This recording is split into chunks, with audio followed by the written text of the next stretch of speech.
Brought to you by Penguin.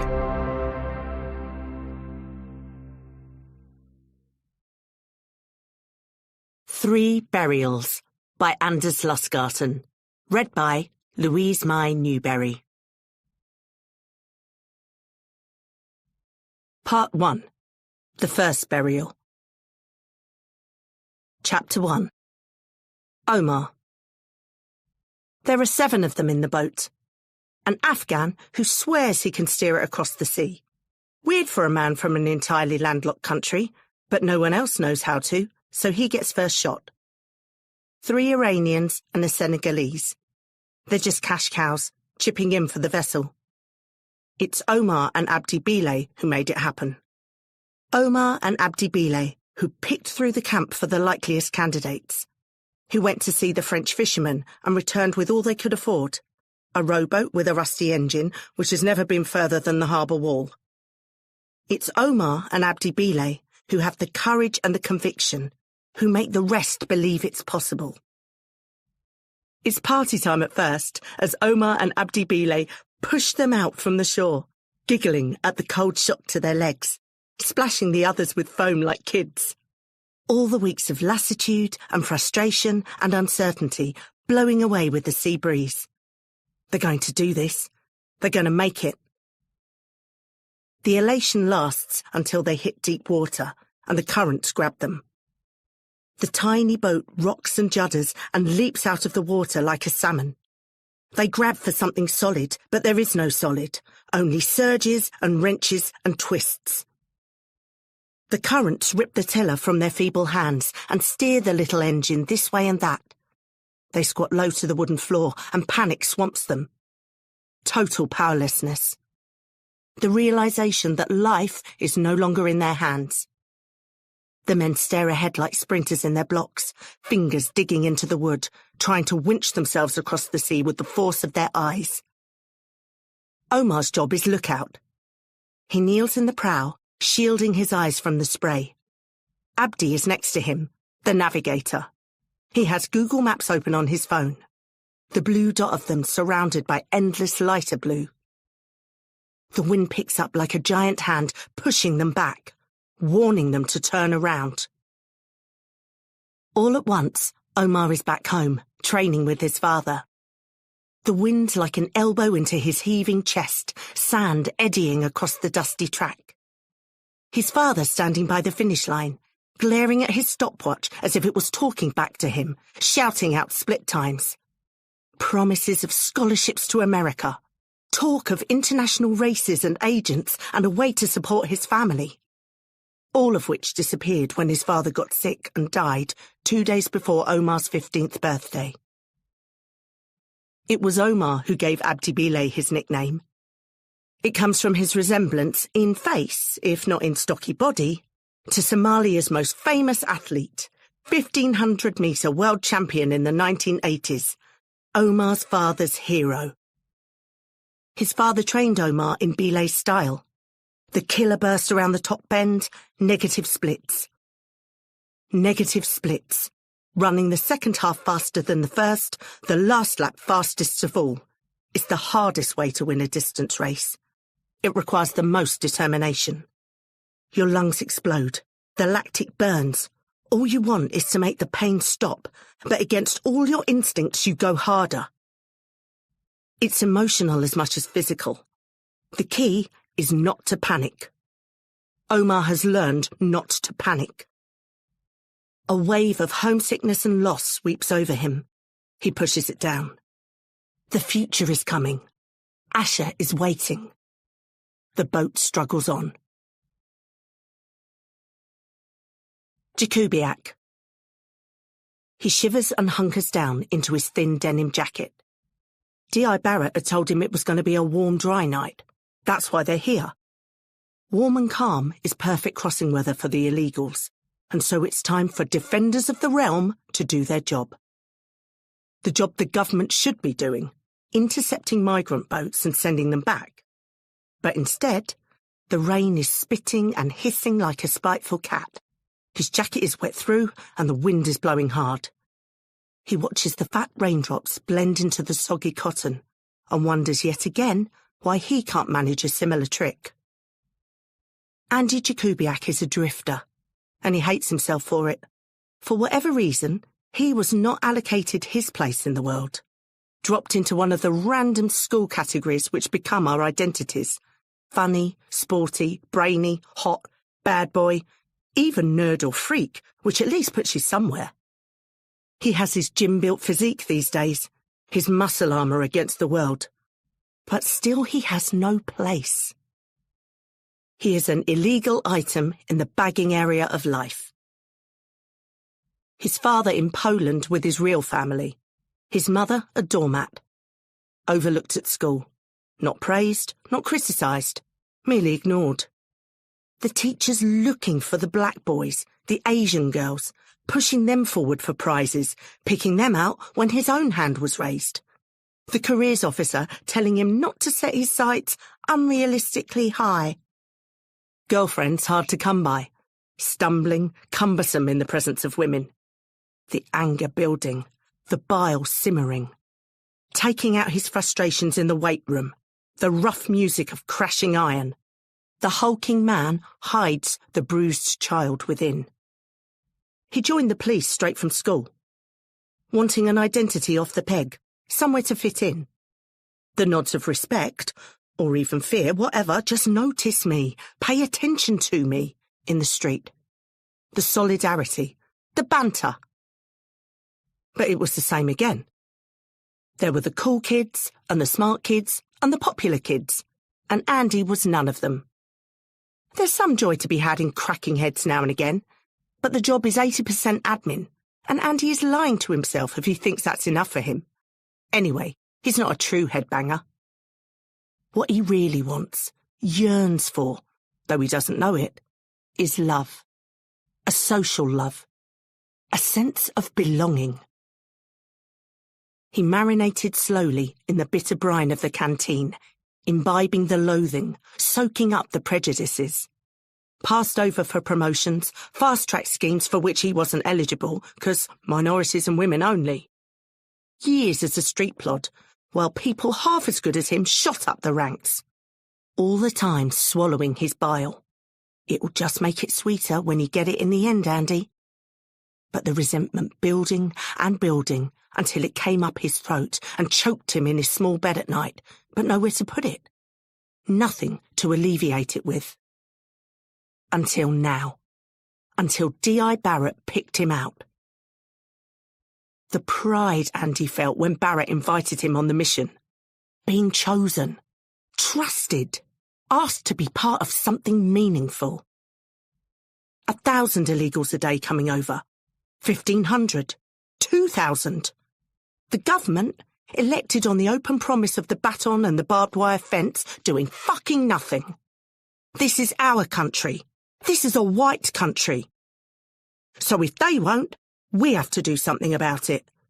A volunteer force to turn the illegals back. Defend our borders. Protect our souls. A rumble in his guts. He looks up. Barrett has started the engine. He gives Andy a big wink. Andy salutes back. Aye, aye, skipper. Get your camera out, bellows Detective Inspector Freddie Barrett. This is Andy's task for the night. Record the migrant invasion. Show the world the scale of the problem. Wake people up. He pulls out his mobile. The latest in the range. Incredible camera quality. Setting back most of a month's wage, but you have to look the part. He presses the red square. Barrett laughs and flexes his biceps. They lift together. More lower body than upper, as a matter of fact. Split squats, RDLs, Olympic lifts, power cleans, snatches. Lower body is where all your base strength comes from. The rigid-hulled inflatable moves out to sea. A taut string twangs somewhere in Andy's heart. Maybe, finally, he has his place. Omar. He sneaks another look at Ash's picture, sent when she first made it to London. Her grin so wide it almost splits her head.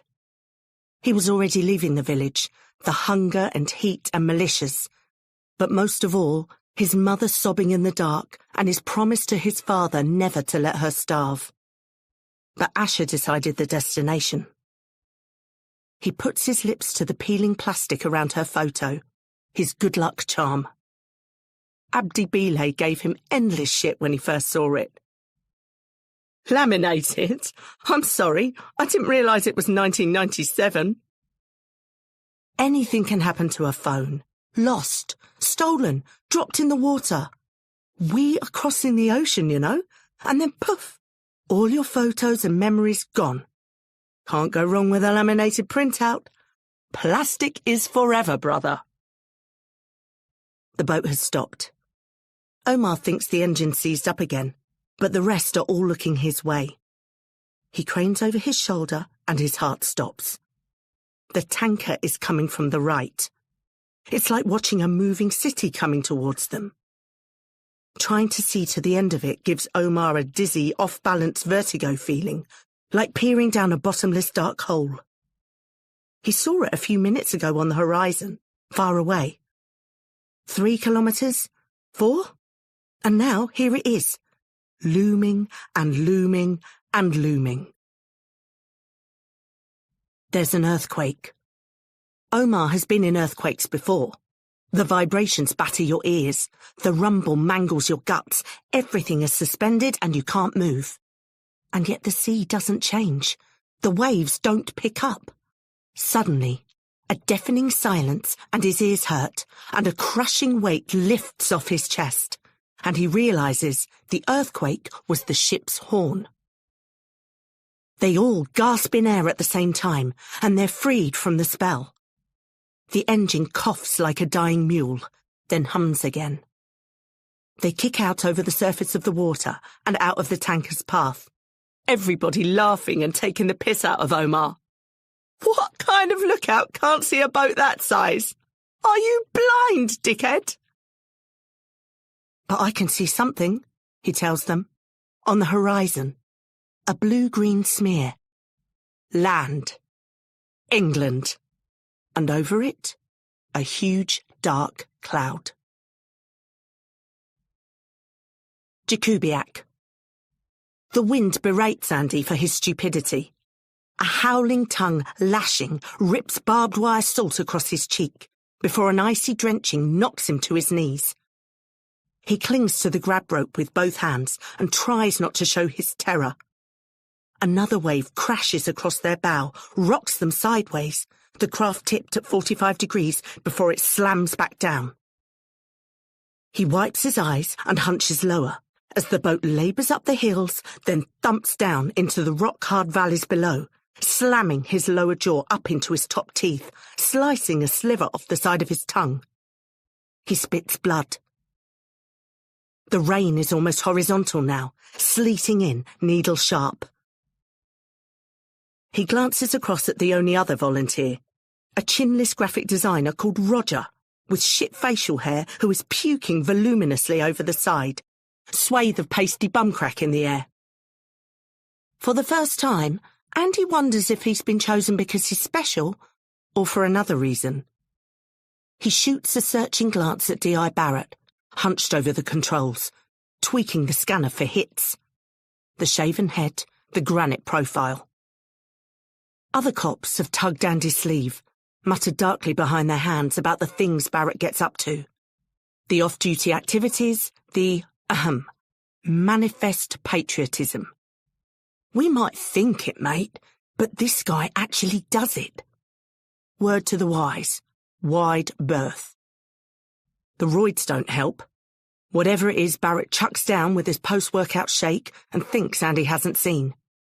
But Barrett has been good to him, mentoring him, asking for him as detail on cases. He has.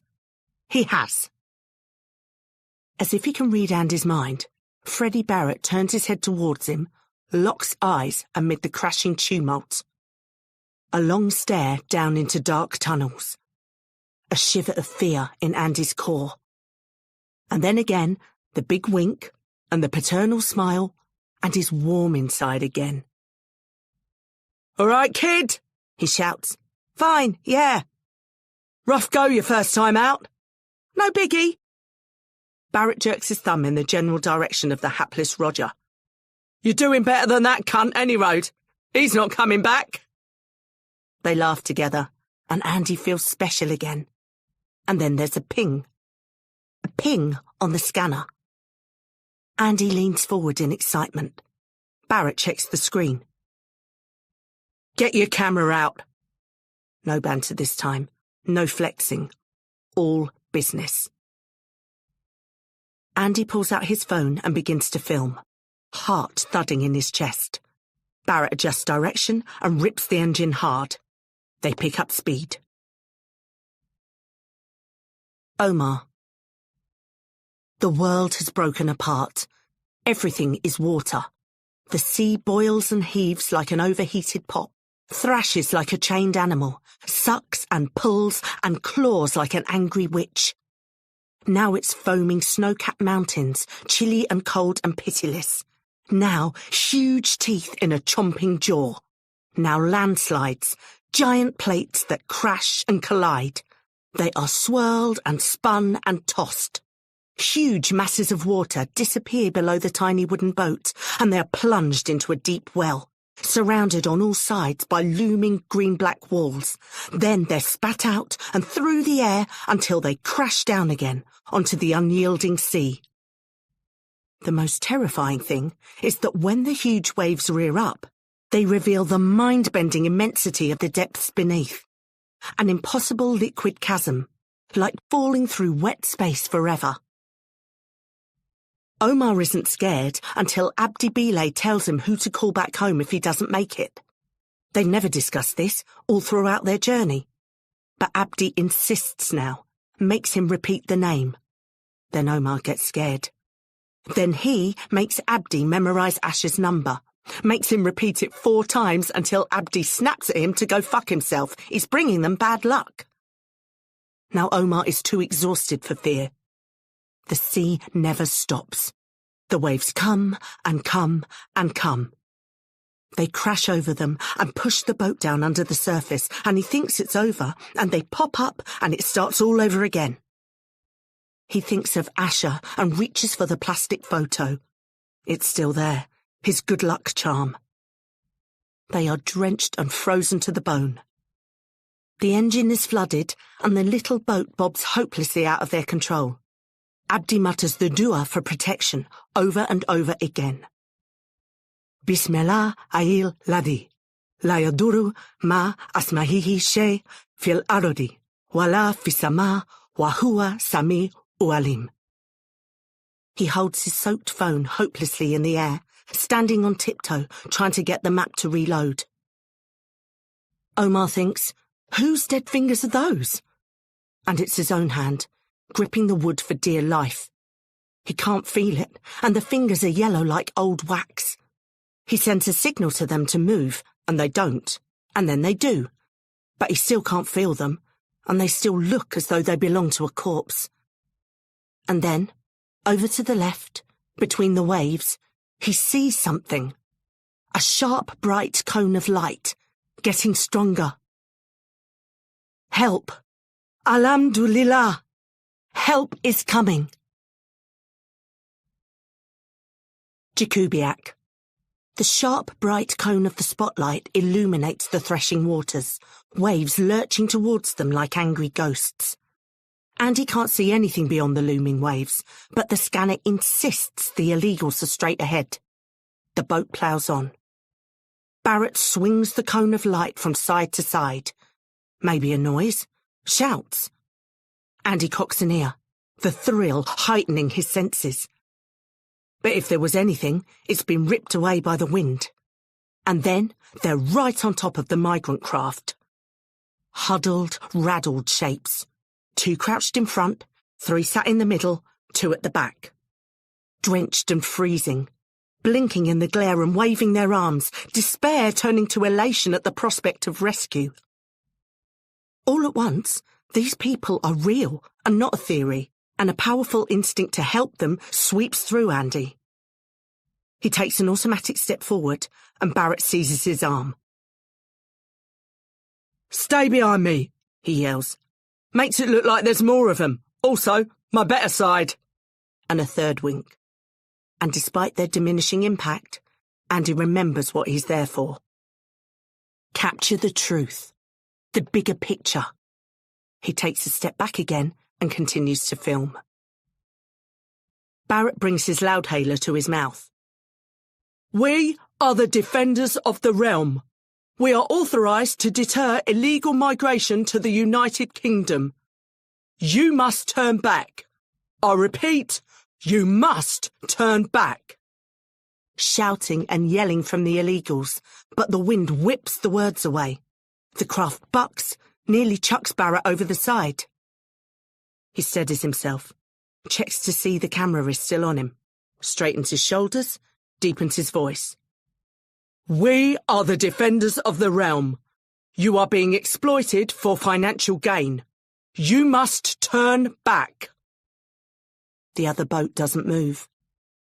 Barrett swings the cone of light round and shines it directly at them. Omar. An explosion of light, like a punch in the face. Omar stumbles back, the sea clawing up at him, waves like uncaged sirens trying to drag him down. The black outlines of the others batting at the glare. A torrent of words none of them can understand. Squinting, ducking, they pile towards rescue, all the English they know tumbling out. Abdi Bile yelling, "King! King! We love your king!" The boat tips terrifyingly on its side. A wave picks them up and throws them against the hard rubber craft, flimsy wood cracking on impact. Abdi Bile puts one foot on their boat, one foot in the air, reaching for the other. Wobbles for a moment in suspension, bottles it, dives back to their side. The three black silhouettes opposite don't move. Nobody reaches out a hand. They just stare. It's eerie. An eel of fear wriggles in Omar's guts. Abdi tries again, a high-wire artist tiptoeing across the void. This time he makes it, clutching at the slippery rim of the other craft, legs dangling into the freezing sea. He hauls himself upright, reaches a hand out for help, and the biggest of the shadows kicks him unhesitatingly in the chest. Abdi flies through the air, lands hard back inside their boat. A shout of pain, a crack of ribs or wood. They want them to go back. The rest are frozen in fear and bafflement, but Omar can see the truth. The angry silhouettes jerking their hands in dismissal. These men are not here to save them. They want them to go back. They want them to drown. Omar thinks of the Greek fascists burning his tent, the Italian police baton that broke his front tooth. He thinks of his father's bony hands clawing at his, ripping the promise from him not to let his mother and sisters starve. The blood-stained sheets they carried him away in that same evening. He thinks of Asher waiting for him. He kicks for the finish line, the way his dad taught him. He jumps into the other boat. Jakubiak. Another one jumps. Tall, skinny kid, broken tooth. He lands on Barrett. The two of them clutch one another in a crazy dance until Barrett throws him off. The kid wobbles, but regains his footing. Andy's camera swings automatically over to him. Barrett launches into his spiel. We are the defenders of the realm. You must leave British waters. The kid snarls, sinks down, clutches a grab rope. Barrett waving an urgent hand at Andy to stop filming, but Andy doesn't see it, caught up in the drama in front of him. Barrett claws at the kid. Out! Off! Get off! He tears the kid's jacket, but he wriggles down further. Fuck you! I stay! I stay! Andy sees something snap in Barrett. A twist of the face, a flare of the eyes. He wrenches the kid to his feet, drives him back, feet kicking, hands scrabbling. He almost has him out, but the kid hooks his ankles under the neoprene rim, his upper body lunging out over the water. Barrett hesitates for a fraction of a second. The kid looking straight into his face, waves thrashing across them. the rapt eye of Andy's camera taking them both in. Omar. A tumble through infinite cold. The water no longer green, but liquid black and freezing. The shock and the churning somersault force his mouth open, and salt stings and rips at the back of his throat. He chokes and coughs and breathes the sea. He can't get head above feet, can't get a sense of where he is. The icy water batters and buffets him. Where is the surface?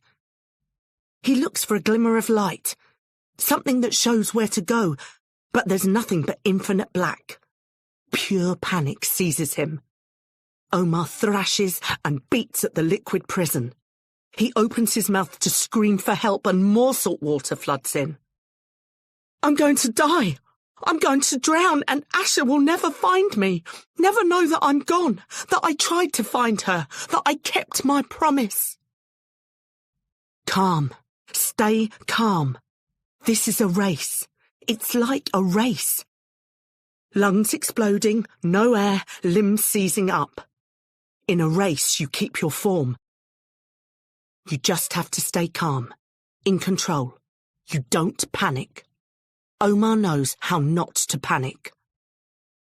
There, a spillage of light. Omar ignores the agony in his chest and swims towards it. Chapter 2. Cherry. The breathing of the sea wakes her up. The hiss and rush of pebbles being washed in and sucked out. A rhythmic, stony, soothing sound. As if there is no pain in the world and nothing to worry about. She lies there, letting the sun warm her face. A green-gold glow seeping through her latched eyelids, spreading purples and reds across her field of vision, while she tries to remember who she is. And then Cherry Bristow, senior ward matron, paragon of healthcare, rolls over and pukes her fucking guts up. Great racking yowls, as if she's been turned inside out, as though she's trying to rip something more toxic than 2/3 of a bottle of vodka out of her system. Which, of course, she is. Liam. Finally, her stomach stops doing the triple Salkov with backflip, 9.95 from the Slovak judge, and air fills her lungs. Tangy, delicious. She is alive. The downside is that she can now feel her hangover, which is roughly similar to being rhythmically belted in the back of her head with a 2x4. Pulses of nausea crash through her skull in time with the sea. There's a clink of glass on stone, and she seizes the cool bottle and presses it to her aching forehead. Breathe in, breathe out. Slow and calm. Put Liam, and all that he implies, back in the lead-lined box of her heart, to which only solitude and alcohol have the key. Finally, Cherry opens her eyes and sits up. It's a beautiful morning. The sun glows like a freshly cracked egg. The sea sparkles like a million pieces of polished glass. She reaches around for her phone. Not in anything resembling a pocket. No handbag. Fuck knows where that's got to. What is that lump she's sitting on? She reaches her hand down cautiously. Her phone is stashed down her pants. Impressive planning from a woman who can't remember how she got here. 17 missed calls and 7 texts. Mostly Robert. A couple from Michael. One from Danielle, which is unusual. Must be Robert's doing. She can deal with all that later. She hauls herself to her feet and looks for her shoes. One's a few feet away, but no sign of the other. She limps along the stony beach for a little while, hunching away from her clammy clothes. The storm last night may not have rinsed her soul clean, or done much for the state of her uniform, but it has scoured the dry crust of the mundane off the world. The shallow water is a luminous turquoise, turning gorgeous dark emerald further out where the shelf drops off. Clumps of seaweed pulse bright green. All kinds of cool shells. The surgical clarity of the light. Everything is vital and alive and full of the promise of redemption. And here's her other shoe. Magic. The heel is cracked, but she can tape that up when she gets to work. Get a kit change from her locker, hot shower, bit of slap, and she can face the world. Maybe get down to phlebotomy with a bag of coffee beans, plug herself in, swap out a couple of pints of her tainted blood for a lovely dark roast infusion. Anything is possible this morning. Even by their incredibly fucking irritating standards, the seagulls up ahead are making a racket. Cherry looks up. There is something else further along the beach. The gulls are pecking at it. A mound of clothes. Jakubiak. Breathe in. Breathe out. Slow and calm. Andy Jakubiak raises and lowers the bench press bar, barely conscious of any physical exertion. So preoccupied is he with mastering his panic and fear. The gym has always been his safe space, the one place where he is in control. He got here at 6 this morning when it opened. First guy in. Up, down. Up, down. Slow and calm. He has 3 20-kilo plates on each end of the bar and is attracting admiring glances from other lifters for his ease of effort.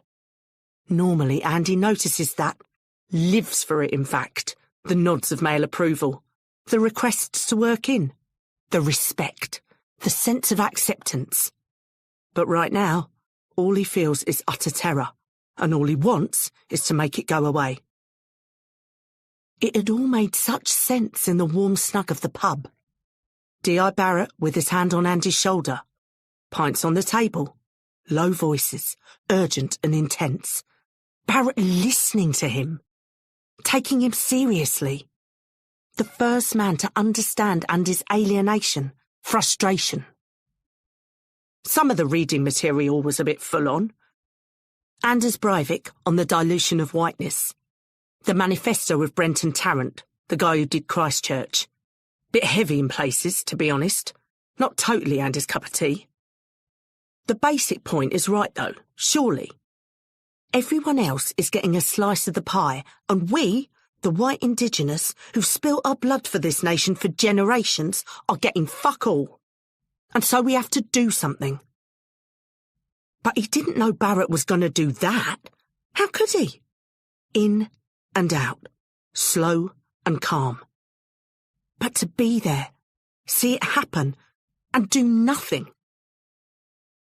In a sudden spasm of self-loathing, Andy racks the bar and sits up. Nothing seems real. The cheesy EDM, the perky flirt at reception, the lifters in their wife-beaters and tracky bottoms. It's all plastic. It's all fake. Don't they know? For the 5th time since he got here, Andy's hand reaches magnetically, guiltily into his pocket, like a smoker who just can't break the habit. He pulls out his phone, which he has on airplane mode, because D.I. Barrett has already sent him 3 cheery matey texts this morning offering to take him out for breakfast, and that is the last person on earth Andy wants to talk to right now. He starts the video again, the video he can't stop watching. This is after, because the kid didn't drown. There's nothing at first but blurs.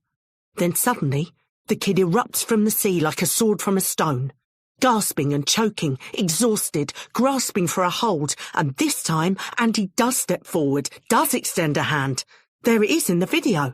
His other still automatically filming while he grasps the kid's hand, and then, boom! The flash of a huge boot into the side of the boy's head, and the camera shakes slightly. A fraction of a second, and another, boom! And the size 13 boot of Detective Inspector Frederick John Barrett connects flush with the kid's face. A terrible crunch, and the head snaps back at a horrific angle, and the kid is gone. And the dark, turbulent waters are all that remain. "You right, mate?" Andy looks over his shoulder and instinctively hides his phone. It's Neville, an occasional workout partner and similar devotee of heavy lifting. They've had good conversations about eccentric versus concentric phases. That's the only thing they've had conversations about, to be fair. Now Neville is standing a little way back, with the twisted half-smile people wear when they don't quite get the joke. More precisely, when they aren't sure whether it is in fact a joke at all. Fine, just, police stuff, you know? Right, yeah, sure. Case I'm working on, not really meant to talk about it. Right, yeah, course not. A painfully awkward pause. You done with the bench, mate? All yours, mate, all yours. Cherry. Stones crunch under Cherry's feet as she runs. Her former track glory is still evident in her loping stride, though there's no real point. She knows what it is before she gets there. Cherry was BFFs with Death for 2 full years, during a period everyone has collectively decided to obliterate from the memory banks, but which is scarred across Cherry's soul like burns from a house fire. Death leaning against the doorframe in the ICU, a rueful, indulgent smile on his face as he watched her flipping over those dying from COVID.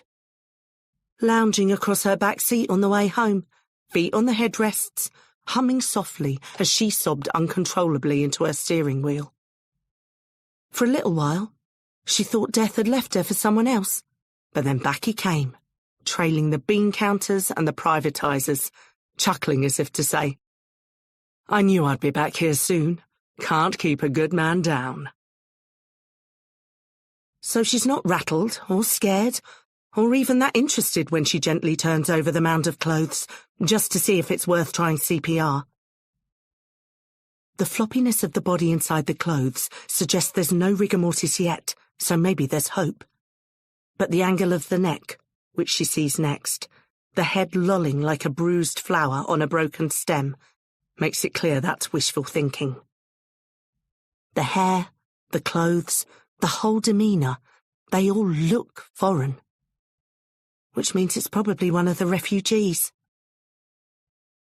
In the last 3 or 4 years, a new sound has regularly swept low over the town. A persistent buzzing, clattering. Too loud for council hedge trimmers or lawn mowers, not that the council can afford to do either anymore. A helicopter hovering like a great metal raptor, scanning then pouncing, diving down towards its prey. Little inflatable boats dragged here by the currents. Cherry and her nurses have been called down to the harbour a few times to deal with hypothermia, dehydration, lacerations. By then, the people from the little boats have been decanted onto ancient coaches, like the ones that used to take Cherry on school trips. Very strange that journeys through Africa and the Middle East and war zones and refugee camps should culminate here, among the worn brown and orange paisley seat covers, the driver chomping his Greg's pasty and listening to Steve Wright in the afternoon, while odours of seawater and blood and engine oil infiltrate the stale air. So she feels a general but limited sadness. She can see the body as a young man, and this is far too early and it's a waste, but there's been so much waste these past years, so much throwing away, that there's a limit to how much you can immerse yourself in it daily before you go a little numb. And then she sees his face, and a shocking electric nausea bolts through her. The dead boy is Liam. The same long, elegant limbs, the same poise even in death. The body could be her son. He has a broken tooth, but otherwise, he could be her flesh and blood. Instantly, Cherry is back in her son's bedroom, the creaking of the twisted sheets under the heavy burden, reaching her arms up to turn the dangling load around, hoping and praying that somehow the face will belong to someone else. She staggers back and gasps, a rasping, sucking sound entirely out of her control, and looks wildly around. Is this some kind of... Are there cameras? What is this? Somehow she's on her ass. From this angle, the boy is looking at her, looking right in her eyes, pleading for something. Instinctively, she reaches out and grabs his hand and, oh Christ, it's still warm despite the sea. Not proper human warm, not like he's really there. But there is still a faint vestige of when this shell contained a living boy. She grips his hand harder, squeezing as if she can stop this tiny trace of residual life from slipping away. And now she can't see him because the view is misty, and she's pouring salt down her face, and she's howling and howling and howling, and all the walls are falling down. All the barriers she put up between her and her heart are collapsing, and the sadness and regret and the rancid knot of guilt in the pit of her stomach are flooding out, and she howls, and still she holds his hand. Jakubiak. Safely back in the patrol car, the first thing Andy does is lock the doors. Neville's reaction has made the decision for him.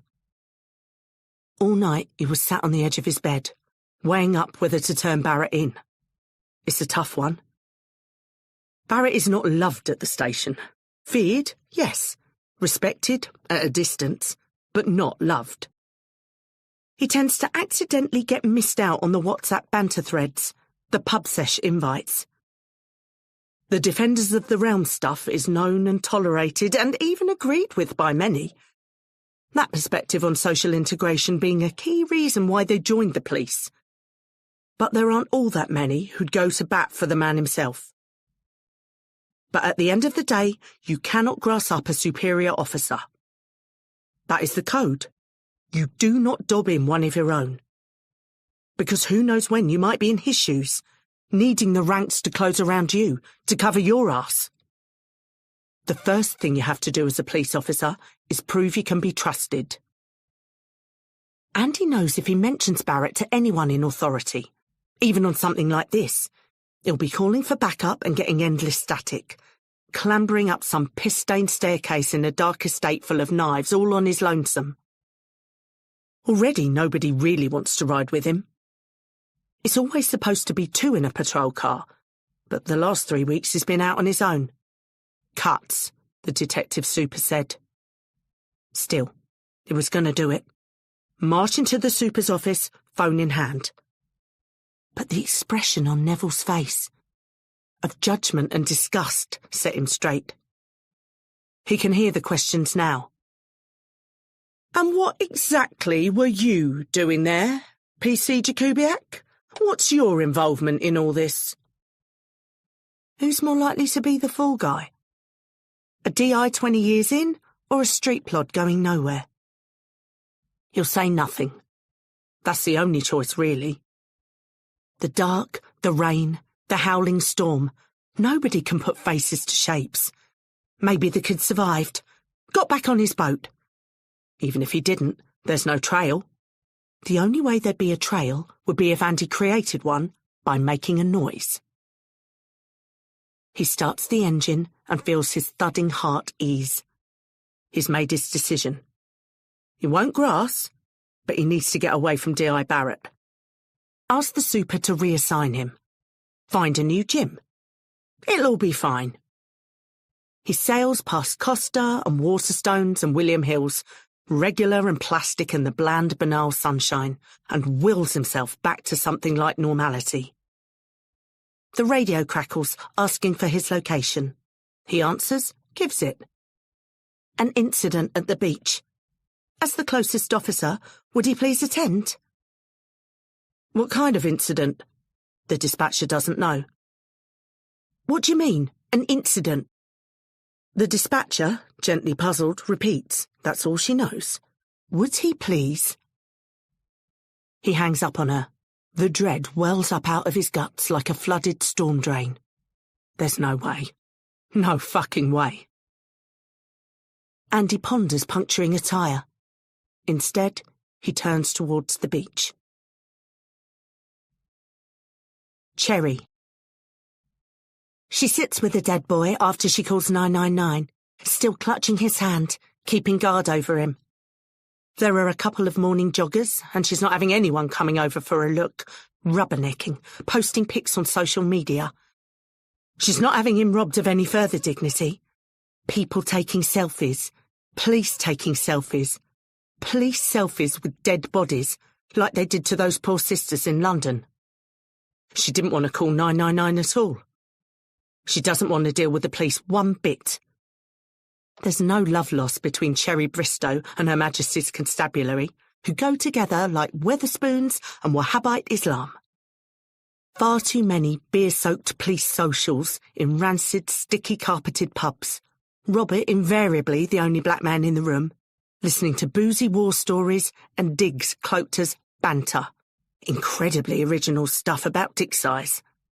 The resentment of Robert building up underneath. Wondering why he had to stay in the fucking police anyway. She checks her watch. She'll be late. Again. She texts Jackie, her line manager. The response is unsupportive. Is it actionable, under HR protocols, for your line manager to text you 3 bottle emojis and the purple aubergine? Thing is, Jackie's right. There's not a lot of patience among her colleagues right now for those who don't pull their weight. But Cherry is already full to the brim with her own personal guilt. She doesn't have space for the professional variety too. Something in the boy's other hand catches her eye. It's clenched around some kind of crumpled plastic with glimmers of colour inside. She pulls tentatively at it. His fingers grip it so tight she can't pull it out, and she gives up. Minutes pass. Still no sign of the twats in blue. An impulse seizes her. One she knows she shouldn't follow. She peels the stiffening fingers away, one by one, and extracts a crumpled, laminated photo. She flattens it out on her thigh. It's a girl, brown, early 20s, gorgeous ringlets cascading down her back, joyful smile. She looks happy and hopeful and in love with the future. Behind her is part of a London street sign, Somethingson Street, NW10. The fact that he was gripping this picture so hard, as if it was the last thing on earth he would willingly surrender. And then everything is misty again. When did she last cry? She thought she'd lost the ability. Bone-dry ducts at Liam's funeral. Her family staring at her like she was betraying them. Trying to will herself into performing for them. Not possible. Nothing. Nothing coming out. Cherry has never been able to do what is expected of her. Only what she feels is right in her soul. This boy is not Liam. Of course he bloody isn't. Don't be stupid. He's one more corpse in an endless line of them. But she looks into his eyes, and there is a plea there. There is a plea there, and she can see it plain as day. What makes him so special? She doesn't know, and it doesn't matter. Maybe it's because he is alone. He is all alone in a strange, strange land, a cruel and unhappy land. And so she makes him a promise. I will see you right. I will make sure you get a safe and decent place of rest. And I will try if I can, no idea how, to make sure this girl in the photo knows what happened to you. A bulky uniformed figure is sloshing across the pebbles towards her. Finally. Not before effing time.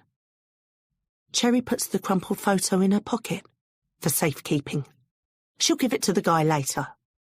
She brushes herself down and stands up. Chapter 3. Cherry. For a healthcare facility, they have fucking fatal food. Deep frozen, deep fried, drowned in gloop. Facsimiles of vegetables. Nothing but fizzy drinks to wash it all down. Maybe it's part of some sinister plan to keep the punters in long term, but why subject the staff to it? Madison and Mackenzie, staff nurses and busy mates, wave at her from their usual spot in the canteen. Madison is local, slim, bottle blonde down to her eyebrows, and pretty under all the gold robot contouring they go in for these days. Madison's not a huge fan of bodily fluids. Icky. Or members of the public actually coming into the hospital. Pushy. Both of which are a bit of an issue in a nurse. Her real dream, she's confided to Cherry, is to own her own salon. Mackenzie is from Bolton, brunette and colossal, size 34 and rising. They have to order her special uniforms. Mackenzie is also possibly the most nakedly sexual person Cherry has ever come across, with a deceptively innocent heart-shaped face and complete conviction in her body. Mackenzie has left a trail of hard-ons, busted pacemakers and wrecked stationery cupboards she's shagged in all across the hospital. They had to reassign her from the stroke ward because the relapse rate was off the charts. Madison has told Cherry that Mackenzie's main income is from her OnlyFans, and she only keeps working at the hospital because of the free giant uniforms, which are an integral part of her routine. Cherry looked it up, and her jaw is still sore from hitting the floor. Mackenzie nods while ploughing through a pile of fries the size of a small scout hut, and Madison gestures to her to come over. They both like Cherry because she takes no shit, look up to her as a bit of a role model. She likes both of them well enough too. They're a good laugh, down to earth, not bad workers in their own ways. But right now, Cherry has her mind on other things. She's waiting for Michael. It's been a very strange morning. Michael O'Rourke is Cherry's best mate, 6'7" in his stocking feet and the calmest person she knows. A gentle giant whose most aggressive gesture is to slide his glasses back up his nose when stressed. Michael is above all a kind man, and as Cherry gets older and the world becomes more definitively and irrevocably run by cunts, that strikes her as a more and more precious quality. Michael suits his work perfectly. He's the hospital's senior APT, anatomical pathology technician. He runs the mortuary. Not a place that particularly suits emotional volatility, or one in which witty banter is highly prized. She knows how she'll greet him, the same way she always does. "You look like you've seen a ghost." And he'll laugh indulgently, like it's the very first time he's heard it. Michael doesn't believe in ghosts, which she imagines is the first thing they ask you at the interview for a job at the mortuary. She needs some of his calmness. The police officer at the beach freaked her out. He wouldn't go within 10 feet of the kid's body. Turned his back at one stage. Cherry had to virtually drag him over to the corpse and physically write her name in his notebook. Then he went mental, started yelling about who did she think she was and how he was in charge. Yet the second the ambulance turned up, he was gone.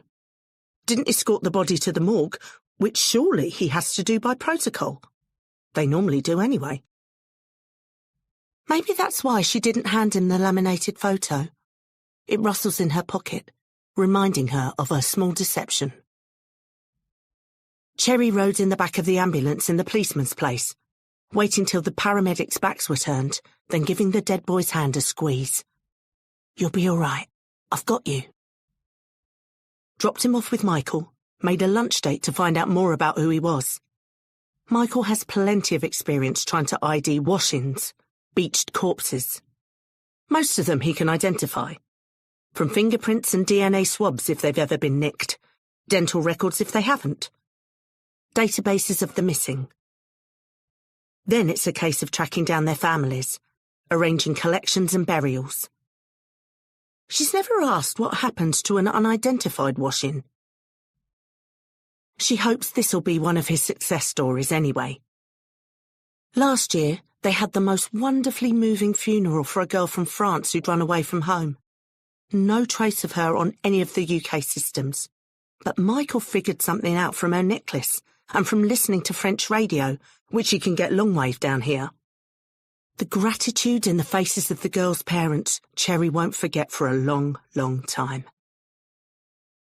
So she puts the boy to the back of her mind and tries to get on with her work, ducking Jackie's gimlet glare. But Liam's face. Opening store cupboards to a sudden glimpse of Liam's face. Snapshots of Liam's face on random patients. Liam's face in the mirror in the women's toilets. That one was the realest, to the extent that she was convinced he was behind her. Whirled around, made the girl coming in jump out of her skin. Liam's face and all the feelings that evokes. Failure. Guilt. A yawning abyss of pain. So she needs Michael, his soothing presence, his dry, gentle mockery of her. She checks her watch. Not much break time left. Checks her phone. Nothing. And finally, Michael is here, sliding into the seat opposite her. No food, not apologising for being late, which is very unlike him. His skin a greenish-grey pallor. He sits and stares at her plate. Slides his glasses up and down his nose like a ski jumper building for takeoff. There are cracks in the right lens that weren't there this morning. Cherry stares at him.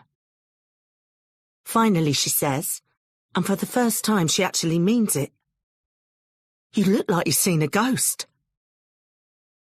"I've had a very strange morning," says Michael. Jakubiak. The kid's face, staring at him from that awful angle with an expression of reproach? Judgment? Is he even the one from the boat? It was dark. There's no reason he has to be. He looks just like the video, though.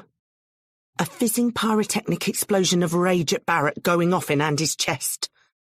The dread as he'd sloshed across the beach, the stones forming heavy drifts around his ankles. Of all the fucking punters to find the body, not a tearful jogger, goose-fleshed in her lycra, yearning for the consolations of authority, a hefty gym-built arm round her shoulders, or a bumptious old boy, chest puffed out, mentally guest-starring in Line of Duty. No, a fucking nurse. What was she even doing on the beach at 6:30 in the morning, in soggy uniform? Competent, in control, territorial even, taking his actual fucking notebook off him to write her name in capital letters so he wouldn't miss it. Cherry Bristow. He couldn't bring himself to ride with the body in the ambulance. Went back to his car to gather his composure before going to the mortuary. Keep it short and sweet. Brief outline of the case to the APT, and then get out into the fresh air. Leave it all behind. At least that was the plan. It wasn't his fault. It was the place, the polished surfaces and pristine slabs and empty metal bowls and sharp scalpels. Freaky. And the freakiest thing was what wasn't there. The absent bodies, the missing dead. Andy could feel them concealed all around him, chopped up and reconstructed, guts stuffed into cavities, limbs reattached, bagged up in plastic, locked into drawers. The blood sluiced away down the drain. The hard evidence of death replaced by the unconvincing alibis of antiseptic and floor cleaner. And then the strip lights went, buzzing like trapped metal flies, alternating light and dark, and so the room was broken up into snapshots, juddering glitches of time, making movement look static and nothingness look like movement. When the APT walked towards him, he was 3 meters away, and there was a flicker, and he was right on top of him, and Andy almost screamed out loud. That is when Andy Jakubiak panicked and made the wrong call. Barrett. The Complete Guide to Anadrol Abuse, Addiction and Recovery. Abusing Anadrol can over time lead to improper levels of dopamine and serotonin, 2 important brain chemicals, making it harder for the brain to produce feelings of pleasure. Yeah, I know all of this. This can lead to a host of unpleasant mental states, such as paranoid, extreme and unreasonable jealousy, extreme irritability and aggression, roid rage. Yeah, well, now you mention it. Delusions, false beliefs and ideas. I do not have delusions. Impaired judgment. I do not have impaired judgment. I am the king of good judgment. Fuck this. Freddie Barrett abruptly flicks off the window on his phone and leans back on his settee. Dial back the dosage a tad, that's all. Nothing wrong with keeping himself in the requisite physical condition. showing the world the outside, muscular, vigorous, tough, that reflects how he feels inside. If there's a price to pay for that, so be it. Bit more self-control would help, though. Yeah. He'd been relieved when Andy called him from the morgue. Was starting to worry a bit. About being ghosted. About who else Andy might be talking to. Picturing the scene. Super behind his desk, Andy in front, his fucking phone between them. Freddie thought long and hard on the journey back about grabbing that phone and chucking it in the fucking sea. But you get more bees with honey. Wind him up, piss him off, you never know who he might go squawking to. Andy is a good sort. Not the sharpest tool in the shed. Wouldn't make it through B&Q quality control, let's say. Sweet that he thinks he's being held back, though of course Freddie doesn't disabuse him of the notion. It's nice to have a protégé. It gets lonely sometimes, being the only one who can see the truth. The real problem is that you can find a lot of what Freddie Barrett believes, fervently and deeply and in his heart of hearts, in the papers now. Broadsheets, not tabloids. Question time. It's almost trendy. There'll be fucking "You will not replace us" t-shirts in Asda next. Freddie doesn't trust any of it, though. He knows when he's being played. Snide pricks seeking attention so they can flog scammy crypto. Posh boys cosplaying as radicals of race to get columns and votes. But none of them are true believers. None of them willing to put their necks on the line for the future of this country. Overconfidence. Yeah, that was a problem. The relief at Andy's call. Swaggering into the morgue, expecting the gangly APT to roll over like most civilians at phrases like national security implications, and to release the body into his custody. He has weights and ropes ready in the boot of the car. Off one of the local trawlermen who comes on a mission now and again. Proper deep water fishing stuff. Big lumps of blackened iron and thick twisted matted fibres. And a body bag. Barrett the postman. Return to sender. Addressee not known. Then get Andy to delete the video and job done.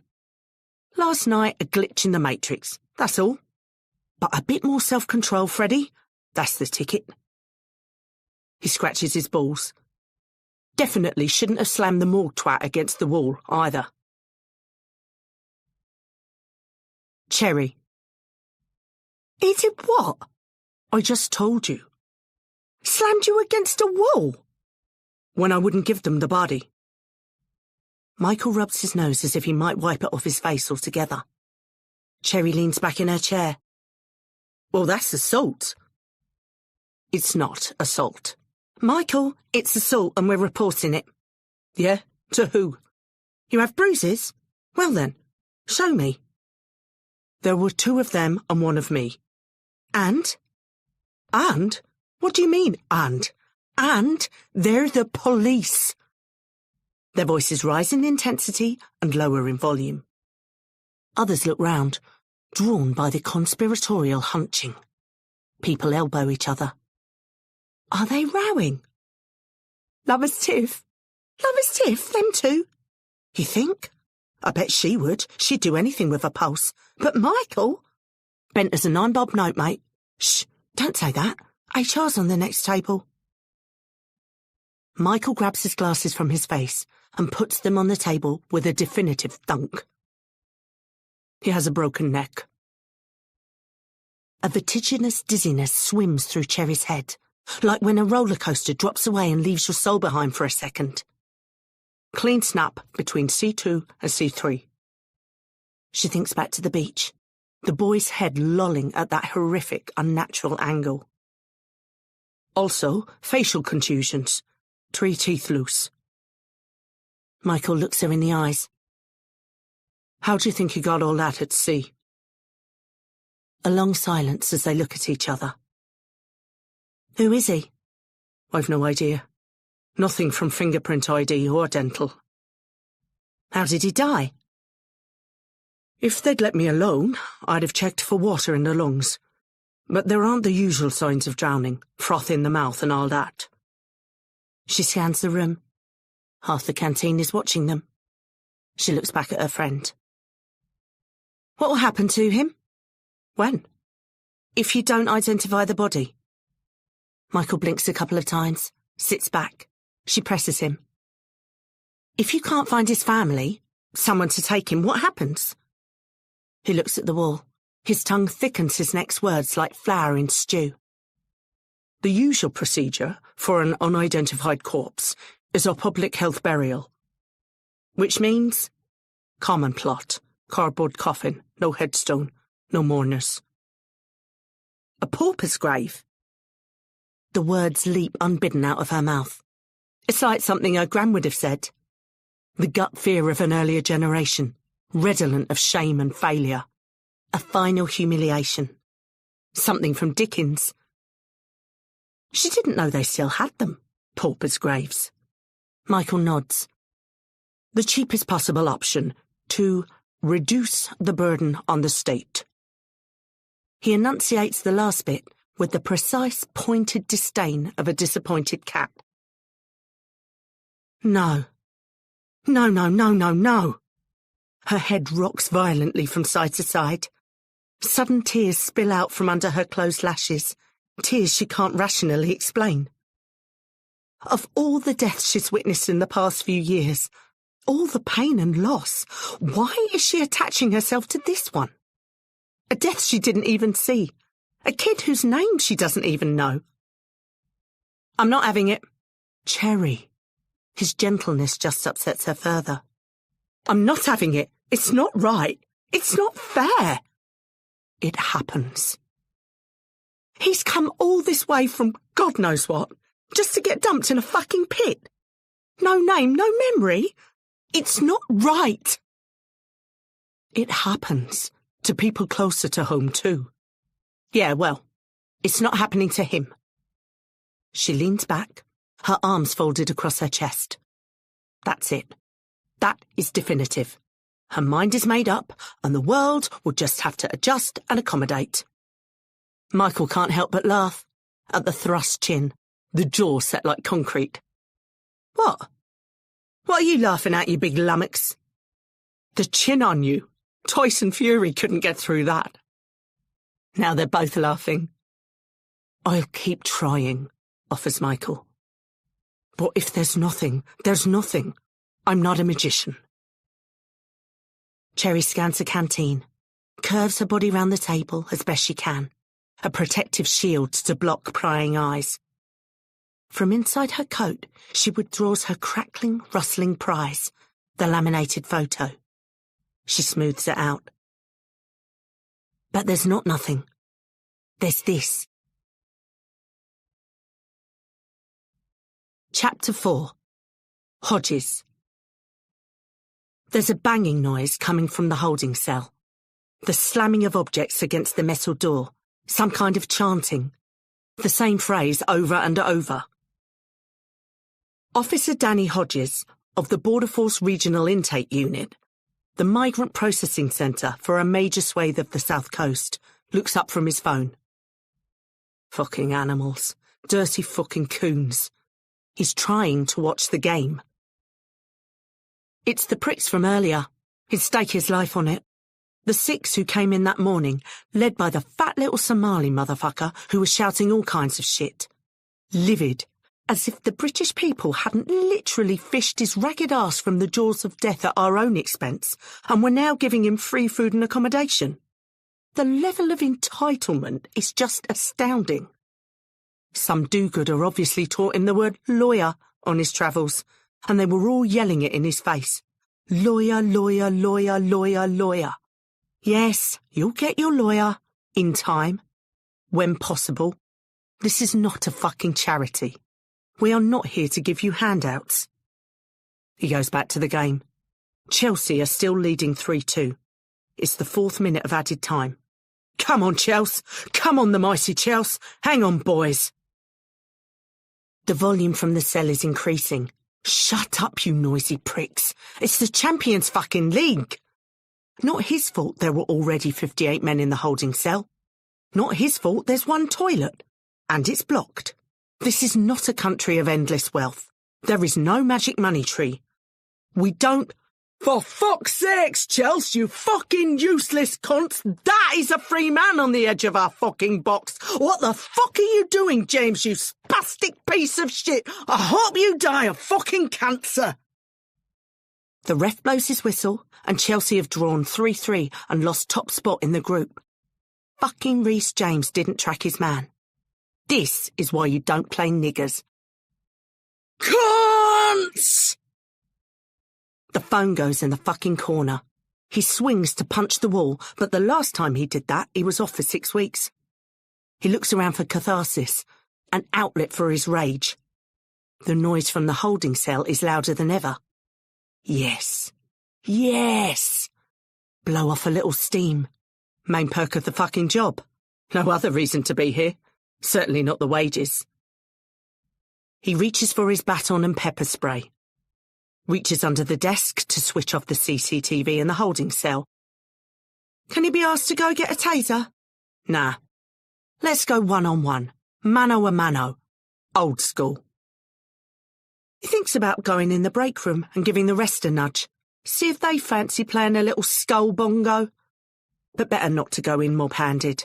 No need to get your stories straight. No one to rat you out. Officer Danny Hodges steps lively down the corridor, like a hungry man heading for his first square meal in days. A grin on his face. Baton beating a tattoo against his outstretched hand. This'll be fun. Speed's the key. Snatch squad style. Crack the door, grab the nearest, spin him, arm up his back out into the corridor with the cell door slammed behind. Head into the wall, bosh, down. Whole thing should take 2, max 3 seconds. Fucker won't even know what hit him. And then, party time. Play them drums. Beat out a sad, sweet tune on a worthless black body to lift the heart and soul of Officer Danny Hodges. Let these cocksuckers know what country they're really in. The noise as he approaches the door is deafening. Enormous crashes against the walls. Whatever they're throwing, it's heavy. Something hits the door so hard he sees it almost jump off its hinges, leap out of the frame. Hodges slows his stride, hesitates a moment. Is this really such a good idea, all on his lonesome? But now his blood is up. His dick is hard for rage pain. He wants some black meat to punish. He steps up to the door and peers through the small plexiglass window. There is some kind of order. Some kind of nightmare phalanx. Dozens and dozens of red mouths open, screaming. Dozens of fists in the air. The bed smashed to pieces and turned into weapons. The toilet ripped from the floor and waved in the air, spurting feces and filthy water. They see him through the window, and a raging ululation goes through them.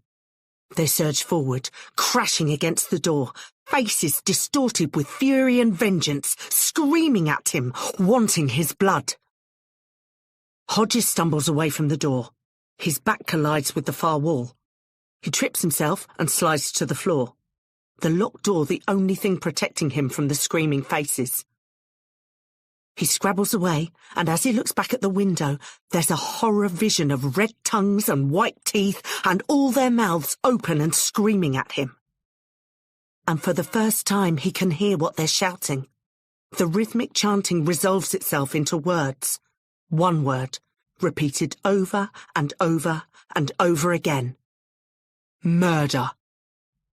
Murder, murder, murder, murder, murder, murder, murder, murder. He runs back down the corridor, the accusation in pursuit. Cherry. The door creaks open as widely as she can manage, and domesticity leaks out like carbon monoxide. The banal susurration of the telly. Pans clattering in the kitchen. A horrible stench of something burned or burning. A wave of panic runs through her, like her head's in a bag and she can't get enough air. Liam won't be there. And the next day he won't be there. And the next. But all the recriminations and the rages and the misunderstandings, They'll be there for the rest of fucking time. She has to grip the door frame to stop herself from running away. The commonly cited statistic is that 80% of marriages break up after the death of a child.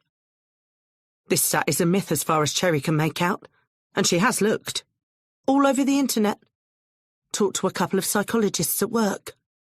But the reason it's commonly cited is it feels absolutely true to life. Cherry has not talked to Robert about Liam. She cannot talk to Robert about Liam. Every time she's tried, he has something to do. Repaint the front room. Rip out all the kitchen units. Units from a fitted kitchen, mind you, fitted at considerable expense by a skilled carpenter paid to fit kitchens. Robert is not a skilled carpenter. He is an ex-policeman who thinks a plane is something you use to go on holiday. The kitchen units he's building from scratch look, frankly, fucking shit. This she can forgive. His decision to repaint Liam's room and to take down all the pictures and photos of Liam throughout the house without asking her? Far, far less. They screamed at each other for 3 hours, or she screamed at him and he took it, and because he took it, she screamed some more, and then she put all the photos back up and went out to buy vodka. It's like there's a thick glass wall between them, of the kind you see in US prison visiting rooms on the telly. A lot of the time, it's like she can't really hear him, certainly can't remember what he said, but then she can't remember much of what she said over the past months either. She can just see his lips moving and a desperate, bottomless sadness in his eyes that hurts her so much and yet enrages her in some deep, unforgivable place because he won't admit it and instead hides behind some terrible DIY. And so she resents him and then hates herself for resenting him, and it's easier, so much easier, to go to work and then take a bottle to the beach. She's considered an affair, but it feels cheap, and Cherry has never been cheap. And also, it just sounds like so much fucking work. She stands outside her house and takes a deep breath. This is her home. She lives here. She'll cook dinner, open the windows to banish the ghost of whatever shite they've ruined, and make something fresh and fragrant, even though being there robs her of all appetite. She'll pick up into a light jog and close her eyes every time she passes the door of Liam's bedroom, the way she has for months and months. Find a way to apologise to Robert about last night, though there's nothing new to be said. Nothing she can tell him that she didn't last time. She creeps quietly in, hangs up her coat with a synthetic rustle, plasters on a fake grin, turns round and jumps out of her skin. They're standing there, shoulder to shoulder. Side by side, Danielle really is her father's daughter. They've moulded into one another even more over the past few months. They were always of one mind, inseparable, but now they're identical. They have the same posture, same expressions on their same shaped faces. Robert, even at 50, has a beautiful face, but it's a man's face. Too blocky, too granite-carved, too unyielding for a girl. But then if Danielle is anything, it's unyielding. "Where have you been?" says Robert. "Where have you been?" echoes Danielle. "Mum, we asked you a question. Where have you been?" Jakubiak. Nothing is said in the car for a good long while. Andy keeps expecting Barrett to tell him where they're going, but the older man is grimly focused on driving. Well within the speed limit, making all the signals. Not like him at all. Black bomber jacket, black jeans, black leather gloves. They're in a plainclothes car Andy's never seen before. The back of Andy's neck begins to prickle and itch. A soft thud in his lap. He looks down. For a fraction of a second, a skinned face stares at him from vacant eye sockets. He jerks in revulsion before he realises what it is. "Put it on." Andy picks up the balaclava and turns in his seat to glare at Barrett. "I've had a call," says Barrett. Then silence. Can you spit it out?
Good day.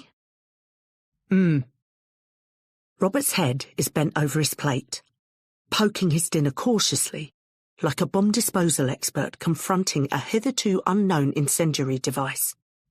What feels like a geological age passes before she realises this is all she's going to get. She switches her attention to her daughter, but even before the words are out of her mouth, she knows it's a mistake. How about you, Danny? Since when do you give a shit? Language, mutters Robert, and then falls silent again. Like some gnomic oracle, forbidden by divine prescription from uttering more than one fucking word per century. A high-pitched whine starts up near Cherry's left ear. She thinks it's a mosquito, even snaps at it. But it rises in pitch and intensity, and now it's in her right ear too, and now inside her head, rising and rising. The physical sound of the ever-building tension in the room.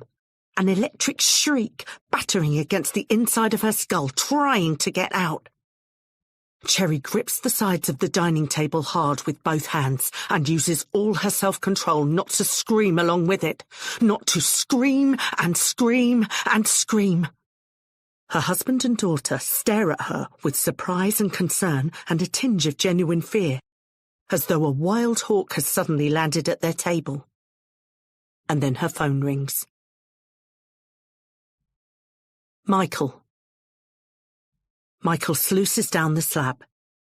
He watches the different coloured bloods, the crimson venous, the scarlet arterial, dilute and mix and blend and disappear down the drain in a thin rose flush. The clots and lumps and other evidence of trauma vanishing with it. The kid was dead more or less when he hit the water. Michael is sure of it now. There's almost nothing in his lungs. When someone drowns, most of the time their lungs are filled with whatever they drowned in, the body's desperate gasping for air, aspirating only fluid. Then you have the physical damage to the respiratory system. Lung distension, alveolar edema, thick froth around the mouth and nostrils, cerebral hypoxia, which is the actual cause of death. There was none of that. There was just the clean snap between the C2 and C3 vertebrae of the spine, the contusions, the tooth damage. It's blunt force trauma all the way. But from what, he can't say. There's no trace of the boy on any form of ID system. Nothing on dental, but if he'd never set foot on these shores, there wouldn't be. Nothing on missing persons that jumps out. And so it's very likely to be a public health burial, with or without Cherry's picture. Which is sad, but at the end of the day, what else can he do? It's late now, past dinner time, way past the end of his shift. He's been here since 6 a.m. and he's bone-tired and starving, drooping with fatigue and low blood sugar. He has the lights on low to pretend there's no one here, because strictly speaking, he's not meant to do that many hours in a row. Though who's not doing that many hours in a row these days in the NHS? And the strain has made his eyes hurt. He did it for Cherry, her distress at lunch. He's never seen her like that, especially over what is, at the end of the day, a random. But he has seen everything else. The ward deaths, her collapsing home life, the gaping, never-to-be-filled chasm that was the suicide of her favourite child. Her bottling everything up. There was very little Michael could do about any of those things. But he could do this. And of course because of the police this morning, telling him to hand the body over, not to put it into the system. He wanted to prove to himself he wasn't scared of them. Isn't scared. He'll register the body now. That's why he took so long over the autopsy. Went back and checked and double-checked, so he could be absolutely certain, 100% sure of his findings. So he can put the body into the system and back his judgment all the way. To register it. Now. Yes. Put it into the system. Go ahead. His fingers linger over the keyboard. He shifts his weight and feels the bruising along his ribs and spine from being slammed against the wall. He takes a breath and enters the first line. There's a clattering at the locked rear double doors. That's weird. Way past time for deliveries, cleaning agents and whatnot. There have been no calls about accidents, house fires. No new short-term tenants to be brought in. The back doors rattle again, louder. And there's a thump, a kick, muttering voices. Michael freezes. He shuts down the computer. He sidles very gently over to the long back window.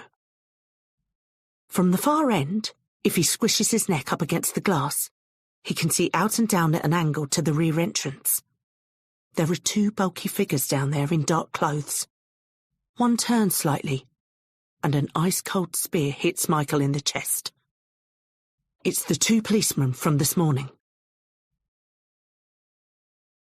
Cherry. She jumps the red light and doesn't hear the horns.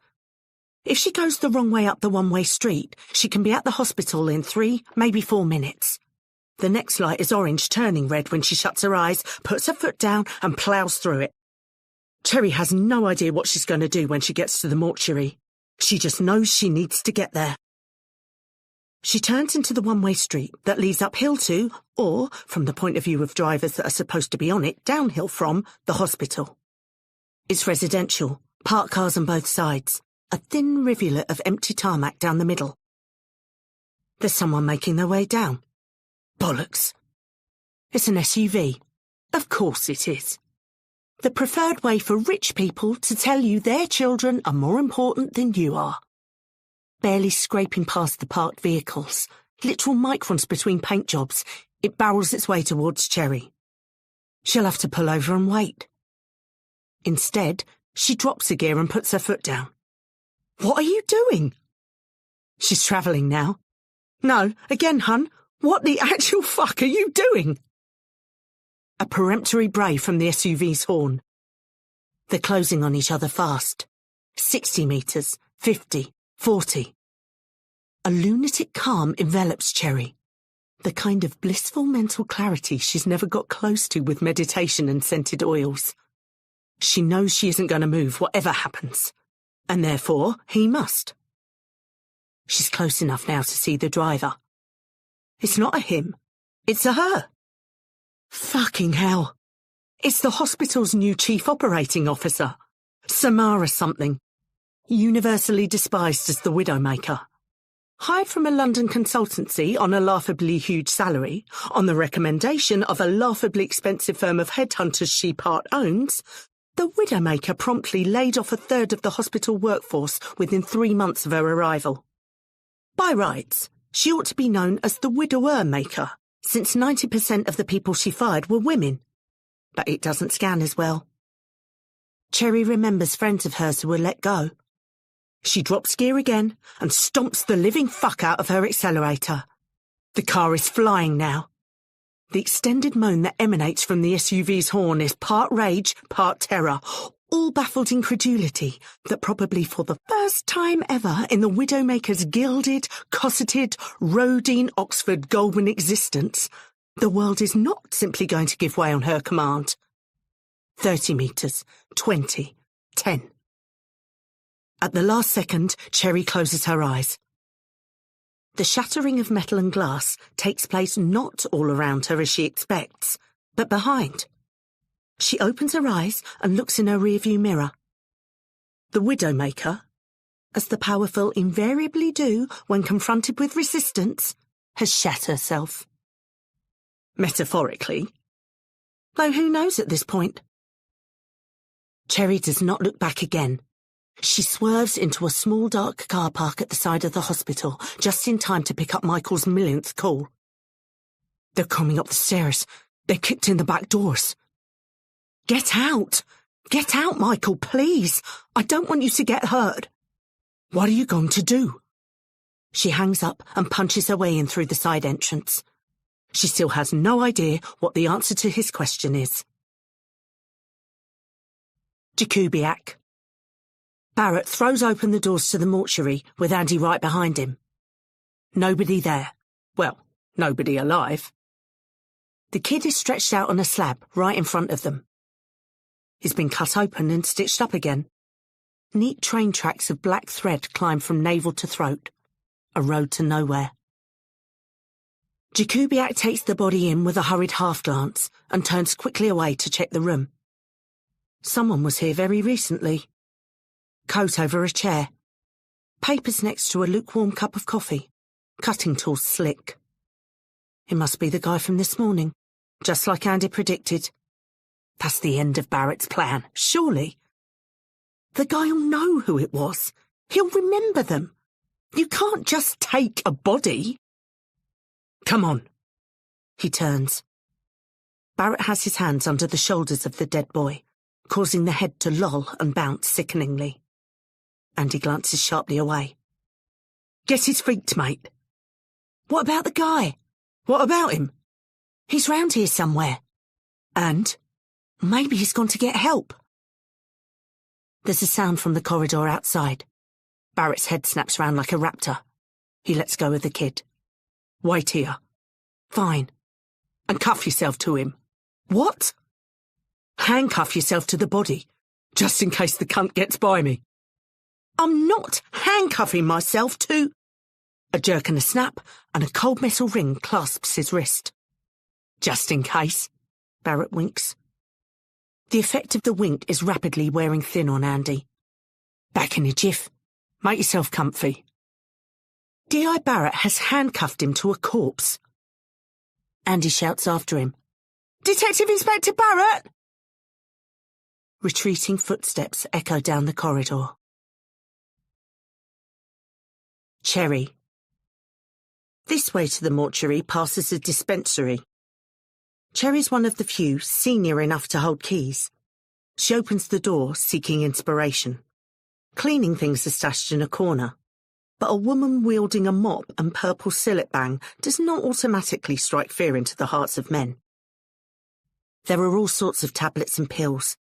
But what's she supposed to do with those? Insert them as suppositories and hide till they take effect? Largactil. Now we're talking. Long ago, back when Y2K and Netscape Navigator and political alternatives to vicious, fraudulent kleptocracy were real things, Cherry worked in the infirmary at Wandsworth Prison. To make things better. She quickly realised you can't make prison better, because prison is precision engineered to make things worse for everybody. She also realised there are no sick people in a prison hospital, at least not in a conventional sense, because a prison hospital is a dumping ground for the mentally ill and the deeply disturbed. And so her number one tool was Largactil. Largactil is an antipsychotic, cutting edge in its time, but now out of date, whose primary benefit, from a stressed-out practitioner POV, is that it knocks people the fuck out. The inmates called it the liquid cosh. She sneaks along the corridor, the slap of her shoes on the washed lino sounding in her ears like the tread of an elephant. Loaded syringes of liquid cosh in her pocket. The plan has been refined. She'll try to talk them into leaving, but if push comes to shove, she'll knock the older one out. She knows vaguely who he is, remembers Robert talking about him in the most disparaging terms. He's the problem. The young one will listen.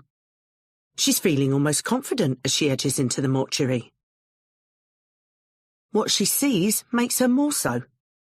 It's only the young one there, perched awkwardly on the edge of the slab, peering down into the dead boy's face with the pained intensity of the carved marble Pieta she saw on a city break in Rome. His gaze is so intent he doesn't notice her when she walks in.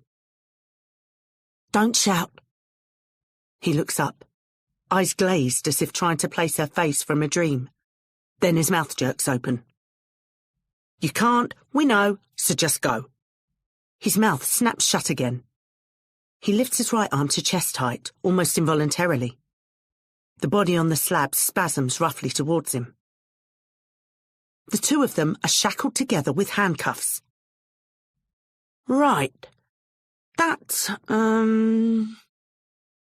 could be an issue. The two of them stare at one another for a long, long second. Then he bellows, D.I. Barrett! Don't! D.I. Barrett! He lunges towards Cherry like a crocodile erupting from the shallows, on her before she can move, knocking kidney pans and cutters into the air, scattering bagging tags and bone saws around them. His bulk crushes the air out of her, compounded by the horrible weight of the corpses dragging behind him, whose free arm flops obscenely over his shoulder like a drunk mate at the pub. She screams. He reaches his free hand towards her mouth and turns to shout again for his mentor. He's halfway through Barrett's name one more time when she sinks the needle into the side of his neck and shoves down the plunger. No more than a few seconds after, his eyes roll back and vanish into his head as the liquid cosh does its work. Well, that's not very professional, Cherry. You're supposed to inject Largactil into the muscle body rather than directly into the bloodstream. Just as well there's no assessors around. In related news, she's trapped under not just one, but two heavy, immobile bodies. And there are footsteps in the corridor. She wriggles helplessly. The footsteps come closer, louder. A fractional pause, and then he's in the room. For the very first time in her life, Cherry Bristow thinks she might die. It's Michael. His jaw hangs at approximately the level of his breastbone. I heard you scream. They crash through the side entrance and into the darkened car park. Michael, who has remarkable strength for his slender frame, is doing most of the heavy lifting, dragging the heads and shoulders. Cherry shoves the feet along. Where's a hospital wheelchair when you need one? Michael's mouth is wide open, and a steady stream of noise is emanating from it, presumably some kind of commentary on what he's seen and what they're doing. But she can't really take any of it in. There's no way back. She hasn't burned her bridges so much as nuked the fucking Golden Gate. How can she possibly explain any of this? Where would she start?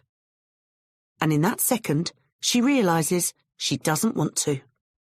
She doesn't want to be here, this place, this job, this life, anymore. This is something she can do for somebody, not just fester uselessly. Swirl round the drain amid guilt and regret. She can make sure his death doesn't go unnoticed and unacknowledged and unmourned. And by God, she is going to do it. She throws open the side door of her car. Shove him in! Michael goggles at her. Shove him fucking in! You're not actually serious. It's a hatchback. They have a very small boot, okay? Cherry, what the fuck? She explodes into the prone bodies, propped against her car like overstuffed bags of shopping, shoving them with both hands. They shift a few inches towards the open door. She does it again. All right. Fuck's sakes. Michael bundles the two bodies into the back seat of her car. They flop perversely against one another, like drunken lovers clawing for flesh, holding each other upright. She throws an old grey blanket over them. Cherry jumps into the front seat. This is her last chance. To stop at the border to madness. To stay within the confines of the normal world. Michael? He bends down to her window. She opens her mouth and hopes something sane and reasonable will emerge. Will you come with me? The expression on his face suggests that request is neither sane nor reasonable. The side entrance flies open. A pumped-up, shaven-headed silhouette fills the frame. Michael slams an urgent hand against her door. Go! She screeches away as Michael lopes through the car park Leylandii and beyond. By the time Detective Inspector Freddie Barrett reaches the spot, all that's left are tyre tracks. Chapter 5. Cherry. The vinyl crackles like a fire in the night. Lush strings, body and mind floating. Then the piano riff starts, taking her to a higher plane. She's where she belongs. She's happy and free. She's never wanted to be anywhere else as much as here. And this is her favourite tune. She pushes through the leery, sweaty crowd and into the main room just as the tune breaks. The kick drum kicks in. The bass rumbles through her guts. And a deep, authoritative voice opines that the rhythm is hot. And the place goes mental. Unhinged, uninhibited ecstasy. The silhouettes around her, moving the same way she is, echo her, reinforce her, make her feel part of something bigger and joyous and true. She remembers her older sister's horror stories of clubbing in the 80s. Stood stock still all night in case you messed up your 3-foot hairdo that was as stiff as the assigned gender roles. Groped and pawed at. Pint glasses smashing. This is not that. This is the magic of a jerry-built industrial warehouse transformed into a thumping fairy cave of lights and wonders and heart-in-the-mouth expectations. This is huge grins and hands waving in complex patterns. This is the embracing stench of Vicks Vapor Rub, pill farts and sweaty hugs. Offers of water and friendship and acceptance. The tingly shock of cold water down her back. Water she knows in the far-off rational part of her brain is sweat dripping from the ceiling, but which she embraces because it's her immersion in the crazy chaos of this place. Easy, geezer. Sorted. Safe. Nothing is small or mean or selfish here. Anybody can be anything they want. I'm calming. I'm calming. I'm calming hardcore. The year is 1992. Cherry is in her final year at school, but the rave is all she lives for. She still runs hard too. Second in the county champ senior 400-metre last month. And because she's 18, she can tear up the gaff all Friday night, with or without pharmacological enhancement, and still make it to 10:30 a.m. Saturday training and lead her fair share of the reps, though she'd have won counties easy if her blood type wasn't MDMA 2 to 3 nights a week. But who gives a fuck about any of that? Rave is her sole earthly purpose. The world has possibilities, and she has Mitsubishis. Let me hear you say, yeah! The tune fades. Cherry opens her eyes. She hadn't even realised they were closed. And in front of her is the most beautiful boy she's ever seen. His body is sleek and compact. His eyes gleam even in the darkness. His cheekbones appear to be carved out of granite.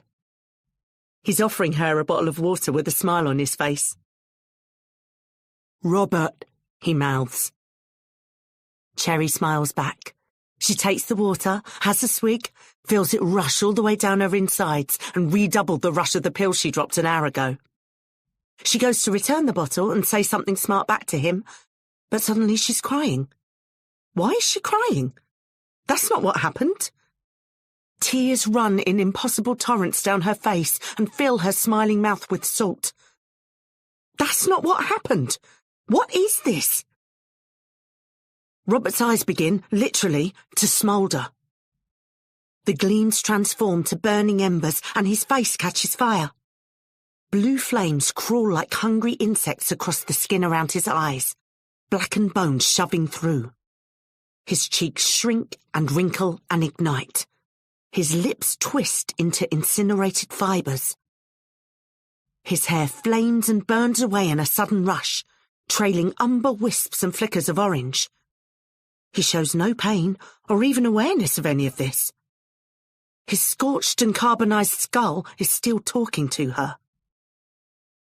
In terror, Cherry tries to spit the salt water that floods her mouth onto him to quench the flames. But she can't. She only manages to choke and gag. She can't breathe. She's going to drown in her own tears, and Robert is going to burn alive because she can't help him. His torched face leans closer, shedding scraps of scorched skin. Eye sockets 2 pits of dark, crackling flame. Cherry jerks awake. She's sweating hard. The campfire is out of control. The wood she laid to one side has also caught, and now the whole conflagration is roaring at her. Across the flames, The mute accusatory glare of the policeman she's kidnapped meets her eyes. It's a cold night. She'd let him crawl part way out of the car to get nearer to the fire, anchored by the dead body he's still attached to. She gagged him with her tights while he was unconscious and tied his ankles together with a backup cardie she keeps in the boot. Or Cardi B, as she calls it, giving herself a little mental pat on the back for keeping up with pop culture. She unwisely said this out loud to Danielle once, and she actually growled. That should be enough. No need to make him suffer in the cold, but also no need to be stupid. The flames reach higher. She kicks out in a panic, sending burning logs cartwheeling into the night in showers of sparks. A couple land on the policeman. He grunts and slaps them away with his free hand, but one is stuck between his shins. A muffled scream as his jeans start to smoulder. Cherry instinctively rushes over, pours it out. Big mistake. He grabs her ankle and yanks her to the ground. You deserve a peaceful moment. This audiobook is free, just for you. Let's take a short break with soft music, then we'll return to the story. Thank you.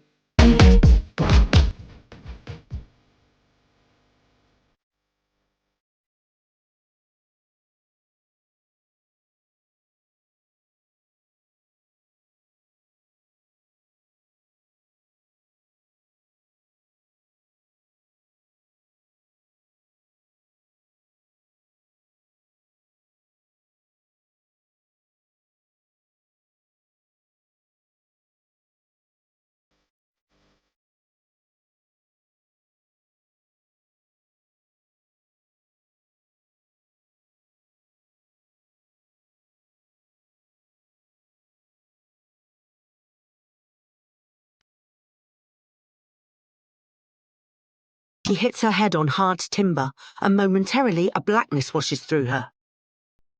He drags her towards him, his hand clawing up her leg to her thigh. She stamps with her free foot on his outstretched arm, his face. He grunts and turns his head.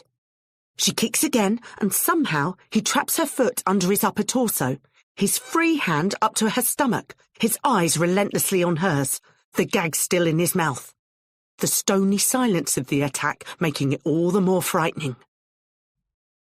She digs into her pocket and pulls out the loaded syringe of Largactil. There's a micropause as each combatant weighs up the other, as he decides whether the humiliation of being tied up by a woman outweighs the discomfort of being knocked out by an anachronistic mental health drug for the second time in a few hours, which is more frequent than the recommended dosage even at Wandsworth Prison Hospital. Then he lunges. Less than a minute later, as the unconscious policeman lies face down on the ground, drool starting to seep through what were actually quite pricey tights, Cherry wriggles her legs out from under his heavy form and checks her pocket. Only one vial left.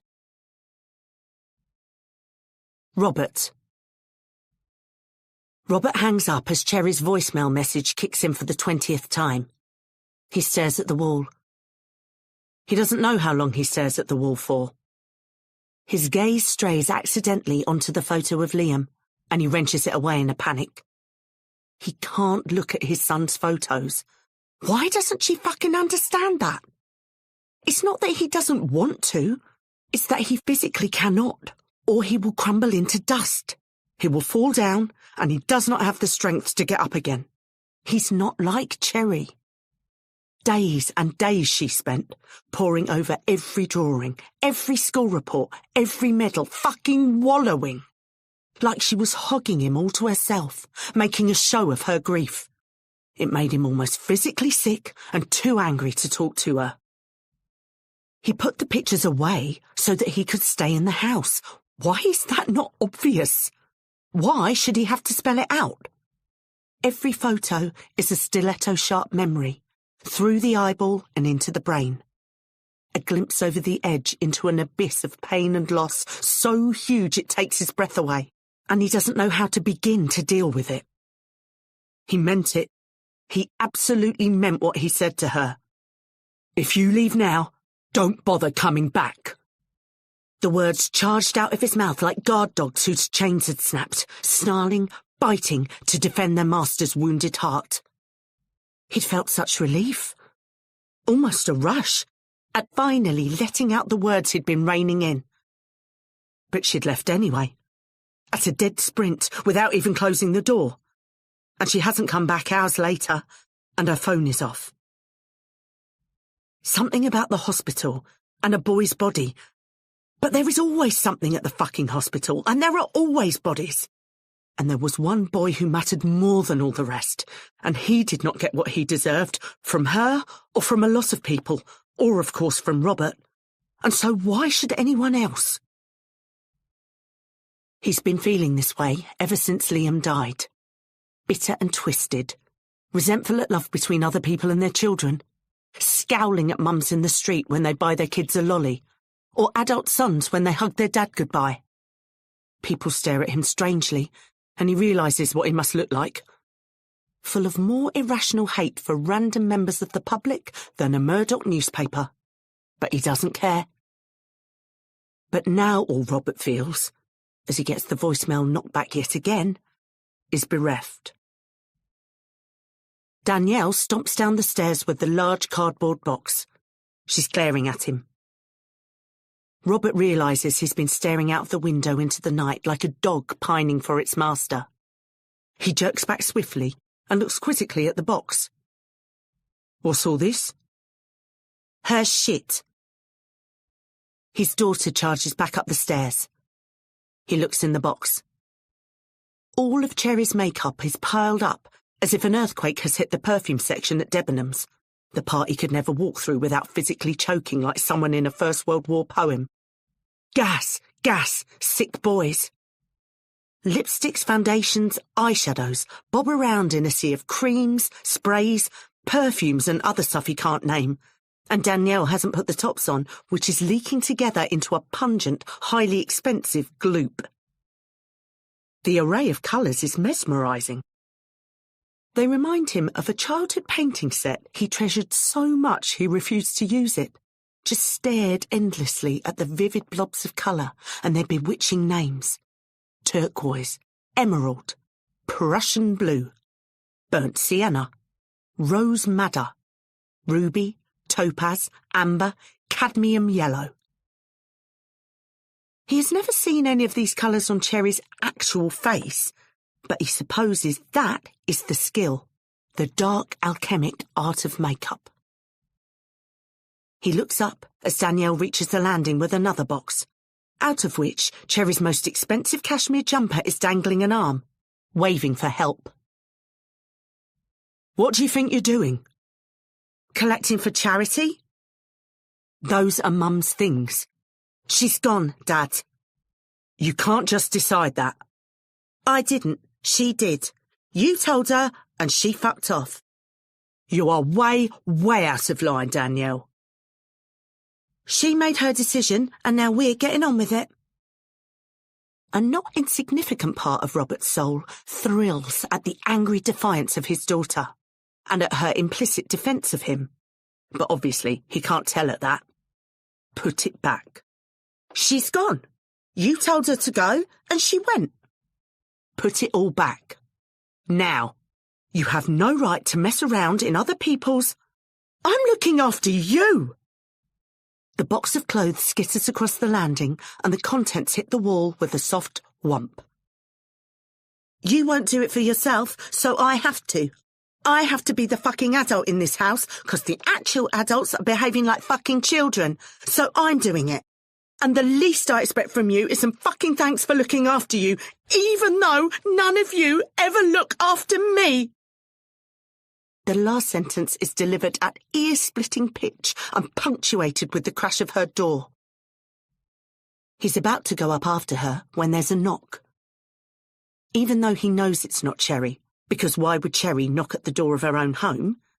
Robert nauseates himself at the speed with which he rushes to open it. It's not Cherry. It's her friend Michael. Robert doesn't like Michael. He doesn't like Michael because he knows how much he and Cherry share, including lots of shit about him. whereas he can't even remember Michael's surname. And the fact that Michael is gay irks him. He's no more homophobic than the average middle-aged straight dude. Less, he hopes, just because of hearing so much grim stuff in police canteens over the years. But he's seen plenty of men hanging round Sherry in hopes of one thing. And the fact that Michael has no interest in that one thing means he only wants to be around her because he likes her, which, Robert realises in that moment, makes him much more jealous than some random dickhead wanting a shag. Michael knows Robert isn't a fan, which accounts for his strange posture on the doorstep, one foot already turned back to flee. He's in scrubs and sweating like he's run a half marathon. Robert stares. "Hi, Robert. It's Michael. Cherry's colleague?" Stares. "Something's happened." Cherry. She stares over the campfire and the unconscious man, into the night and into the past. From out of the darkness looms the face of her son. 11 or 12 years old, lit up beautiful and bright and laughing as he tries to stop the gooey mess from sliding off the end of his stick. She'd never heard of toasting marshmallows, some American thing Liam picked up from Netflix. It doesn't seem that hard, but he's incinerated 3 so far, and Danielle is ripping the piss out of him. He fails again, and there's a brief blazing comet of artificial additives, and Liam giggles and shrugs an apology, and Cherry hands him another marshmallow from the big rustly packet. This is where they always came. For long weekends and short escapes, for summer holidays when money was tight, which was often. It was Liam's favourite place, at least until he became moody and distant, and that turned into his bedroom. It's in the photo she nailed back onto their living room wall. A campsite in a national park not too far down the coast, hidden in the lee of the South Downs. Surprisingly few people know about this side of the national park, and almost nobody knows about the campsite, which isn't marked and is at a dead end down a muddy gravel track. It's rudimentary at best. No cooking facilities, no showers, just a basic wooden hut you can hide from the rain in, and a couple of moss-obscured signs detailing the local wildlife. But there's a beautiful little river that slows to a wide, shallow bend, with reeds and kingfishers and a sandy bottom for paddling. And on the other side, across a series of slippery stepping stones, long sloping hills stretch up from a stand of glorious wide-limbed oaks that crackle electric green in spring and burn garnet and honey and bronze in the autumn. One of the biggest oaks offers down a friendly series of low branches like a ladder, almost designed for an active 11-year-old boy to scramble up. Bats swoop at dusk. One of the things she and Robert always agreed on was the importance of nature. She had no idea she was even driving here until she looked up, and there was the old hut right in her headlights. You never know where things will take you, do you? Never guess at the time that something that brings such joy would become a place of pain. Suddenly she's overwhelmed by loss and loneliness. What the fuck is she doing? What is this insanity? Out here in the cold, in the middle of the night, in the middle of nowhere, with an unconscious policeman and a dead body? Nowhere to go and no inkling of a plan. What the fuck was she thinking, or not thinking? She'll go back. She has to go back. There must be a way to fix this. Robert will know. Robert knows so many things. Christ, the things she said to him. She scrabbles around in her pockets and does the thing she steadfastly refused to do ever since she left the hospital car park, because she didn't want to hear from anyone. She didn't want to think or answer or talk about it. She just wanted to drive into the darkness forever. She turns on her phone. Literally dozens of rapidly escalating texts from Jackie, from senior HR, from the widowmaker herself, pile up unread.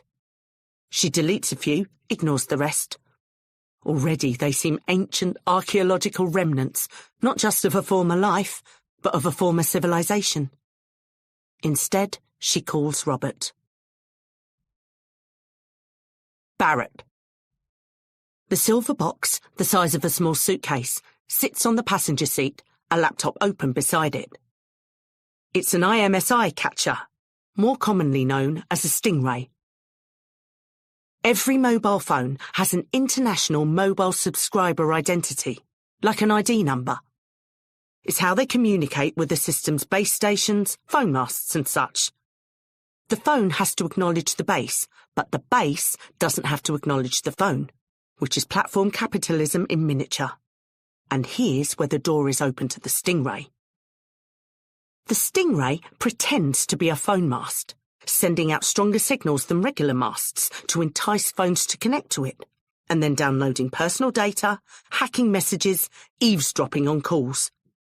It allows the police to harvest large volumes of data on attendees at demonstrations and protests, to use and abuse in profoundly anti-democratic fashion at their leisure. Freddie Barrett bought 2 for the department. From the Special Projects/Terrorism budget line, which was basically free money for a good long while there.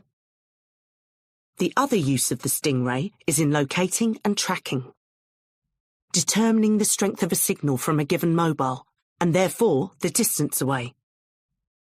In the centre of the map, on Freddie Barrett's laptop screen, is a single glowing point of reference, unmoving, growing stronger all the time. Andy Jakubiak's mobile phone. And as he looks, Barrett sees another dot suddenly appear on the screen, on top of Andy's, redoubling the strength of the glow, pulling him in like a pub fire in winter. Barrett grins, punches the top of his steering wheel and speeds up. He doesn't notice it, but as he does so, he passes a sign that welcomes him to a national park. Robert stares incredulously around him. This cannot be happening. He's sitting at his kitchen table. Everything is still exactly the same. The wallpaper, the boxes of cereal lined up like a shelf of well-read books, the fucking shit kitchen units he's been trying to install from a combination of IKEA pentagrams and instructions in Swedish put through Google Translate to predictably disastrous results. And yet his wife has absconded with the corpse of a refugee, as well as the police officer who is handcuffed to it. And he's on the phone to her, giving her advice. Her mate is leaning self-consciously against the wall. Danielle is sitting on the bottom step with her eyes bulging, like she's done enough Colombian flake to stun a whale. He blinks twice, but the 2 of them are still there. This is still real. And he's still on the phone to Cherry. You have to get rid of the phones, his and yours. OK. Pull out the SIMs, crush them with a rock. You have to assume Barrett is tracking his mate's phone. OK. And then? She asks, a note of quiet desperation in her voice that only somebody who knows and loves Cherry Bristow, despite everything, would pick up. He takes a deep breath and looks around the room. His eyes light once again on the picture of Liam winning the race. He looks, in his determination, his focus, his grace, exactly like Cherry. Like she still does now, to him. Bring them back here. Danielle explodes off the step and begins roaring. Robert gestures angrily to Michael to take her upstairs and turns his back on them. Bring them here. We'll talk to the young lad. I don't know him personally, but Barrett's done this for years. Found little protégés to do his dirty work and take the fall for him. Nothing half as mad as this, but... There's a pause.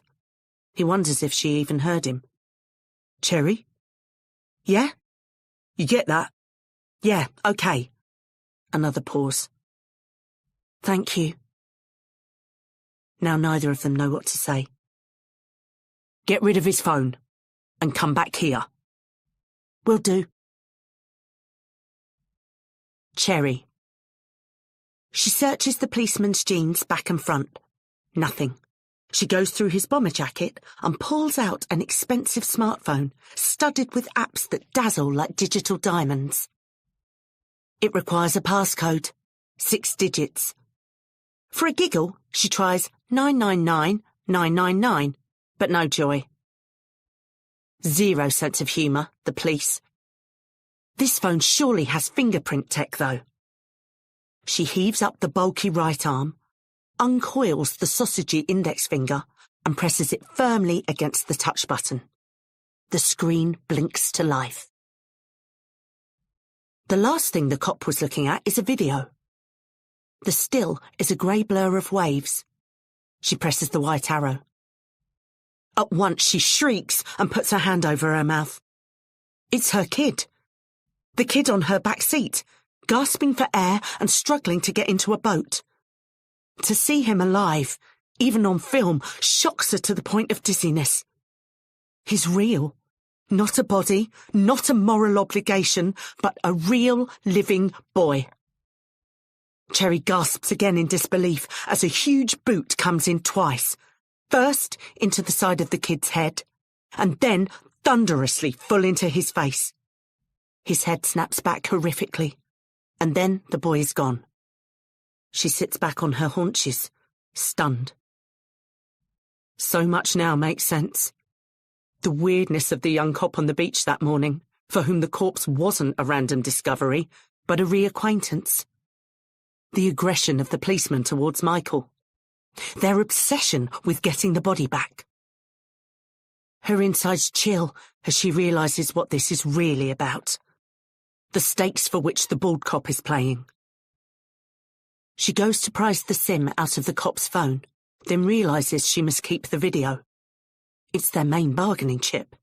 Send it to someone she trusts before chucking it. Hurriedly, she punches in Michael's number and presses send. The coverage out here is shit. The blue bar of progress crawls like commuter traffic. In the back of her mind, she hears the crunch of tyres on gravel, but it sounds too suburban, too far away to be part of this reality. It doesn't register until she looks down the muddy gravel path to her dead-end campsite and sees the twin headlights of an approaching car. She panics.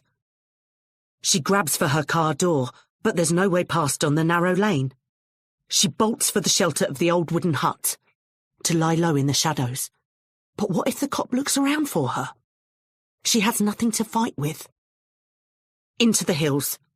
Cross the stepping stones and run through the oaks and up into the hills. She can outrun most men still. It'll be a long cold night, but at least she'll be alive. She takes a step, 2 steps towards the river. And then she feels a hot, angry force at her back, rumbling up like a new volcano hissing from the sea. The young cop is standing behind her. Jakubiak. The horrible sensation of the knockout shot lingers, like sliding down a ramp into an oily, slimy blue-green sea, gyring and tumbling in suspended animation, greasy sludge in his mouth and nostrils.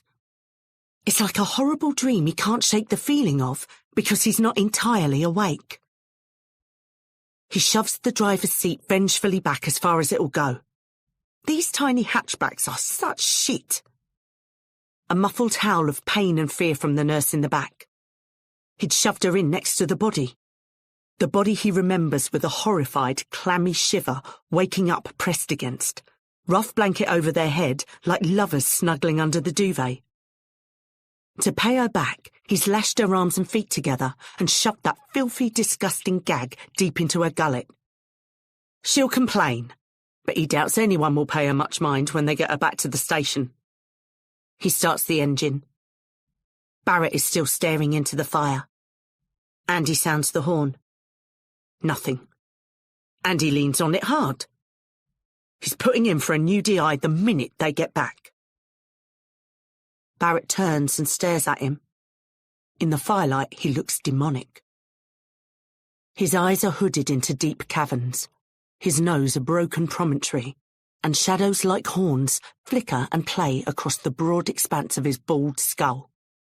The runes and guts of the fire snap and snarl behind him like a leashed beast, spitting crimson and orange sparks. He holds out his hand. Notebook. What's he talking about? Andy rubs his wrist. It's swollen and bleeding where the handcuff bit deep, and he wants to get some surgical spirit on it, sharpish. Who knows where those fucking handcuffs have been? Barrett did that to him. Didn't even apologise when he unlocked the cuffs. Smirked as he shoved them back into his pocket. We need to get on, Detective Inspector. Get her back and charge her. Barrett still holds out his hand. Give me your notebook. Again, the flame of rage ignites in Andy's chest. Barrett is the one. It was the nurse who humiliated him, but none of this fucking nightmare would have happened if Barrett hadn't groomed him, he realises with a sudden shock.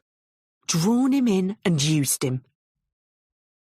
For the first time, he wonders if he can take his mentor. He's younger, fitter, better max on bench and squat. But Barrett would gouge him in the eye, then bite through his windpipe. Andy wouldn't do that. And that's the difference between them. He levers himself out of the impossibly annoying midget car, whose designer clearly never did a dumbbell fly in his life, and slouches over to his boss to see what he's talking about. Why do you want my notebook? Sir? Fucking hell, I will test your chin in a minute. Why do you want my notebook, sir? Couple of details I want to check. A beat. Then Jakubiak sullenly pulls out his notebook. Barrett leafs slowly through it. He stops at the entry Andy made at the beach. He reads the nurse's name, where she wrote it in capital letters at the top of a page, then looks across at her. Cherry Bristow. Phone numbers underneath. Mobile, work, home address. A thorough person. Unlikely to forget things. I know her. And? Robert Bristow's missus. Who? Black guy, ex-Met. Before your time. Transferred down here, couldn't take the banter. By the book type, straight arrow. So? So, constable, that means she will also know who I am. Barrett and Cherry lock eyes for a long moment. Some kind of twisted understanding passes between them. Then he rips out the page with her name on it and chucks it into the fire. For a moment it clings on, miraculously intact in the heart of the blaze, then vanishes in a curl of smoke. In the back seat of the car, Cherry spasms and kicks.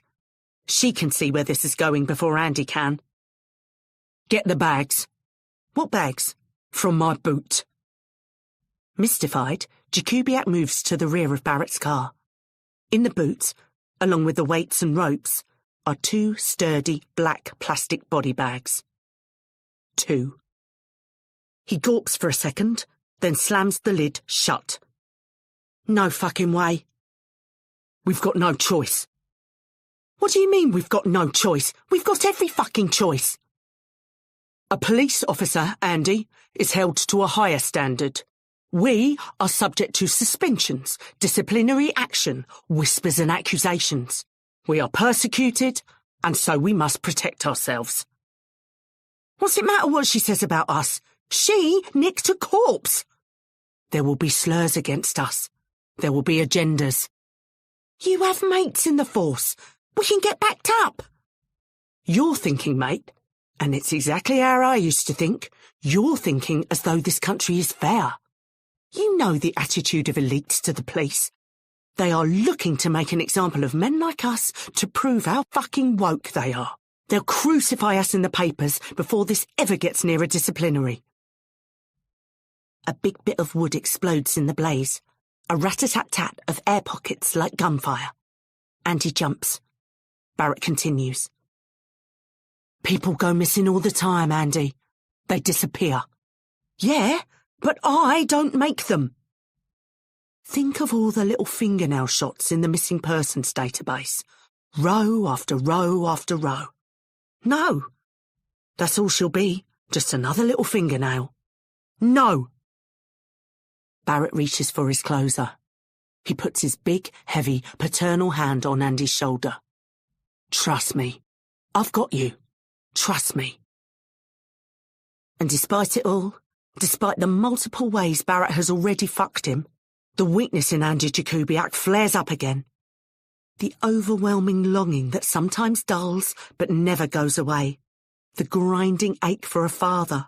For a big, reassuring presence that smells of aftershave and musky warmth and cares for him, tousles his hair and takes him for a kickabout, rouses in his breast.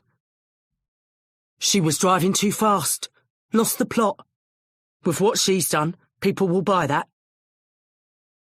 Please. She went over the cliff edge and into the sea. Won't be hard to do.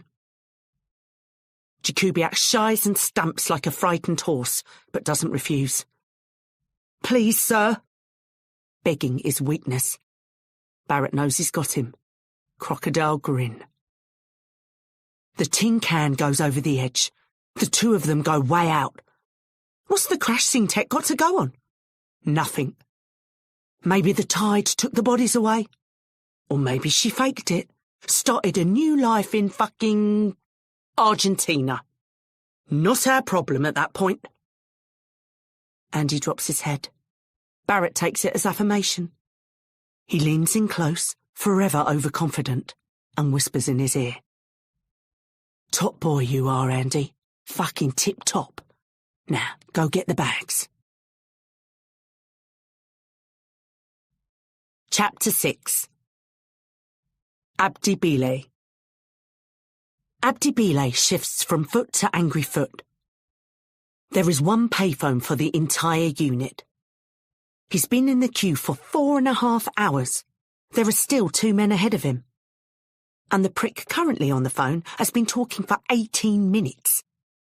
It's lockdown at 5 p.m, then it all starts from scratch again tomorrow, and the guards hold him back at unlock till the phone line has formed to fuck him up. He got the phone card off an illiterate Yemeni, in return for helping him fill out the seemingly endless number of forms needed to prove your right to remain. In Somalia, when they lock you up and beat the shit out of you, at least they don't also make you fill out forms afterwards. Perhaps this is what makes Britain a developed country. 07972 274 398. The guards hate him because of the revolt. The boys had held the cell for a full night and most of the next day. They couldn't get the door down, or they'd have blown the whole joint up, smashed it apart, burnt it to the ground. But power had shifted nonetheless. The inmates were in charge, no doubt about that. The guards eventually withdrew altogether, and a strange echoing silence pervaded the intake unit, punctuated by the occasional shriek of triumph. They'd got as far as drawing up a list of demands, the right to apply before you come top of the list, when the stormtroopers burst in. These were professionals, not fractious, disorderly slobs like the guards, but a coherent unit. Big men in helmets and body armour, driving forward with shields outstretched like a Roman phalanx, crushing inmates against the walls, mercilessly beating and stomping the fallen with truncheons and heavy boots, wreaking vengeance for the humiliation of their colleagues. But Abdi had seen armoured men like this before. He'd seen most things before, at the ripe old age of 19, and he was not afraid. He runs his hand along his swollen jaw and grins at the memory of the night they held the cell. It was worth it. He'd take every kick and punch twice over for that feeling of power. The electric buzz of having control, of shouting down the corridors in dozens of languages and dialects and idioms that, fuck you! We are the kings here. We will take no more shit. We are not afraid of you. That's the lesson Abdi Bile has learned from his odyssey. You are stronger than the monsters. 07972 274 398. The prick on the phone makes a full 15 seconds of fucking kissy-kissy noises before hanging up. Unless he's very intimate indeed with his lawyer, he is taking the piss. This is a line to call for help. This is a line to get them out of this shithole. Anything else is keeping other men in captivity. The next guy gets on. Hurry the fuck up. 07972 274 398. Abdi Bile shoulders the phone prick as he comes back down the corridor. Not hard, just enough to let him know he was taking liberties. Big, gangly, slack-jawed, slow-eyed Maghrebi motherfucker. Algerian or Tunisian. There are massive geographical, religious and cultural divides in here. Ties that bind and hatreds that separate. Loyalties and enmities you can't transcend. Certainly not when all you have in common is a jail cell. He owes this particular dickhead no loyalty at all. The phone prick hits the far wall, sees who popped him and drops his fist in a hurry. Abdi Bile has garnered something of a reputation around the facility. Ripping out a toilet and waving it over your head on your first night will do that. He doesn't mind playing up to expectations. You get a better night of sleep here if people are afraid of you. The big blonde guard spots the infringement. Easily enough to send Abdi back to his cell. He bounds over eagerly like a dim dog towards its food bowl, until the brutal black and red swelling around Abdi Bile's jawline gives him pause. Abdi glares back with a mixture of boredom and truculence, a prizefighter tolerating a bout beneath his level. Danny Hodges stares at that battered face and considers. There is an art to inflicting authority. It relies not so much on pain as the suggestion of it, the implication of violence more than the act itself. The terrors of the imagination are infinite. The anticipation is what hurts. The slash, the gut shot, the electric shock are limited by comparison. Almost, sometimes, a weird relief. And therefore authority is often reduced by violence, not augmented by it. Danny Hodges' semi-reptile brain does not attain these parabolic loops of abstraction. But he does know that if he smacks a staunch little hardnut like Abdi Bile and the guy laughs in his face, he's the one who looks like a cunt. Problem? Abdi stares. Where would he begin? No problem, he says in English. A long beat, then the big blonde twat moves away.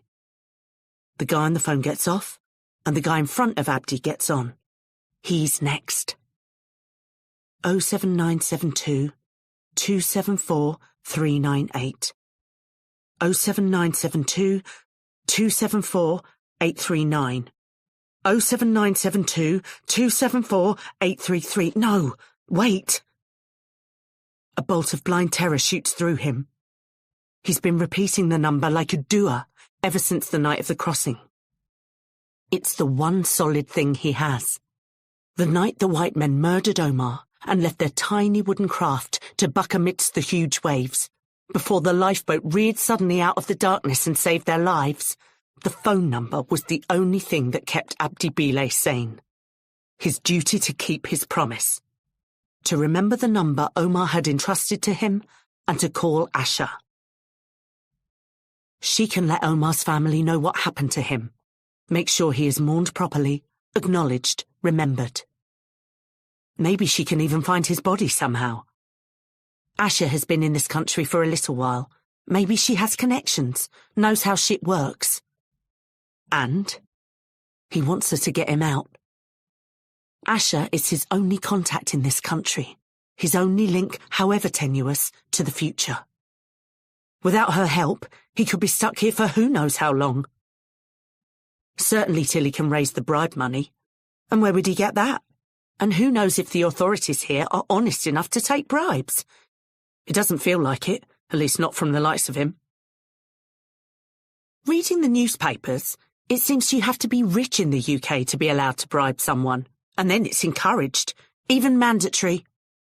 Bribery should be open to all like it is back home. It's the only fair system.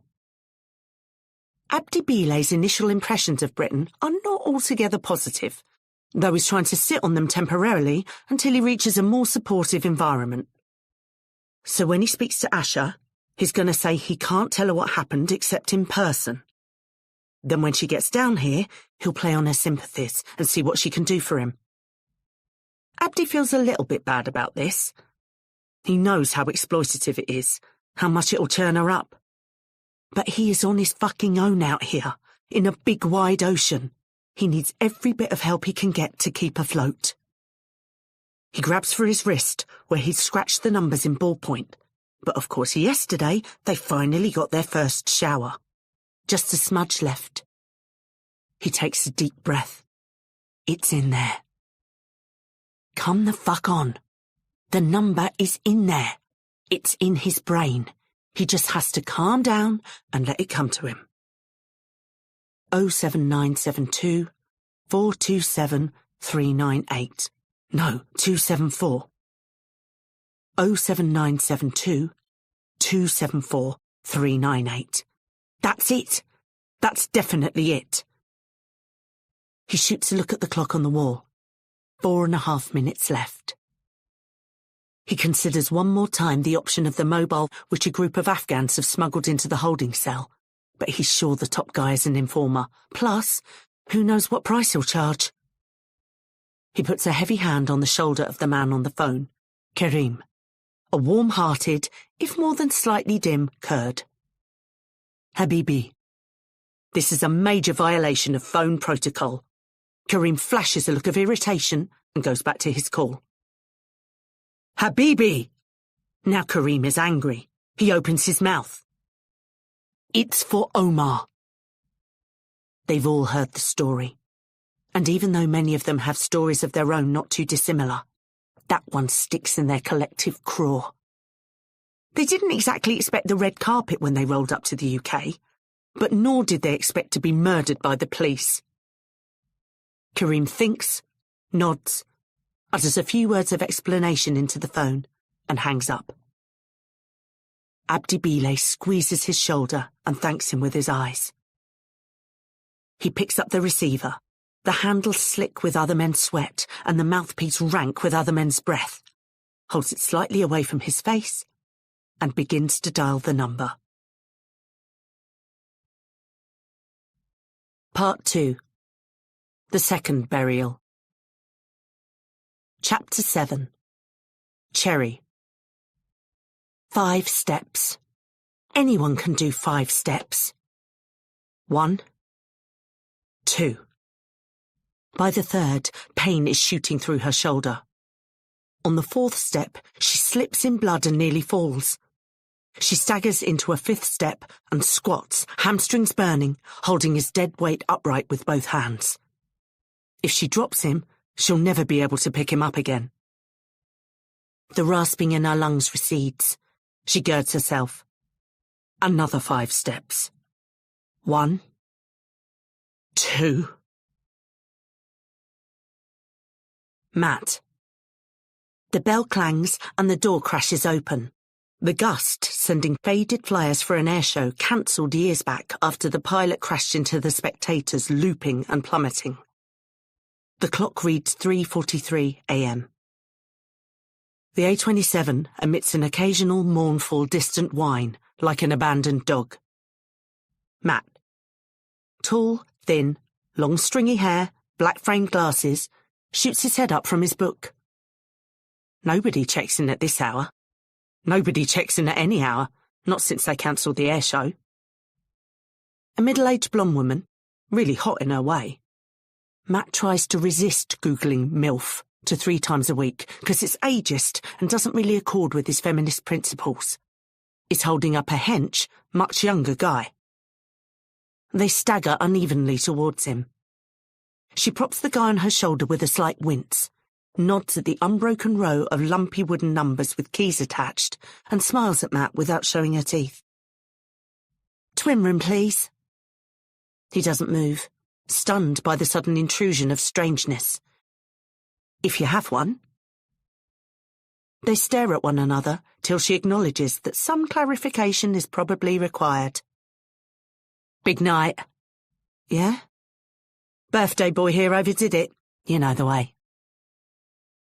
Matt isn't looking at her. He's staring at the stream of dark blood advancing across the lino towards him. A thin red dog eagerly sniffing out new territory. She follows the line of his gaze. The blood begins to pool at the edge of the check-in desk. They both watch it gather. The bleeding man mumbles incomprehensibly.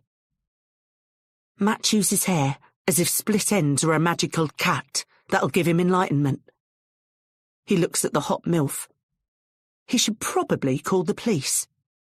Instead, he reaches over his shoulder and pulls down one of the many unused keys. Twin room, yes? He taps the ancient desktop into life. She shows her teeth this time. Nice teeth. Yes, please. Names? Huh? What are your names? The woman doesn't reply. She looks around. Behind Matt is a shelf of dusty household products, emergency supplies for ill-prepared travellers. TCP, Heinz ketchup, Coleman's mustard. Brandon pickle. Matt's fingers freeze on the keyboard and his eyebrows are lost in the shaggy undergrowth of his hair. His voice rises a half-octave despite himself. Brandon pickle? Correct. Right. The fingers clatter briefly, sceptically. And you are? Her gaze runs along the shelf again, alighting on the disinfecting tablets. Mrs. Milton, like the poet. Cherry. The police officer is laid out on the bed, boots off, several towels underneath him to soak up the blood. She undoes his shirt, belt and trousers with swift practiced efficiency and casts them aside. Checks his head. There are tears and loose flaps of skin, but the skull is intact. She moves down. The stab wound, which is more of a slash wound, begins just under the ribs and sweeps down in a long, ragged crescent across the stomach and into the quad. The good thing is it looks relatively superficial and appears not to have nicked the femoral artery on the way out, or they'd be really fucked. She examines the point of entry, pulling the flaps of the wound aside, sweeping the blood away with her hand. It spatters across the wall in an elegant parabola. Something for the cleaners to chat about in the morning, assuming this place has cleaners, for which there is minimal evidence. She's right. No visible puncture marks in the internal organs. In fact, she can barely see them. The knife has gone through the cloudy off-white layer of subcutaneous fat and lodged in the overdeveloped musculature. He'll struggle with sit-ups, and if he has marathon aspirations, they'll require a rethink. But he doesn't need the hospital. If they can ward off infection. And that's where her problem starts. Though shallow, the wound gapes wide and will be very hard to close. The muscles on these pumped-up guys are so close to the surface that they stretch the skin out. So when it's sliced, it rolls up on itself like a cheap window blind. Nightmare on a Saturday night. Takes minimum 2 nurses to stitch up one glassed gym bunny, depending on how much creatine and protein powder they've been chucking down their necks. Cherry looks around. She's going to need a needle driver, tissue forceps, some form of anaesthetic, and some help. Only one place to go. Matt. Got any spirits? The hot MILF is back. Matt looks up hastily from his phone before slamming it face down on the desk. He's definitely used up one. Okay, all of his 3 searches. What would you like? The nice teeth are back again. What have you got? Matt goes in the back, rummages around for a while, comes back with a large mixed handful of cobwebby miniatures. He waves them at her with a shy grin of triumph. Perfect, she winks at him. Want to come up then? The sudden and total evaporation of moisture from Matt's mouth should be studied by flood defence engineers worldwide. If you can handle both of us, that is. Matt slaps an ear as though it might be deceiving him. His throat is drier than the American West. Eventually, he hacks up a desiccated cough of agreement, more nod than word. Brilliant. I just need 1 or 2 more things. Any? Matt chokes his voice down to its regular frequency with some effort. Anything. A heavy needle and thread, like a sailmaker's needle if you have a kit. Also some tweezers. And a pair of pliers. Needle nose, ideally. What? Her eyes light up like she's just seen the love of her life walk through the doors of a fancy restaurant holding a bouquet of flowers. And this. She reaches over the desk and picks up his oversized stapler, slamming the top part hard into the wood to test it and nodding with deep satisfaction. She looks up at the utterly bemused clerk. There's a kettle in the room, right? Yes. Come on, then. Oh, one more thing. How are you with blood? Not too good, it turns out. Matt twists his head nauseously away from the gaping wound. This is not how he imagined the evening might pan out. For starters, it's the man's groin he's bent over. The fit, yet in retrospect obviously insane woman, is uncapping the miniatures purposefully. The items she requested are soaking in boiling water in the sink. She hands him several open tiny Baileys. Get one of them down here. Matt is only too happy to comply.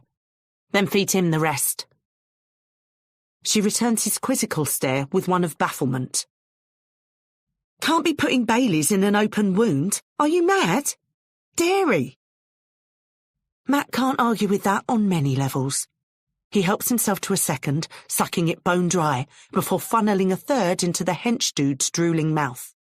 The guy starts to choke and spit it back out. The hot, terrifying woman looks at him as though he's a complete half-wit. She's decanting mini Jack Daniels into a large mug. Pinch his nose? Eh? Pinch his nose shut, she says, with the impatient air of someone explaining a card trick to a particularly dim-witted dog for the 100th time. That'll make him swallow. Matt does, and the guy does. Couple more, says the hot, terrifying woman. It's the closest we have to anaesthetic. Matt looks up at her, already knowing, yet dreading the answer. What exactly are we doing? I'm going to stitch him up, she says forthrightly, back to Matt, hands in the sink. She turns round. In her hands are the needle and thread, the pliers and the tweezers. You washed your hands, yeah? Matt nods. She chucks him the tweezers. This is how it works. You hold the wound closed with those. Keep the two edges nice and level as best you can. I drive the needle in one side, bam, and as far through the other as I can manage.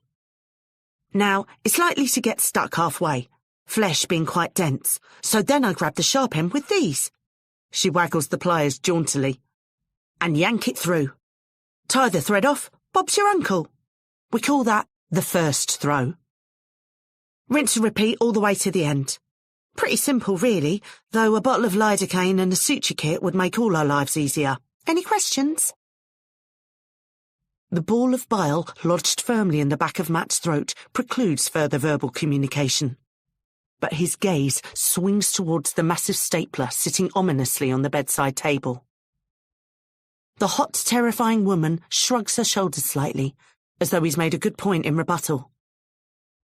Yeah, well, that's where we have to get a bit unorthodox. Oh, that's where things get unorthodox. Good to know. Cut's got too wide. Wound's started to roll back on itself. See where the flaps are caught under? Matt does see, and very much wishes he hadn't. The towel underneath the guy's hips is a sodden morass. Red tentacles creep along the edges of the mattress and down to the floor. There's no way you can keep the wound shut without tissue forceps. So what we're going to do first is, you're going to shove the edges together by hand, and I'm going to staple them in place. She politely waits until Matt has finished gagging and has wiped his mouth, then continues. It's fine. Well, it's not ideal, but there's not a lot of other options. If I do a good job, we should be able to pick him out afterwards. I'll let you do that if you're a good boy. She grins. For a lunatic, she really does have very nice teeth. Before we start all that, you have one other job, probably the most important. Matt can't bring himself to ask. She carries on. Hold him down. Hard. And with that, she takes the mug of Jack Daniels and pours it into the length of the open wound. Jakubiak. The dawn chorus awakens him from uneasy dreams. Strange, dark visions of black tides, leavened, then ended by the high, sweet song of birds. The primrose sun of early morn flowers through the window. He doesn't know where he is. A small, grubby room, smears of blood and dirt profaning the gorgeous light. Pain pulsates through him. He doesn't remember falling asleep. The nurse is leaning against the wall, arms folded. Something about her demeanour suggests she's been watching him for some time. They lock eyes through a sunbeam.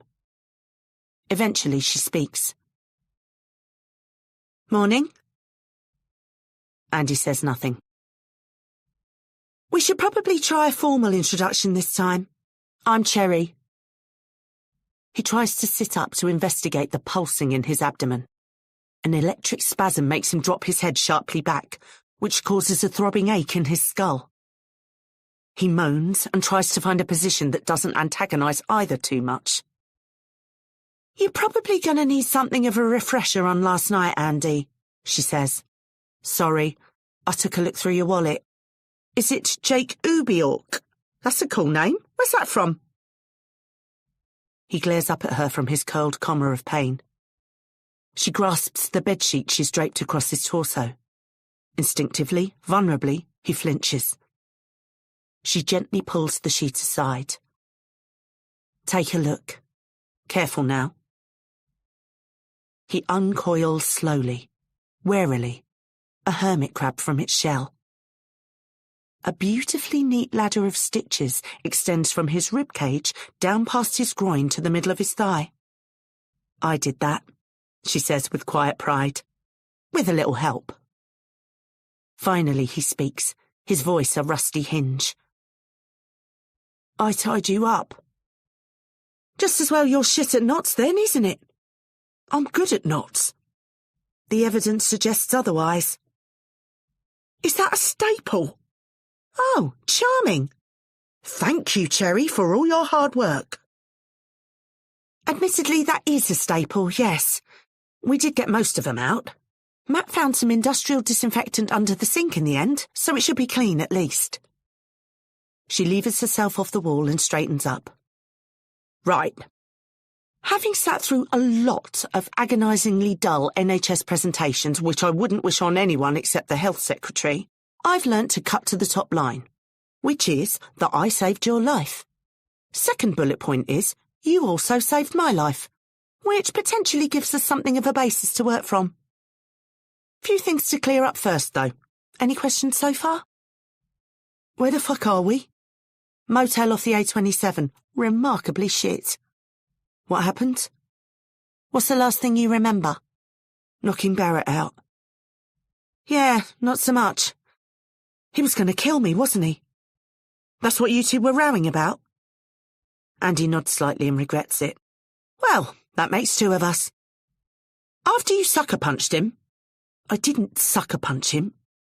He turned away and you clouted him. Classic sucker-punch. No judgment. He'd have bitten through your fucking windpipe if you'd done anything else. Andy stares. How does she know things like that? I don't know what you were going to do after that.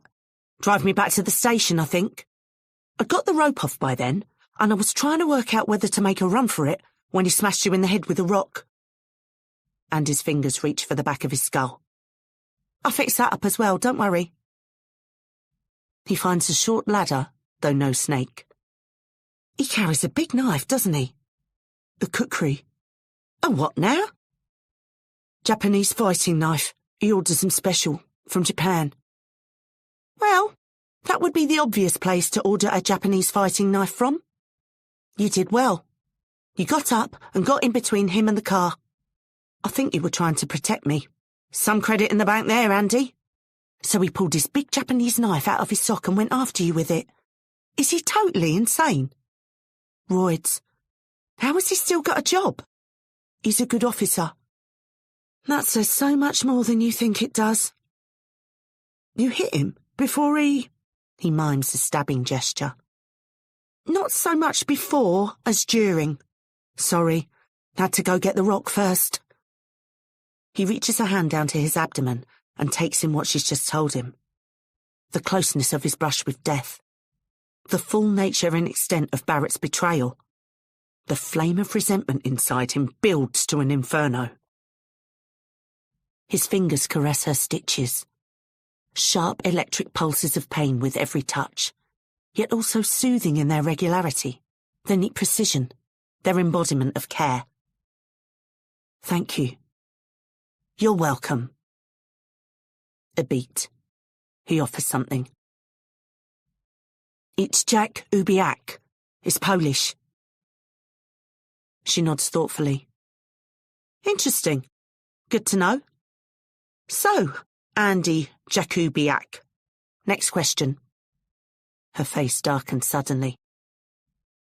What the fuck was that video? Barrett. Freddie Barrett straightens up slowly from investigating the tyre tracks, his limbs stiff and cracking like the embers of the fire before him.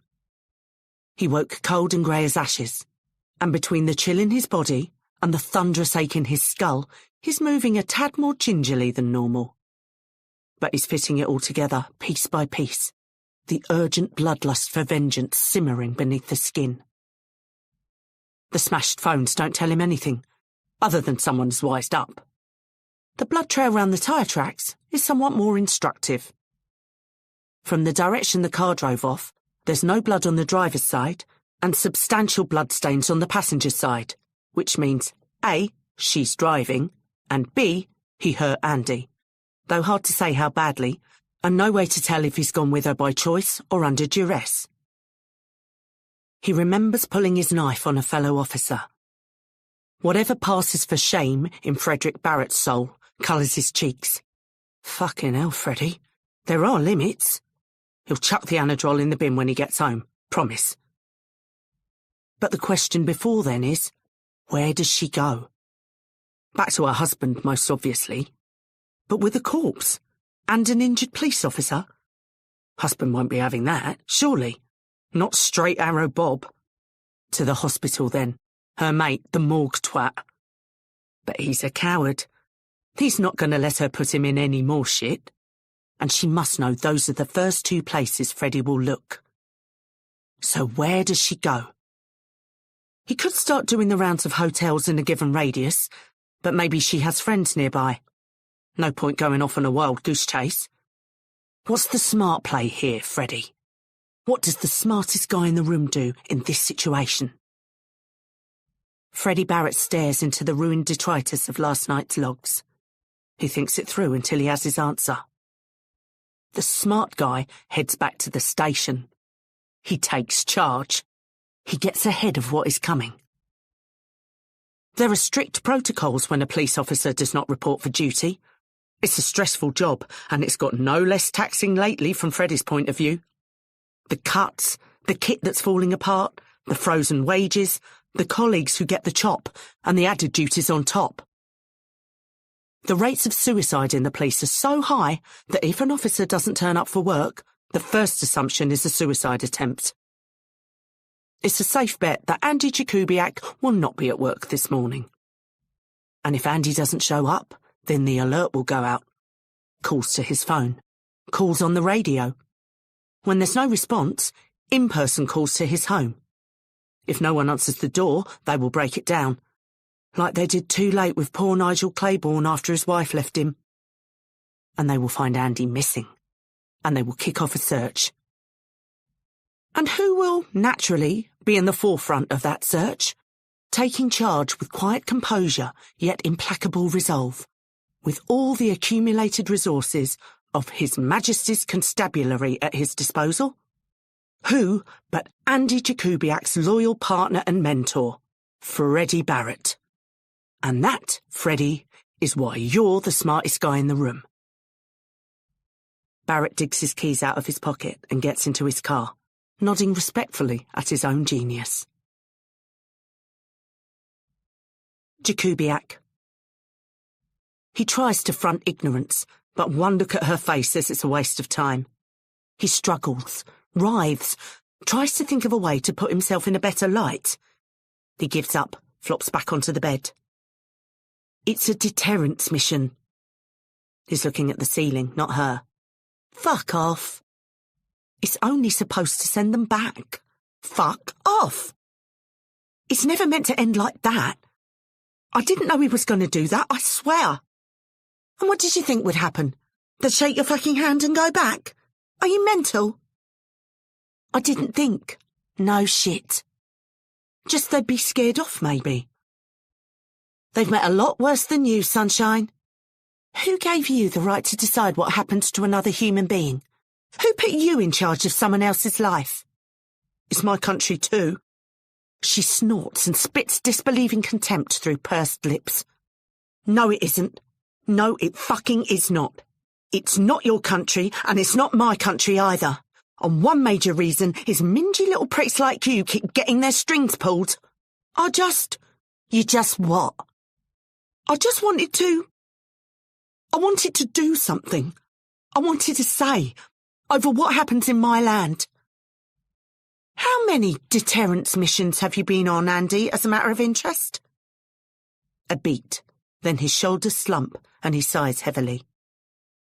That was my first one. She laughs. Your first one? Right. Ever feel like you've been had, fella?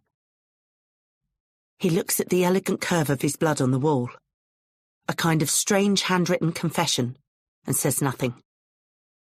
Well, it's just as well you were there as it goes, because that video is what's going to put him in jail. Instantly, he shoots up onto both elbows, wincing. You have it? She's looking out of the window, face illuminated by a bright light from inside as well as out. Of course I have it. Where? Never you mind. Somewhere safe. With someone reliable.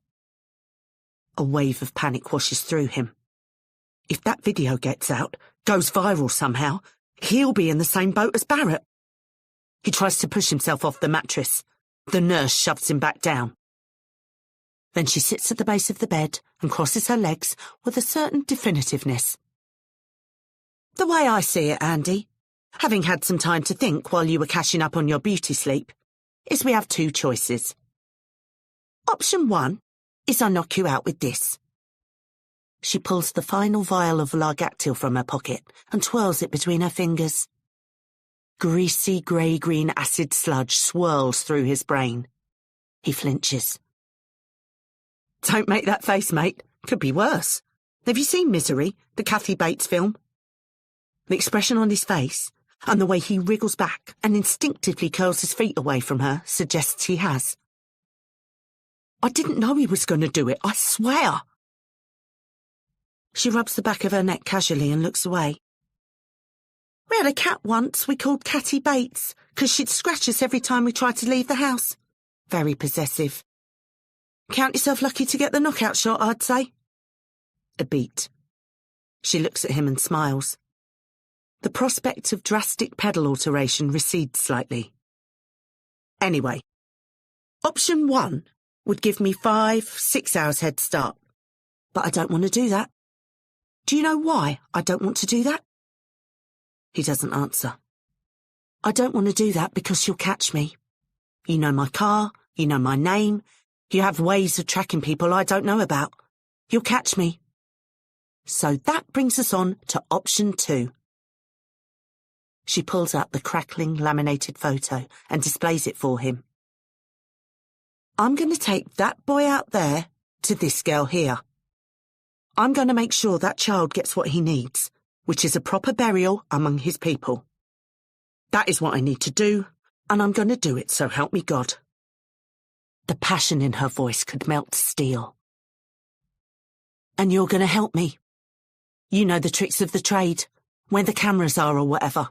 You're going to help me get there. Why would I do that? To make up for what you've done. Because I think you're a decent person underneath. Underneath? Thanks a lot. And because I can tell them what really happened. How none of this is your fault. You were dragged into it. It's all down to that bald cunt, excuse my French. He is a bald cunt. Get me to the girl, and I will get you off the hook. Your words are mine against his. But fuck me over, and you'll be in the frame for manslaughter, at a minimum. All the air rushes suddenly out of his body, and he slumps back against the mattress, staring again at the spirals of agglomerated dirt and cobwebs that decorate the ceiling. Think about it, she says brightly. Your choice. But don't take too long. I'm starving. Chapter 8. Asher. Sit down. Khadija stands in front of her, face baked into the hard rills of her usual scowl. The two of them inches apart in the thin space between their narrow little beds. Asher is more than a little afraid of Khadija. Khadija is tall, angular, spiky with disenchantment. The men in the kitchen call her Sharptooth, though not to her face. In all the months they have unblocked toilets together, scraped grime and grease from ovens and plates next to one another, slept a metre apart, Asher has never seen her smile.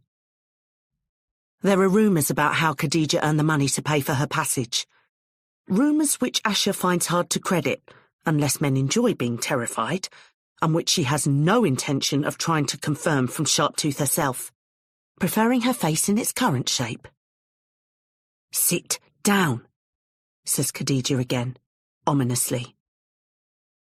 Asher sits, nearly bumping knees with the tall girl and apologising faintly. Khadija does not sit. She stares down at Asher for a long moment.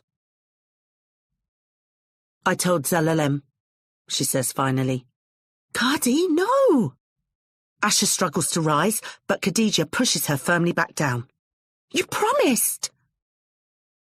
Khadija had caught her the night before, sobbing on her bed. The stress of constantly checking her phone for days, the gnawing tension in her stomach building and building as time went on, and still nothing from Omar.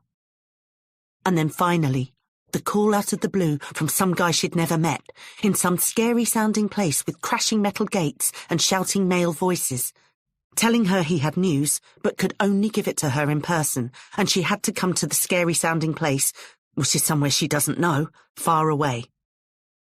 It was all too much. For a person living illegally thousands of miles from home, Asher has limited experience of life. She is only 17. Until the previous year, her father had kept her on a tight leash, segregated from boys and largely confined to the house. Her dalliance with Omar conducted under conditions of strictest surreptitiousness and secrecy. He was a delivery boy to her father's house, bringing fresh bread and curds. Soon he was there, even on days when there was no bread to deliver, his bag plumped out with a pillow to get past the man on the gate. They met in the back stairwell, hardly touching, hearts aflame. Then Asher's elder brother died, and with him went the money he sent unwillingly to Asher's father, the tribute of the conquered to the conqueror, and suddenly everything changed. Asher was bundled onto a plane with a fake passport and a real student visa. Her father is a bureaucrat somewhere deep in the bowels of government, so he has access to such things. The British will sell anything to anybody. Everybody knows this, he reassured her when she asked him if the scheme would work. You will be fine. Besides, they are always on strike there now. Nobody will ask you questions. Asher was so excited on the plane she could hardly stay in her seat. The home of Harry Potter and the Queen, R.I.P. Sure enough, when she arrived, the border staff were too swamped and resentful to check her paperwork properly. Zelalem, the owner of the restaurant where she was to work, fat and greasy with wandering paws, met her on the other side. Despite the long hours and sharing literally a cupboard with Khadija and the fact that everything she earns goes straight to her father, she is still excited. She loves the novelties, the idiosyncrasies. The squawk and bounce of how London girls talk. The slouching swagger of how London boys dress. Little nuances of English like how shit and sheet are similar but so different, yet I'll see what I can do and it's possible both mean no. It's all such a rush compared to her stultifying former life. Sharptooth growls at Asher's naivety and mutters dark warnings about how she won't feel the same when she's been here for years and years. But Khadija will never know the suffocation of her father's house, and anyway, Omar is coming, and they can be properly together, and it's all part of some incredible adventure. But Omar has not come, and instead this strange boy has called. Abdi Bile. It can't be good news. Nobody withholds good news. Dread churns through her insides, and horror at what might have happened to Omar, and resentment that the boy in prison is stringing out her suffering. At least it sounds like a prison, this intake unit far out of London on the southern coast. How can she even get there? She has no money. She has the fake passport, but the visa has expired. She's barely ever left the small tangle of back streets where she lives and works. Zelalem won't allow it.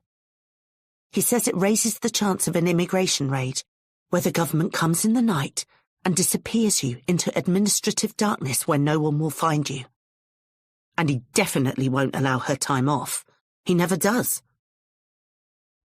She unwisely confessed all this to Sharptooth in a tearful, overwhelmed gush and extracted a promise in return that she wouldn't tell the boss. And now Khadija has betrayed her. He'll tell my father. He won't tell your father. How do you know? Because I told him if he told your father, I would cut off his penis with a chopping knife and shove it up one of his nostrils. It's small enough to fit, says Khadija, with the toneless inflection of a woman confirming she sent the email ordering new stationery. Why? Why did you tell him? Asha is so caught up in her own story that she misses entirely what Khadija is trying to tell her between the lines. Because otherwise he wouldn't have given you the time off. What? But... Look, says Khadija grumpily and roots around in the pouch of her apron, withdrawing a substantial handful of crumpled notes and tarnished coins.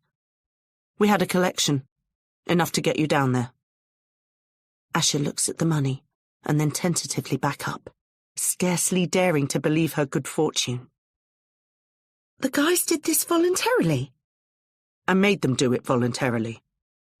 Oh, Cardi, says Asha, and heedless of the potentially violent consequences, buries her face in her friend's middle and holds her close for some time. Anyone who does not know Sharptooth Khadija would swear that what flickers then across her razor lips is a smile. Robert. The crack of dawn and her colleague is here again. What does he want now? Robert's already stressed out enough. It's been hours since he spoke to Cherry. There's no sign of her, and every time he calls it goes straight to voicemail. The last thing he wants is to talk to Michael. Robert looks down on Michael from the landing window as he hops from foot to foot like a lizard on hot sand. Pressing the doorbell, putting his ear to it, looking around with arms raised, as if appealing to an invisible ref, pressing the bell again. There's something spectacularly irritating about this guy. Robert got sick of interviewing weirdos while on the beat, pen patiently poised for the pointless point as they blathered on. The public were one of the main reasons Robert quit the police. That, and the institutional racism. If you want to hate the public, take a job in public service. And yet Robert was always able to get on with it, whatever life threw, and continues to throw at him. So why do people like this fella, apparently, get out of bed every morning completely bamboozled by basic social interactions, like the Guy Pearce character from Memento? That was a great film. They don't make films like that anymore, in Robert's opinion, though he hasn't been to the cinema for well over 3 years. Lockdown, not his fault. How the hell did What's-His-Face go from that to Interstellar? 3 hours of a man travelling across multiple universes and time planes to end up behind his own bookcase. Robert's cinematic musings are interrupted as Danielle shoulders him aside on her way downstairs. Answer the fucking doorbell. Don't talk to me like that, please. Then answer the fucking doorbell. I feel like I've got tinnitus. I don't want to answer the... Danielle, I said I don't... Leave it. Danielle opens the door. What? She growls. It's your mum, says Michael awkwardly, holding his phone out in front of him, combined peace offering and protective amulet. What's about her? Says Danielle, in the tone of a hostage-taker deciding which surplus hostage to shoot first. She sent me this video. Barrett. Freddie Barrett kicks in the door of Andy Jakubiak's studio flat. He's never actually been inside. Neat, self-contained, orderly with virtually no distinguishing features. Not unlike Andy himself. Come on now, that's harsh. He showed some balls, Andy, to be fair to him. He also overstepped the mark, and that is why he must be punished. Classic rental. Featureless, designed to leave as little trace of its rolling cast of temporary inhabitants as possible. Magnolia walls, taupe carpet, grey sofa that folds out into a single bed. He had Andy down as a futon kind of guy. Don't know why.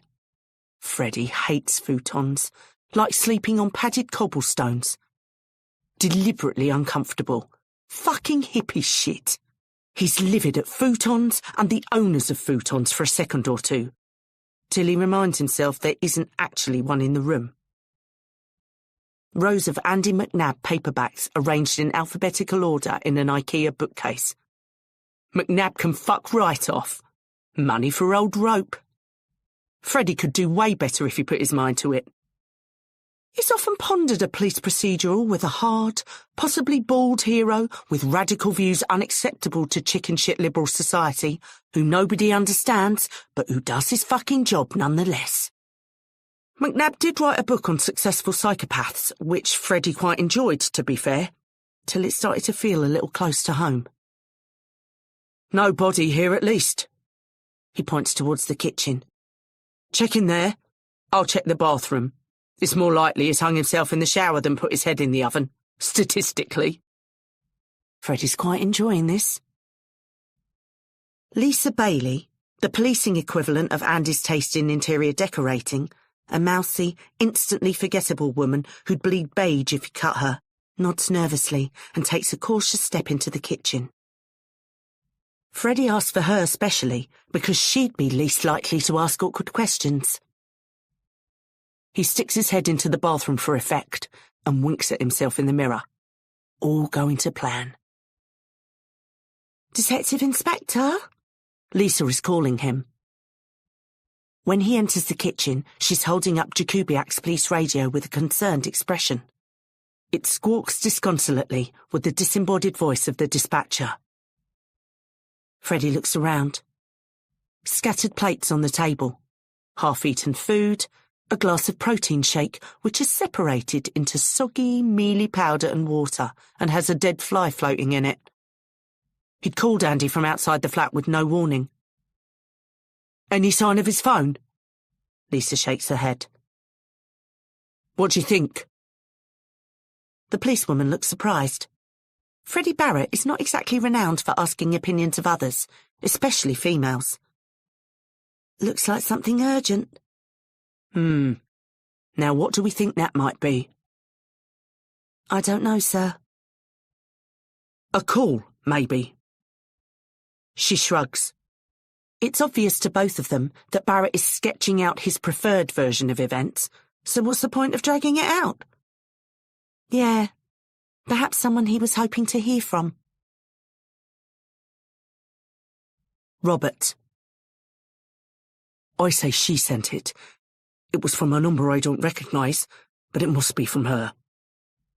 Michael props the phone on the dinner table and presses the white arrow. The sounds of rain and wind and waves suddenly enter the stifling quietude of the house, washing oddly against the fitted carpets. All of a sudden, Robert is plunged into a world he hasn't been in for some time, a world of fear and action and uncertainty, and he realises he's missed it. Badly. Danielle comes up behind him, curious, and as it starts, the two of them recoil in unison. Their gasp sucks the air out of the room. The dead boy looks just like Liam. Same face shape, bone structure, inherent grace of movement. So when the huge boot slams into the side of the boy's head, and when the second time it crushes his face and his neck snaps back and he disappears, it's like watching Liam die. None of them were here when he hanged himself in his bedroom. That's why he could. That's what all three of them have been running through in their minds, over and over, in their own individual hells of regret. What if I'd come back early? If I'd not gone for that beer? If I'd forgotten something? An unexpected return, a charge up the stairs, arms around Liam's legs, holding him up, rescue, fantasies of salvation. The many tortured iterations of if only. But none of them saw him die. In fact, neither Robert nor Danielle even saw his body until much later, when the spark of truth, of unmistakable life, was no longer in him. And so to watch this living boy, who could be their flesh and blood, be murdered in front of them isn't just a shock. It's a landslide, an avalanche that buries the heart. For a moment, Robert loses all his senses, like he's drowning in air, surrounded only by his monstrous breathing and a tinny buzzing in his ears. His hands flat by his sides, the wings of a broken bird. He hears a gasp and the thunder of feet and a door slam and a howl of pain from Danielle's room. And he remembers who and where he is. He lowers his forehead onto the wooden table, appreciating the smooth, cool grain against his forehead, and breathes in a couple of times. A tentative hand on his shoulder. I'm sorry. He gets it together, sits up. I thought you'd better see it, says Michael. They both listen to Danielle sobbing her heart out. They were very close. I know. She's not got over it. Not even started, really. Robert exhales again. The weight of it all too much to carry alone suddenly. She blames her mum. Why? Michael has heard Cherry's side of this at length, but never from the other angle. She and Liam argued a lot. She thought he was malingering, which compared to her patients you can see why she thought that, but... Robert takes another breath. Depression. We didn't really understand it, you know? In a kid like that. Big strapping boy, good at everything in front of him. Hard to accept it's real, not just in his head. Though not for her. He points upstairs. She always knew. Danielle continues to howl. How about you? Do I blame her mum? What kind of question is that? Have you got over it? There's a gentleness and a generosity in the man's voice that cuts Robert to the quick, opens him up and angers him at the same time. He's not used to being listened to, his feelings being sought. He changes the subject so he doesn't have to answer. That's the lad? The body they took from the morgue? It is, yeah. This explains a hell of a lot. Have you heard from her? Michael asks, without much hope. Robert shakes his head. Not since you were here before. I've tried her phone any amount of times, but it's always straight to voicemail. Me too. When did you get this? Last night. Must have come through while I was asleep. Did you call the number it came from? I did. Also a voicemail. It's a guy called Andy. I wouldn't swear to it, but he sounds a lot like one of the cops who came to the mortuary. The young one. This is bad. This is very bad. She's in bother, isn't she? She is. Yes. Cherry. The first stage of human decomposition is called autolysis, or self-digestion. It begins about 4 minutes after you die. The blood stops circulating and waste products, mainly carbon dioxide, build up in cells, turning them acidic. The acid ruptures the cell membranes, releasing enzymes which begin to eat the cells from the inside. Muscles stiffen. Little fluid blisters appear on the skin, eventually bursting to give a characteristic sheen. Cherry touches Omar's arm. It's stiff, and the sheen is obvious. And the skin is coming loose too, which is bad. That's the next phase. The skin loosens, and the body begins to bloat and swell with the gases and waste products of decay. That's when things start, literally, to get messy. So that gives her, what? Less than 24 hours to get him to his girl in a state she can present him in. The good news is London isn't far away. It's a small country. There's just the minor issue of actually finding her. She drags the rough blanket back over the top of the body where it's lying on the back seat, but it doesn't entirely cover the dead boy. She tries to shove Omar a little further out of view, but the rigor mortis makes it difficult.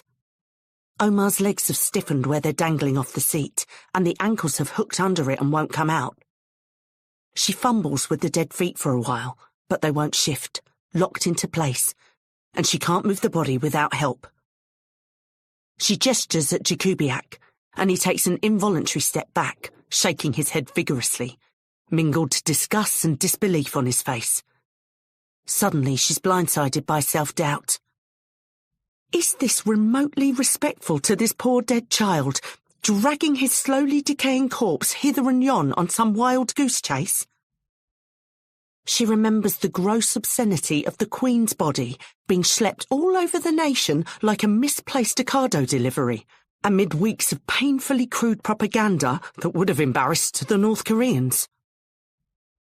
The darkly hilarious line of companies tripping over themselves to pay tribute.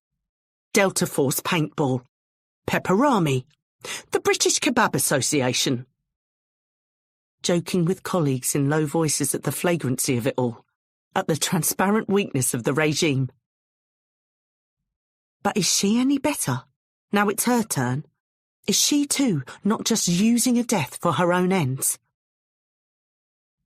She backs away from the car and bumps into Matt. He leans unmistakably into the contact. She steps back. Matt grins and waves something long and hard at her. Number plates.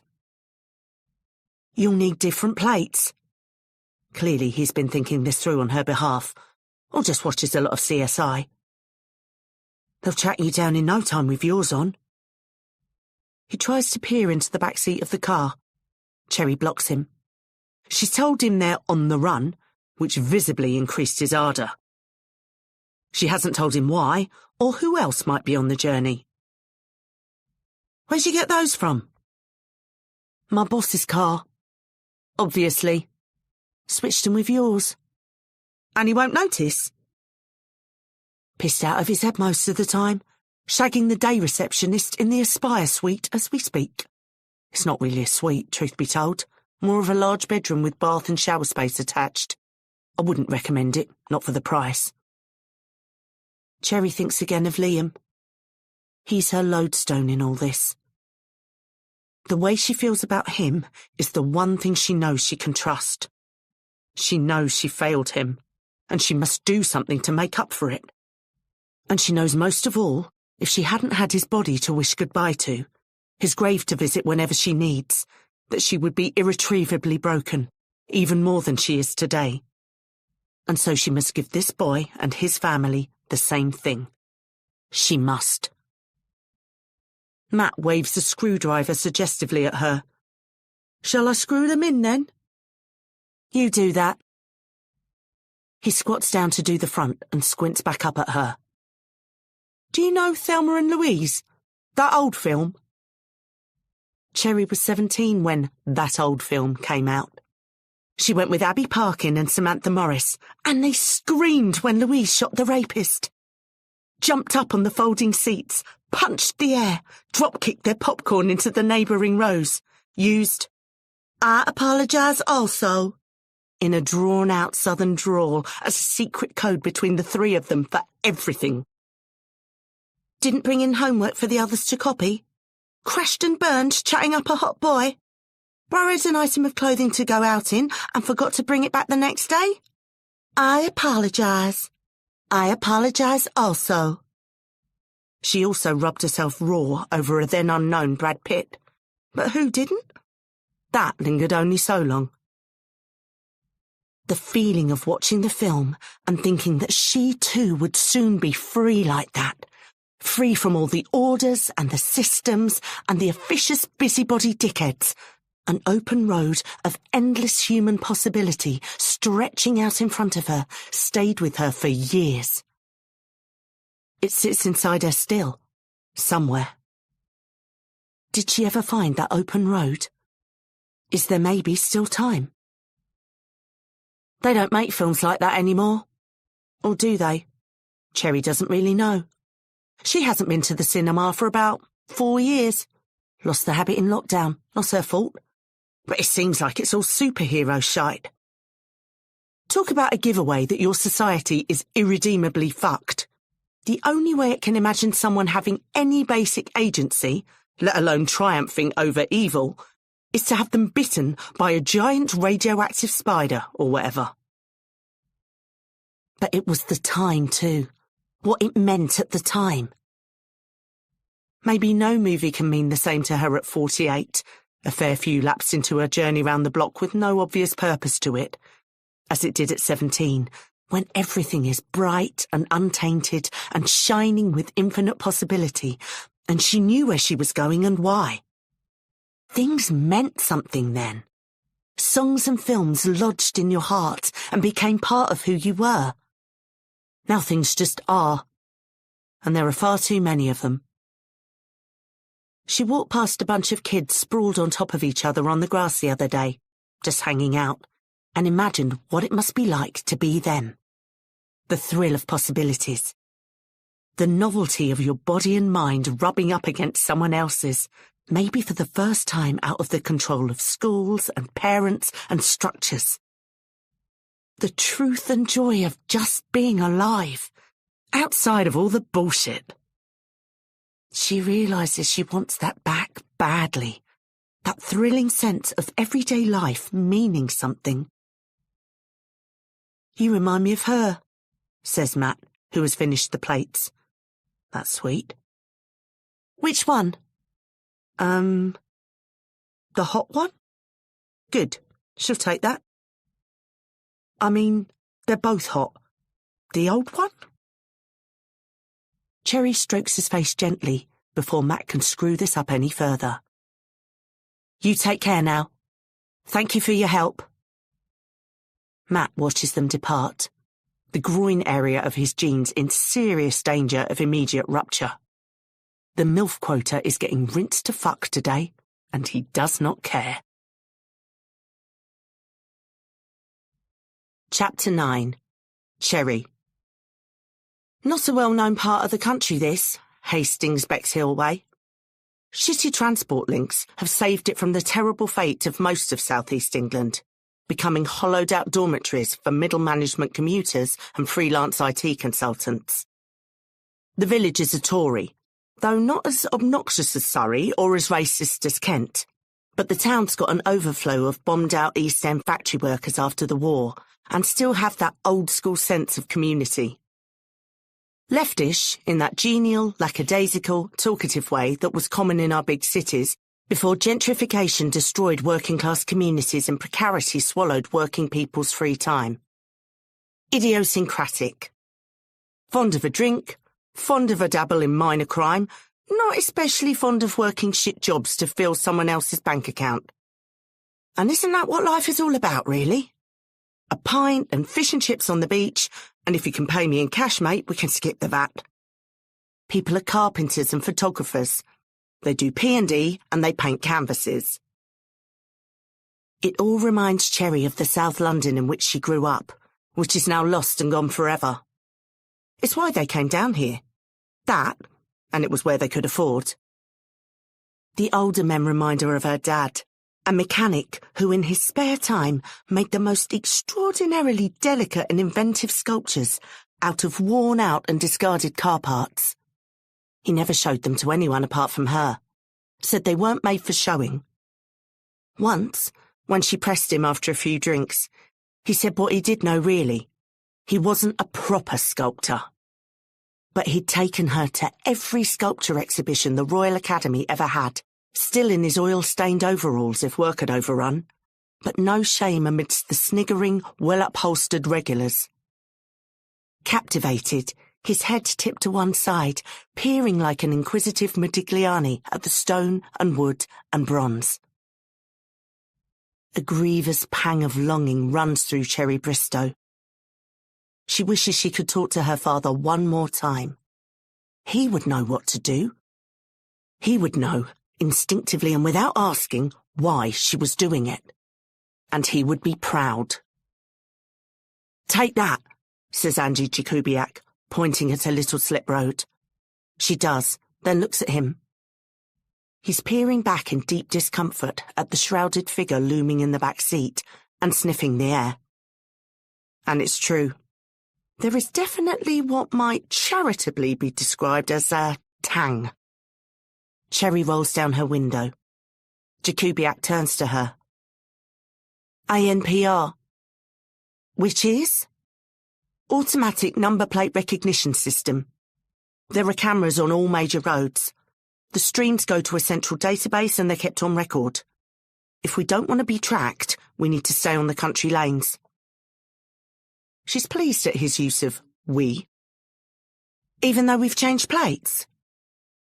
Maybe that weird skinny lad's boss isn't as pissed as he thinks. The minute they have our plates, they can find us. Cherry smiles brightly. See? That's what I keep you around for. They drive on through lanes overhung with oak and ash and hornbeam, holloways, ancient roads curved in on top of themselves with time and age. High banks like green cathedrals, trees pressed together above their heads like hands in prayer. Below them, a path that was trodden into being like grapes into wine by centuries of peregrinations and transportations, millions of feet and hooves and cartwheels slowly wearing down the resistant earth. Nobody knows that these days, of course. They just think it's the B-road to Seddlescombe. Then suddenly, the silent green cloisters disappear, and they pop out into fields of livestock and stands of coppiced chestnut. Low post and rail fences, frontages of pleasant houses, semis more than detached, or low bungalows in small private grounds. Little glimpses of hidden worlds, the secret lives of fellow citizens Cherry will never meet.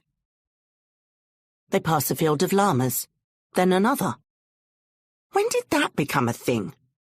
What do they use them for? It must be the fur. You can't eat llamas, surely. Can you shave them to get the fur, or do you have to kill them? Is there a massive market for llama products in a visibly collapsing state? The basic economics of this country grow daily more impenetrable to the naked eye. How long have you been in the police, Andy? Andy's head hurts. He can't find a comfortable position to sit in, and the smell in the car is getting worse by the minute.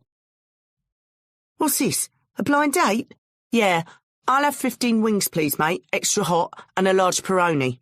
She'll have the lemon and herb. I would never have the lemon and herb. Is that because I'm a girl? You're not a girl. Tell me about it. But she does feel like a girl, youthful and energetic, stripped of the soul-sucking, burdensome accretions of adulthood, the council taxes and the parents' evenings, the parking fines and the Zoom meetings. Most of all, she feels like herself again. For the last 2 days, she's been the Cherry she remembers, or at least thinks she remembers, being as a young woman.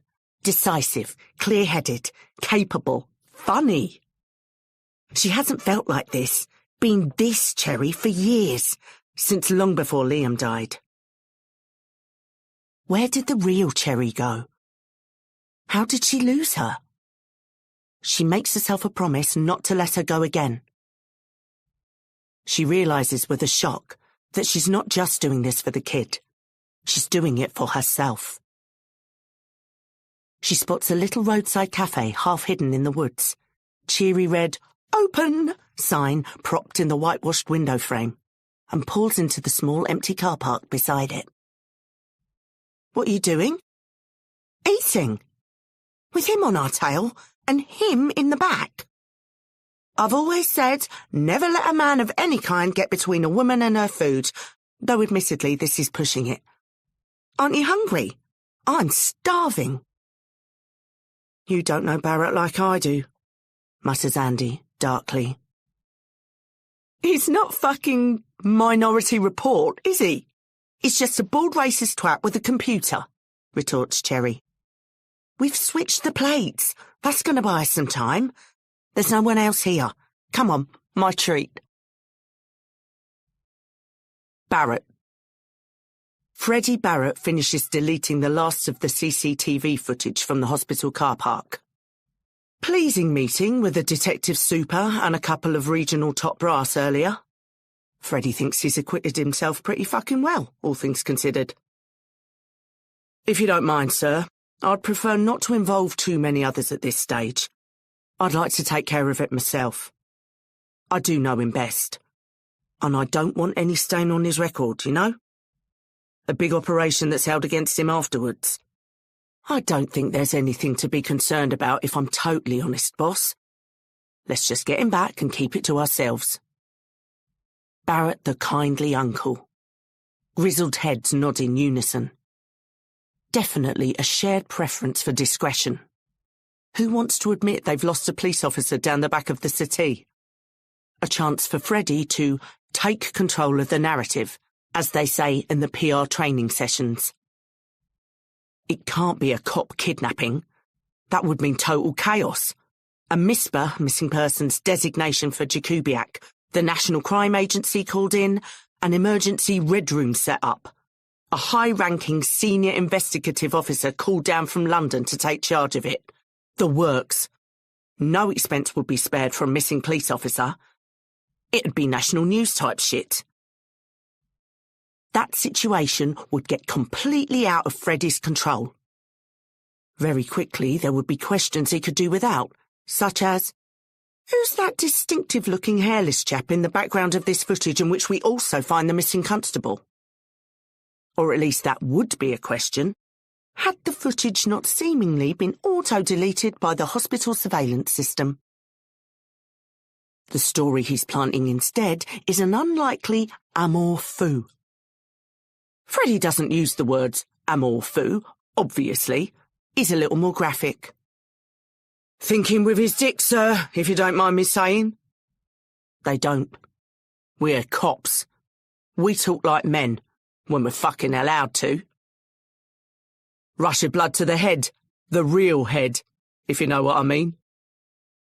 Who is she, D.I. Barrett? A witness he met the previous day, sir. A lot older than him. He acted very strange around her, made some excuse to clock off early. He's kind of a lonely kid, easily led. You might have seen I've been making an effort to take him under my wing. Duty of care and all that. We find her, I'm pretty sure we'll find him. Barrett the concerned mentor. More nods. A clap on the back from the super on the way out. That puts him in a good spot. Couple of days' grace at least.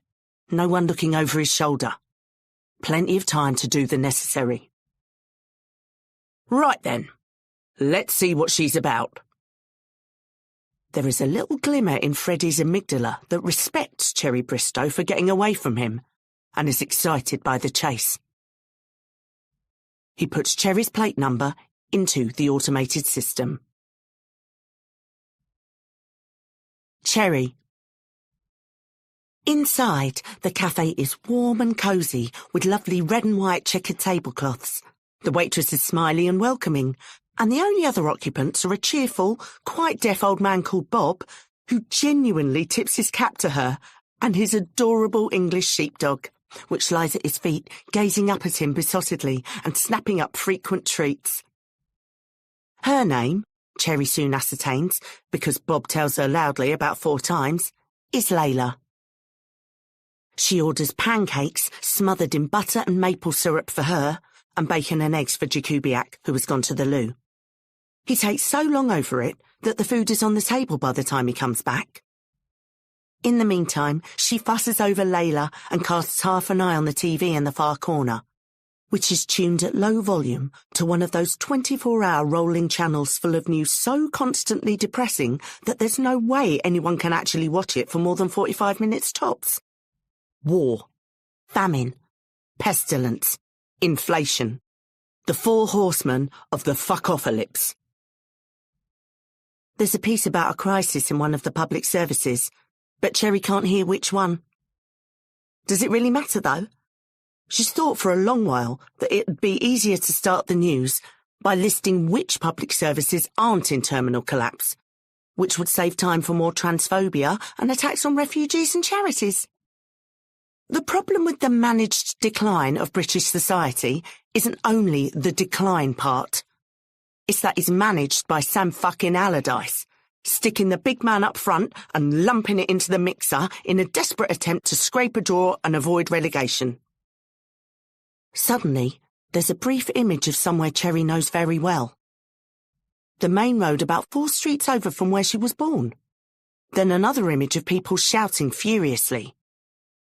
She's on the verge of getting up to see what it's all about, but at that moment Jakubiak returns and takes an irritated seat. You all right? Thought you might have gone full Elvis on me. Couldn't, could I? Couldn't what? Eat so many deep-fried squirrels you have a heart attack on the bog? Couldn't go. Nothing's working. He shoots an accusing glare at her, as though somehow she's worked some surgical witchcraft on him, but she's too busy ploughing through her breakfast to care. What with Danielle's carcinogenic efforts last night, how was that only last night? And the weird lunch with Michael, and waking up on the beach the morning before, not to mention all that's happened in between, she realises she hasn't had a proper meal for over 36 hours. Jakubiak too is plainly famished, and for some time the only sound is the clatter of forks on plates. When they're finished, they feel mutually better disposed. Nothing promotes companionship like eating together. Jakubiak pushes his empty plate away, having virtually scraped the top layer of glaze off it, as well as every scrap of food. Cherry goes to pay and comes back. Cash, obviously, untraceable. Not everywhere still takes cash these days, which is utterly mental, but this place does. So, what's the plan? Inquires Andy, somewhat sceptically. I told you, she says, carefully bringing out the laminated photo so as not to draw attention to it. Find her. Yeah, I'm still waiting for the how part. Cherry taps the road sign with a fingernail. Go to this address. Somethingson Street, NW10, is not an address. It's part of an address. Brilliant. Just fucking drive round the whole of London till we find it, yeah? Not the whole of London, she says reasonably. Just that bit. Right. And what then? We'll stand around on the street corner with a corpse in the back, asking if anyone's seen this girl, who's almost certainly illegal herself and will be way undercover. Got a better idea? Andy exhales loudly and drops his head onto the table with a thump that makes the forks leap. 7 years, he mumbles with his face in the nice tablecloth. 7 years what? 7 years is how long I've been in the police. You wouldn't fucking believe it, would you? What do you mean? He sits up. Look at me. You look fine. Bit bruised. He ticks them off on his fingers. Groomed by a madman, kidnapped by a witness, absconded with a corpse. Yeah, it's all gonna look fucking awesome on the CV. When you put it like that. Detective Inspector, here we fucking come. What made you join? Why?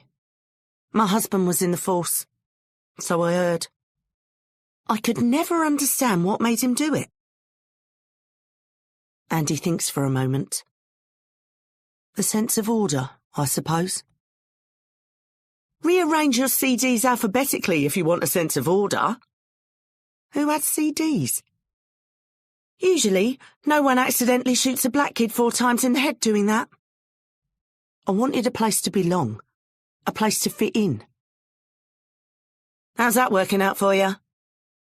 She regrets being sarky when she sees the look on his face. It's hard out here, you know? It's like there's so many different ways you could go, it's impossible to choose. But then you can't get to any of them, and nobody helps you. And when you can't get there, you're made to feel like it's all your fault. A strange, doleful bell clangs in Cherry Bristow's insides. She's had this conversation before. You sound like my son.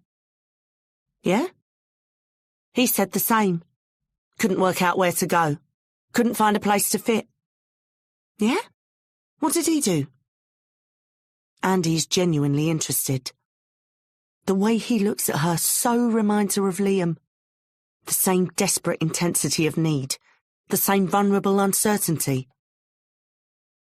Except suddenly, she can't see him because her eyes are prickling and sparking. She wrenches her head away. She takes a couple of deep breaths, controls herself. In the distance, she can hear a dog barking. She turns back. He killed himself, she says calmly. Andy is squirming in his seat and staring fixedly down at the tablecloth. I'm sorry, I didn't mean, he says without raising his eyes. No, it's fine. Not your fault. I didn't really. I've got to piss, he says, tries to levitate from the table, howls with agony as he yanks his stitches and hobbles painfully away. Perhaps the squirming was more than just embarrassment. Poor kid. The barking is louder and more urgent. Cherry looks across the room. Bob and Layla are gone. She looks into the car park. The sheepdog is standing on her hind legs, with her front paws pressed against the side of Cherry's car, barking furiously. Bob is peering into the back seat to see what could be causing such a ruckus. Cherry stands up urgently, knocking over a coffee mug. And that is when she sees, parked right next to the entrance to the cafe, a police car. Barrett. Almost instantly, Freddie registers a hit. A tangle of country lanes off the A27. Well-known dogging spot as it goes. Which means they have CCTV in the vicinity, though not so much for law enforcement as for the free amateur pornography. Freddie can neither confirm nor deny that he might have availed himself of the facilities at some juncture, though the cameras were mysteriously off on those evenings. He's almost disappointed in her. Thought she'd put up more of a fight. Shagging now, of all times. The weakness of the flesh. Andy was right about Jakubiak too. He's never really wrong about people. Perhaps that's why he hates so many of them, because he can predict them so easily. He reaches for his phone and his car keys and zooms in on the plate hit. The image resolves itself slowly. He leans forward. Then he leans back. It's not her car. It's an Audi A4. Right, so Andy got her to switch plates. But why keep the plates and change the car? Something is fucked up. He zooms closer. A man's head appears.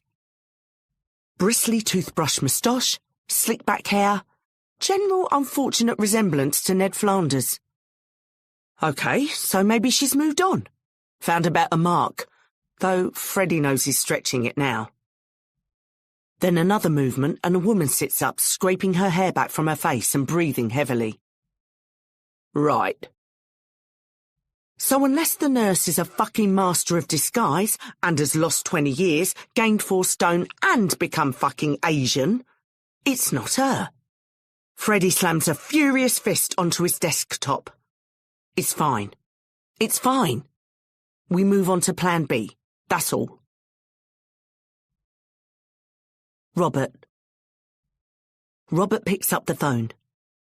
He was never very popular at the station down here. It's kind of a provincial place, and he was always too urban, too experienced. Honestly, perhaps, a little too possessed of melanin to make them feel comfortable. Plus, by then, he was already half checked out, already doubting his commitment to the profession. But there are still people he can call. Lisa speaking.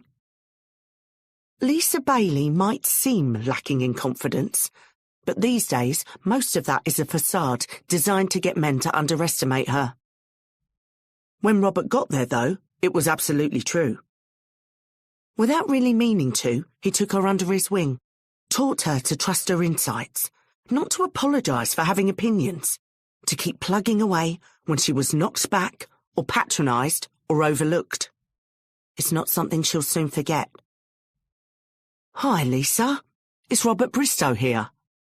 Robert, so lovely to hear from you. How have you been? They make small talk for a while, catch up. Look, Lisa, can I ask you something, apropos of bugger all? Of course. What's Freddie Barrett been up to lately? A beat or two. How do you know about that? How do I know about what? Cherry. She sits back down as casually as she can manage and watches the 2 officers get out of the car. A lanky, middle-aged string bean with grey hair and a tiny petite blonde half his age who nonetheless looks weirdly like him. Perhaps they're related. There must be a sitcom somewhere in the world about a lovable father-daughter cop combo and the many endearing scrapes they get themselves into. Robert and she used to watch the police procedurals that are almost the only thing on our screens now that don't feature the royal family, mainly so Robert could point out all the mistakes and technical errors. Danielle hated it. She called it Copaganda Night at the Bristows. Neither of the cops looks, thank God, over their shoulders at the wildly excited dog and the inquisitive older gentleman. Instead, they walk hungrily into the cafe and look around. Cherry's blood briefly freezes solid in her veins, but they catch sight of the waitress and break into easy conversation. So they're locals, not looking for her. How fucking long is Jakubiak going to be in the toilet? She's not the only one who's noticed the arrival of the police either. Bob is attempting to come back in, making a Sisyphean effort to haul a deranged Layla away from Cherry's car, straining at the leash, advancing inch by inch. Cherry panics, thinks of diving through the door of the gents, but it's in full view of the whole room. Instead, she remembers seeing that the toilets are a kind of outhouse, built as an extension onto the main cafe and hopefully with some kind of window or ventilation in the back. Jakubiak. Andy Jakubiak can finally, gloriously urinate. All the stress, the weirdness, the pain from the impromptu surgery had combined to gum up the works, no matter how insistent the demand. It had taken 2 visits to the loo and a relentless mental focus on a film he once saw about Niagara Falls. So awesome. He's never been to America. He must go. But at last, he's flowing freely and copiously. He takes a deep, satisfied breath and looks upwards. The nurse is staring down at him through the dirty rectangle of mesh above his head. He shrieks and instantly desiccates again. What the fuck? Shh! It's nothing I've not seen before. I was unconscious then. It was different. Her eyes flicker downwards for the briefest moment. Not particularly. Will you fuck? The police are here. What?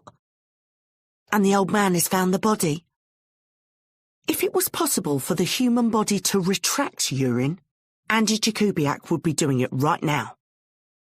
Finish up, walk very casually outside without making eye contact with anyone, and meet me in the car. Now. Chapter 10. Barrett. Plan B is telematics. In the old days, the target switching plates would have been a big problem. But in our modern mass surveillance age, there's always something else the authorities can use. And in this case, it's telematics, the black box recorder of the road. There is a powerful little computer stashed away in the guts of lorries and cars, monitoring speed, fuel consumption, tyre pressure, all sorts. It's the norm now in commercial fleets, but insurance companies sometimes insist on them being installed in domestic cars too, to give them more excuses to turn down claims. Most modern cars will have one, unless you insist they take it out. From Freddie's point of view, the great thing about telematics is that the computer also contains a SIM card for constant informational transfer, which means the car can be tracked by GPS. So assuming the nurse's car is new enough, which it is, that they haven't changed vehicles, which seems unlikely because where would they get a new one, and why would they have bothered switching plates on the old one if they had? And finally, that Andy Jakubiak was either too junior to know about telematics or too busy looking up chest workouts on his phone when they did the briefing, which seems inevitable, then Freddie should be back in the saddle. He fires up the GPS system. Sure enough, it pings up a hit. Asher. Asher gets off the train. It's been a strange journey.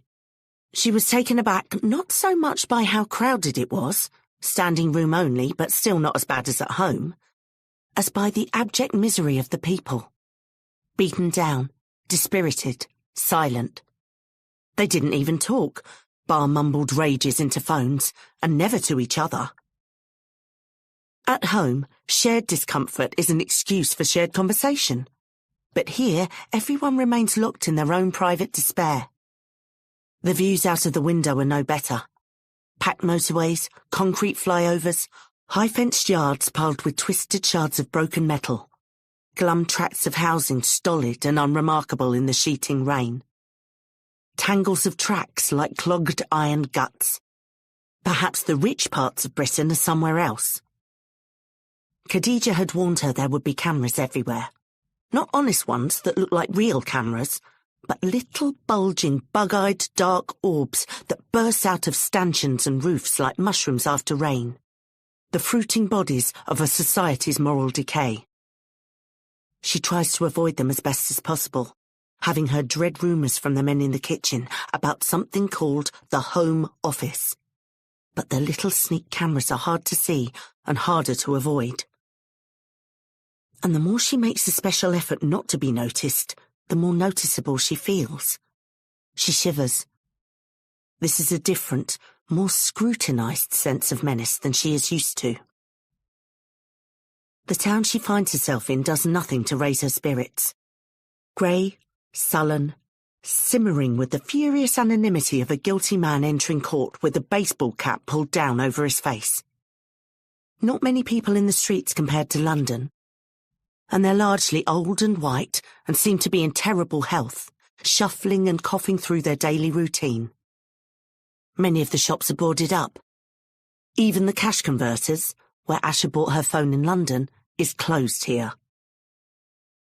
Eventually, she thinks she finds the intake unit. It looks like the pictures she found of it online. Same banal, cheap manufacture in raw, livid brick. Same underlying sense of exploitation. Lots of young people, many of them Chinese, some who look like her. A strong contrast with the surrounding town. There's not as many barbed wire fences as in the picture, though, and the kids come in and out of the building very easily for what is supposed to be a prison. Where are the guards? Asher lingers outside for a while, unsure what to do. Eventually, She plucks up the courage to approach a charismatic hijabi girl with a raucous cackle who is laughing and joking with her friends in Arabic, a language Asha learned from her mother, and shyly ask her a question. Habibti, is this the intake unit? The girl smiles politely, but in bafflement. Perhaps she doesn't call it that, or know the English term. Asha translates what she thinks it means into Arabic. A prison for young people who aren't supposed to be here. The group creases up and breaks apart, howling with laughter. Asha can feel her face crimsoning with the hot blood of shame. She starts to pull away when the hijabi girl puts a firm hand on her arm and scolds the rest into silence. Shut up! Shut up! Stop making her feel bad! She turns to Asha. I'm sorry, Habibti. It's only funny if you know what this place is. It's student accommodation. Barrett. The bitch's car is visible on Freddie's screen plain as day, 30 miles or so northeast of here, making steady progress through the country lanes in the general direction of London. Freddie's good mates with Lee Jenkins, the station commander round that way. They're both part of a WhatsApp group that shares, let's call it, an uncompromising perspective on social issues. Barrett pulls his phone out. Lee? Freddie. How are ya? You checked that link I sent you? Fucking rapists, mate. That's what they are. Fucking child rapists. How many more times? Of course, the government won't do fuck all to them because they're brown. State of this country. Anywho, it's something a little closer to home. We've got a runner, pal. One of ours. That young lad I've been mentoring. Yeah, I thought so too. Not sure, but there's a woman involved. Thinking with his dick as per, correctimundo. Personally, I wouldn't do her with yours, but there we have it. Each to their own. Look, Lee, I don't want to ruin this kid's future. If it goes mispa, he's fucked. Out on his ear. Let's just do this on the down low. I've got their car on GPS. I'll send you the coordinates. Get a unit to pull 'em over and keep 'em till I get there. No drama. Brilliant, mate. Brian Hamilton, the tall grey police sergeant, has finally managed to get rid of the annoying old man and the barking dog and is midway through his full English when his radio goes. Brian listens to his station commander in stony silence, chewing steadily on a piece of eggy toast. You are having a laugh. What do you mean? You are having a fucking laugh, Lee. I don't get you, Brian, sorry. They were here. Excuse me? A middle-aged blonde woman and a bulky younger guy? Correct. They were here, in a cafe. They drove off like 10 minutes ago. Then it won't take long to catch up to him, will it? I am halfway through my full English, says Brian the sergeant, with the outraged disbelief of a nun pulled out of the queue for an audience with the Pope. He receives predictably short shrift for his breakfast-based alibi, hangs up and turns to his colleague. I'm afraid we'll have to go, love. That's all right, Dad. Sergeant, I'm finished anyway. I told you! I told you! Shouts Bob gleefully as Brian and his daughter leave the cafe, both studiously ignoring him. Layla barks deliriously. The police car pulls out into the lane like an alligator sliding into the river from a muddy bank. Robert. The three of them sit around the table with much-needed glasses of wine, even though it's 10 a.m. Danielle finishes hers in one go and holds it out again, raising what's left of her recently self-threaded eyebrows, which frankly look like the part of the Amazon the Bolsonaro government gave away to soya conglomerates, not that Robert would ever have the balls to say this to her face, when a refill is not immediately forthcoming. The ghosts of tears track down the side of her face. Robert gives her a long, slow stare and fills her glass part way up again. So let's reprise, says Robert. Reprise? Snorts Danielle. Robert slides the glass of wine away from his daughter. She slides it back. She finds the body on the shoreline, which she then escorts to you, he starts. Correct, says Michael. That's where she meets this younger officer, Andy.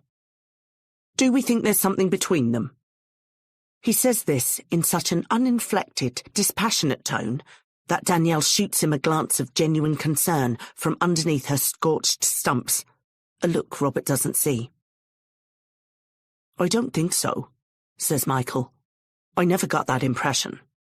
Also, she knocked him out with an industrial-strength sedative, which isn't normally the hallmark of a functioning relationship.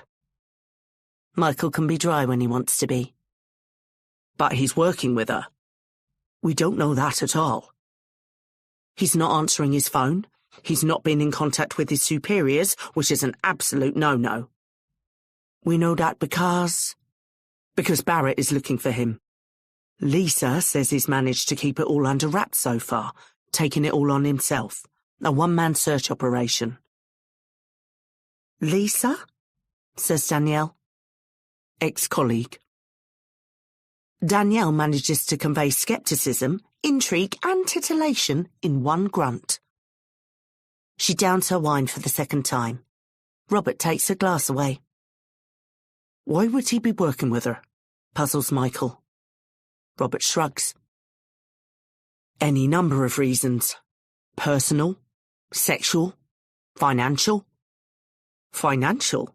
Where's the money in this?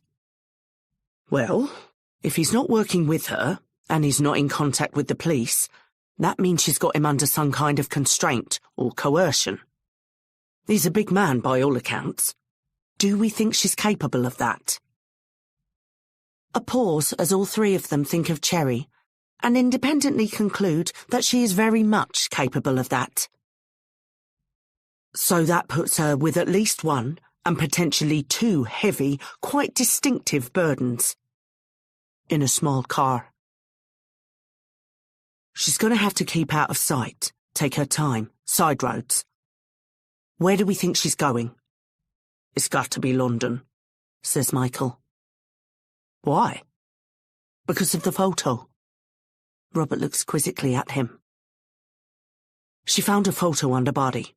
She showed me at lunch. Young girl, big smile, taken in London. Okay, and you could tell that because... Road sign behind her, NW10. Cherry didn't hand this picture in, with the corpse. Didn't trust the cops with it, she said. Theirs, says Danielle. I wouldn't. Cops are cunts. End of. Robert bristles, which is of course the exact reaction Danielle is looking for. They've been through this any number of times, and somehow he always falls for it, always lunges right into her trap. She seemed to think the girl was connected to the boy, maybe family or a girlfriend, and could be traced somehow, adds Michael. Who is she? What's her name? I have no idea. I don't think Cherry does either. Traced? Traced in what way? I don't know. I'd have thought that was my odd department. You don't know anything about her? Nothing at all? Michael shakes his head. Robert leans forward in mounting disbelief.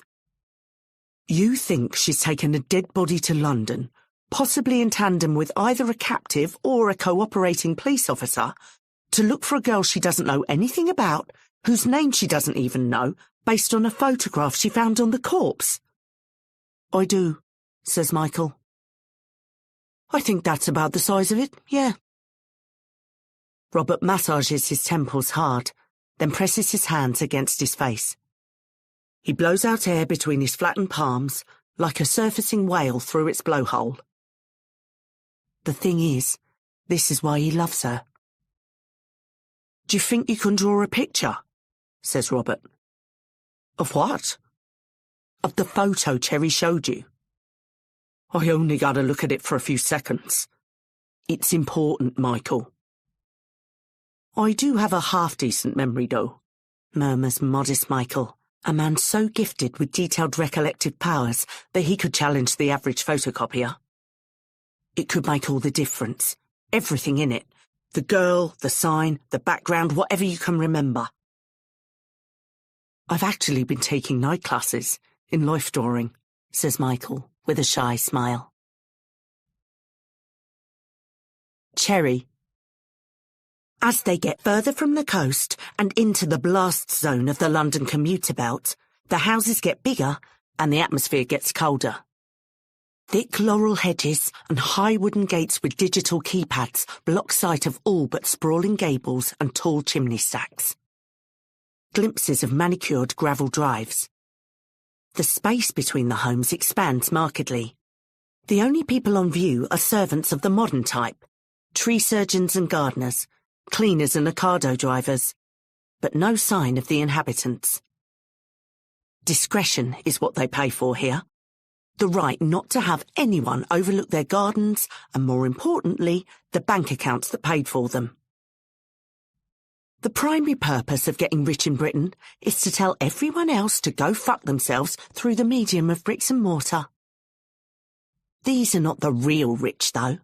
Those live in town, when they're in the country and not in Dubai or Florida or, until recently, Russia.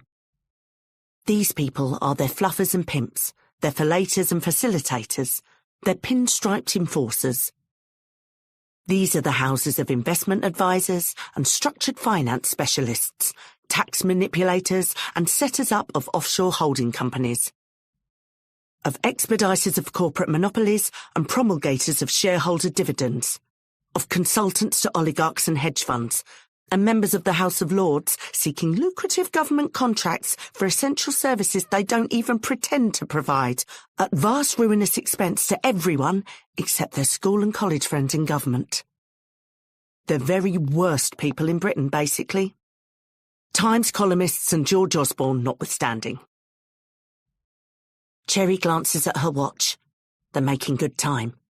2-3 hours to northwest London, depending on the route they choose. She even allows herself, if not an outright whistle, then a small hum. And then, in the rearview mirror, 70 or 80 metres away, the police car appears. No sirens, no lights, but a purposeful pace. The intent lope of the predator. It gains on them, the wolf closing inexorably on the deer. It's one of the greatest achievements of Cherry's life not to hit the accelerator. Stay calm. Don't give anything away. Perhaps it's not after them after all. But it closes. And closes. Panic rises in her throat. The driver is on his radio. It's the grey string bean from the cafe. Beside him is the tiny blonde. Cherry fucking floors it. Without realising it, she's hit the gas going round a blind bend and chicaned straight through another, giving them a good lead before the police can respond. 60 metres, 70. Her foot is jamming the accelerator down so hard she can feel the jackhammer vibrations of the chassis up into her thigh. Screaming and shouting from Jakubiak. She scans desperately from side to side. No turn-offs, no side lanes, no places to hide. The road straightening and giving them away. The shitty tinny car that was all she could afford betraying her, her pursuers growing large in the mirror again. Lights flashing this time, sirens still off. She sees a small side road and cuts for it at a sudden dead angle. Rear fishtailing out, scree of grit and chippings in her wake, like in the Dukes of Hazzard. Saturday afternoon childhood treat TV. How fucking cool is this? Thinks Cherry Bristow, for a long, strange moment observing herself dispassionately, as though perched on her own shoulder. I was never cool. I never looked like Daisy Duke, and I definitely couldn't drive like her. Until now. The things we can do when we're freed from care.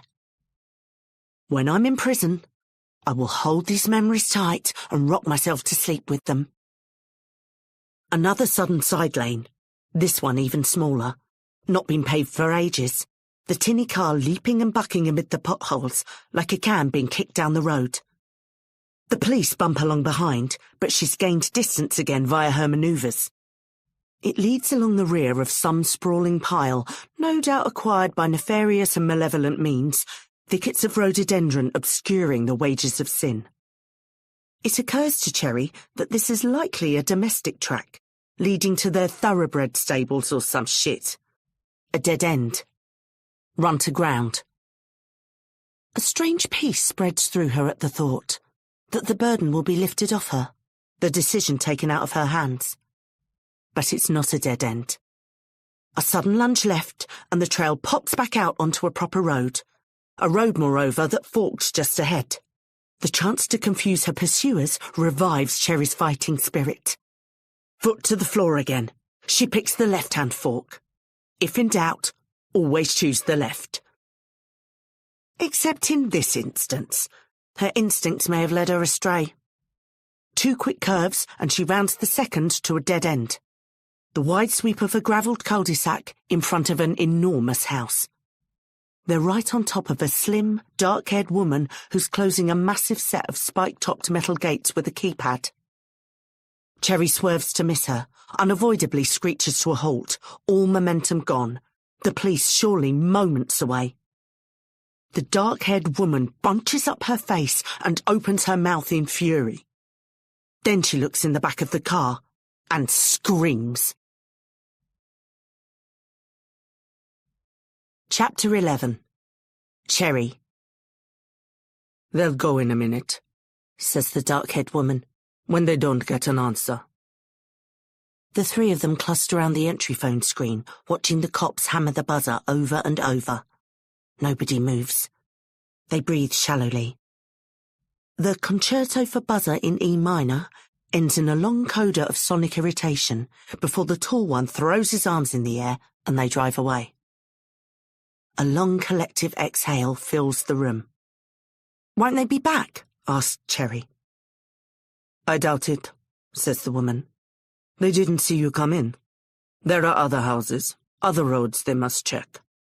Now, who would like maybe a cup of tea?" "Kill for one," says Cherry. 3 sugars, please." They're in a kitchen so big the sound of their conversation echoes back to them, which only increases the sense of unreality. When the dark-haired woman opened the metal gates and urgently waved them inside and down into a huge subterranean garage, they were too baffled and grateful to ask her why. She's still given them absolutely no indication as to why she's helping them out. The woman futzes around for a bit and then puts mugs down in front of both of them. The thunks on the mahogany table resonate loudly around the huge room. Vibrations coming from the empty acres of polished metal fixtures and delicately veined marble flooring. From the pristine state of the 8-ring gas stovetop, it doesn't look like it gets used all that often. 3 sugars, says the woman to Cherry archly, more judgmental over her nutritional choices than her sudden arrival with body in tow. "Not my fault, years of night shifts," says Cherry defensively. "Sugar is horrendous for regulating your glucose levels," says Andy. "So is being punched in the face?" "No, it isn't." "Want to find out?" That doesn't even make any sense. "What was your name again, darling?" The woman has an earthy voice and an endearingly broken nose, which means her excellent bone structure isn't too annoying. "Cherry." "Sweet. Like the French?" "Like the Coke," says Cherry, who's been through this exchange before. "Who names their child after a fruit?" she has asked her mother many times. "What else made the shortlist?" "Pomegranate? Guanabana? Guanabana Bristow has a ring to it, to be fair." She's missed a trick with Danielle there. "I am Radka." "Andy Jakubiak," says Andy Jakubiak. "Pleased to meet you, Andy." "Cheers for taking us in." "My pleasure." "Can I ask why?" he inquires, eyebrows raised. But something more urgent is on Cherry's mind. "They must be following us, right? That can't be a coincidence. The same cops. How?" Do you have phones? Asks Radka. Ditched them. Then it must be the GPS in your car. There's GPS in our car? A vague, guilty memory of a briefing he wasn't really listening to because he was reading about new techniques for the Romanian deadlift washes through Andy's mind. He decides not to mention it. I assume so. Most new cars have it. I only know this because Alistair, that's the owner of the house, is absolutely paranoid about being traced or listened to. He has some kind of a blocker over the whole area, about half a mile in any direction, so they won't be able to follow you here. Alistair sounds very normal. He is not normal. Sorry, that was that English thing where you say the opposite of what you think. No, I understand. In the Czech Republic we also have this. What would you call it? Acid irony. It's quite strong in our literature. Have you read Hrabal? Who? Bohumil Hrabal, one of our classic novelists. Not heard of him, sorry. I would recommend Closely Observed Trains. I'll take that on board, says Cherry.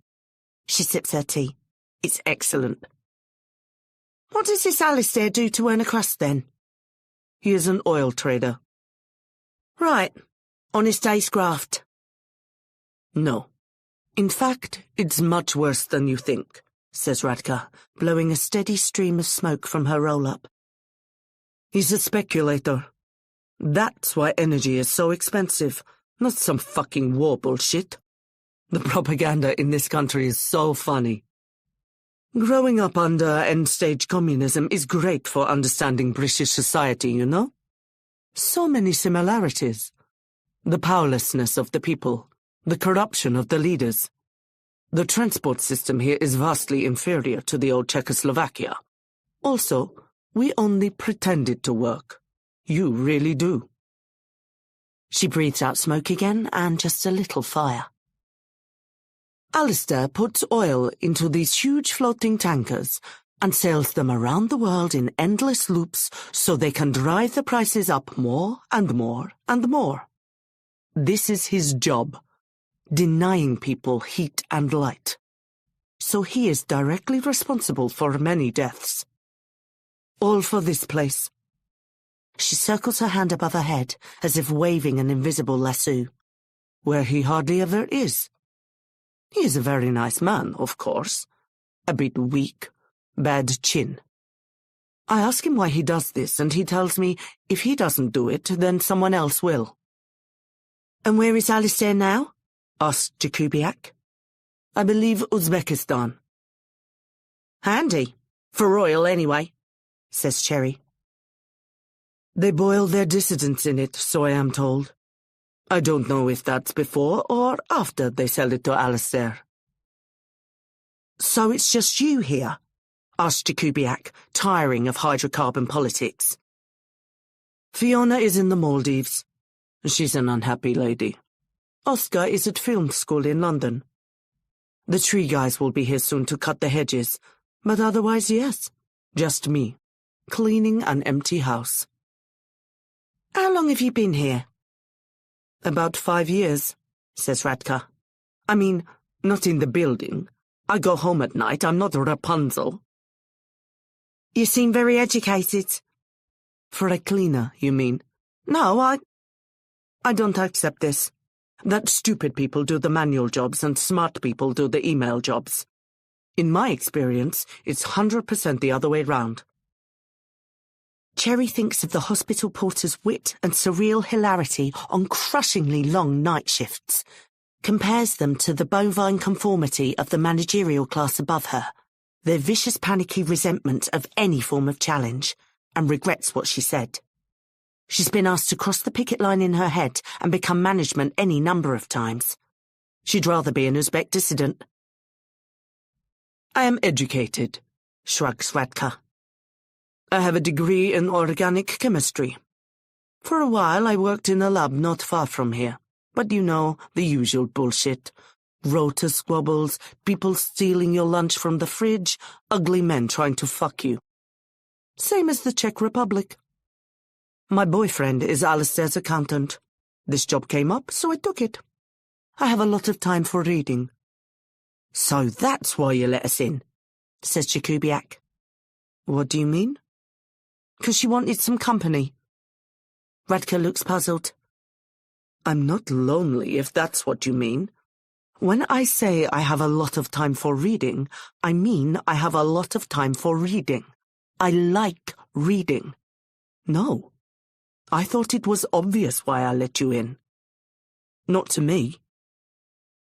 Radka leans forward and stubs out her rollie. Don't you know what you have in the back of your car? Barrett.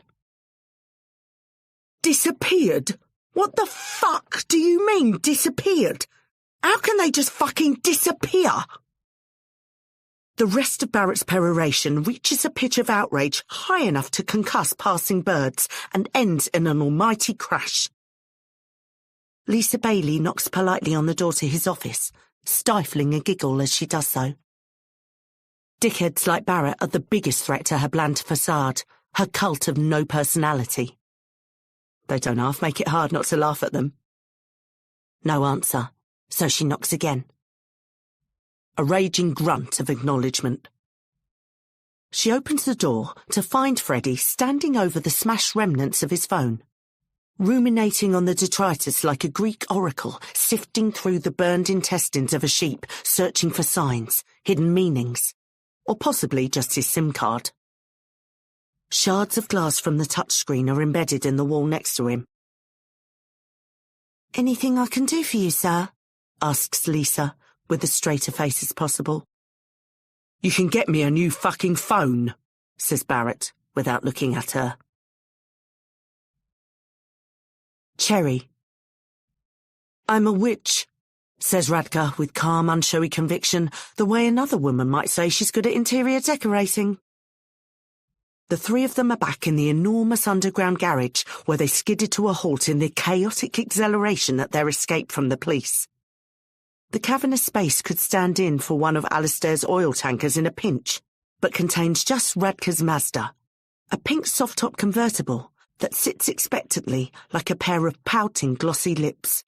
Fiona's little runabout, says Radka dismissively, and Cherry's hatchback. They're staring into the back seat of the latter.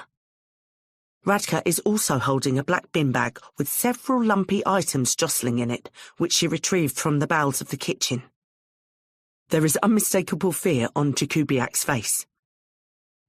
A witch? He asks nervously. And he is not a horror devotee. He has never even made it through the first episode of Stranger Things. Sure, says Radka. Also housekeeper and organic chemist. And literature buff, adds Cherry. This too. The diverse skill set of the modern woman. Is it an A-level witchcraft, or more of an NVQ type vocational qualification? Don't make fun. Sorry, it's not every day you hear. It's not pointy hats and riding on brooms. It's more normal than that. Like if somebody widened the TV screen of life a little bit and you can see beyond the frame of what others can sense. I've always been able to see and hear things. Ancestors, spirits. For a long time I was afraid of it. Then I realized it is something much older than me. Witches are women who have been cursed and persecuted and locked away because they knew things powerful men did not want them to know. And so it's resistance, forming connections with other human beings, and with the forces beyond us. There are many more witches out there these days. Now everything has gone to shit. It's a form of love, really. Love in a time of despair. Well, I quite like the sound of that, says Cherry. So can you, talk to him? Queries Andy, glimpsing the potential positive dimension to the dark side. Find out who he is and where to take him. The withering look Radka gives him could eliminate more crops than climate change and genetic modification combined.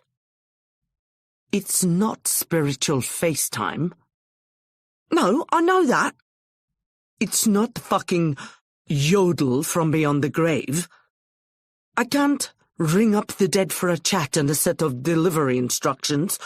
Please leave corpse behind shed if not in. I'm sorry, says Andy, abashed. Then what can you, see? I can see his spirit, says Radka, pointing. Omar. A refugee camp on one of the Greek islands. A space hacked into the dying olive groves for 3,000 people, which now holds 20,000 or more. The olive trees are dying from climate change, the relentless heat and the lack of water. But it's winter now, and temperatures at night are well below zero. The UNHCR tents are raised off the ground on wooden pallets. The shabby tarps and lean-tos further out in the groves have no such luxury. People freeze to death regularly on the cold, bare earth. There are gangs of feral dogs. Omar keeps to himself. There's hardly ever electricity, and at night the darkness feels engulfing, like it's sending out tentacles to drag down and swallow unwary travellers. The dark here is a monster from ancient legend, a modern Scylla and Charybdis. This journey is constantly testing you, setting out obstacles and digging pit traps, seeing if you have the practical and moral wherewithal to get by. You cannot survive this odyssey without both luck and courage. If there was ever a chosen people on this earth, it is those who make it through this trial by fire and water and bureaucrat. If we had the courage they do, we would write them into our songs and stories. Out in the shadows of the camp, behind the mounds of rubbish piled higher than a tall man can reach and the waves of rats that pulse from them like nightmare living tides, there are men with knives. The rage, the boredom, the frustration, the poverty.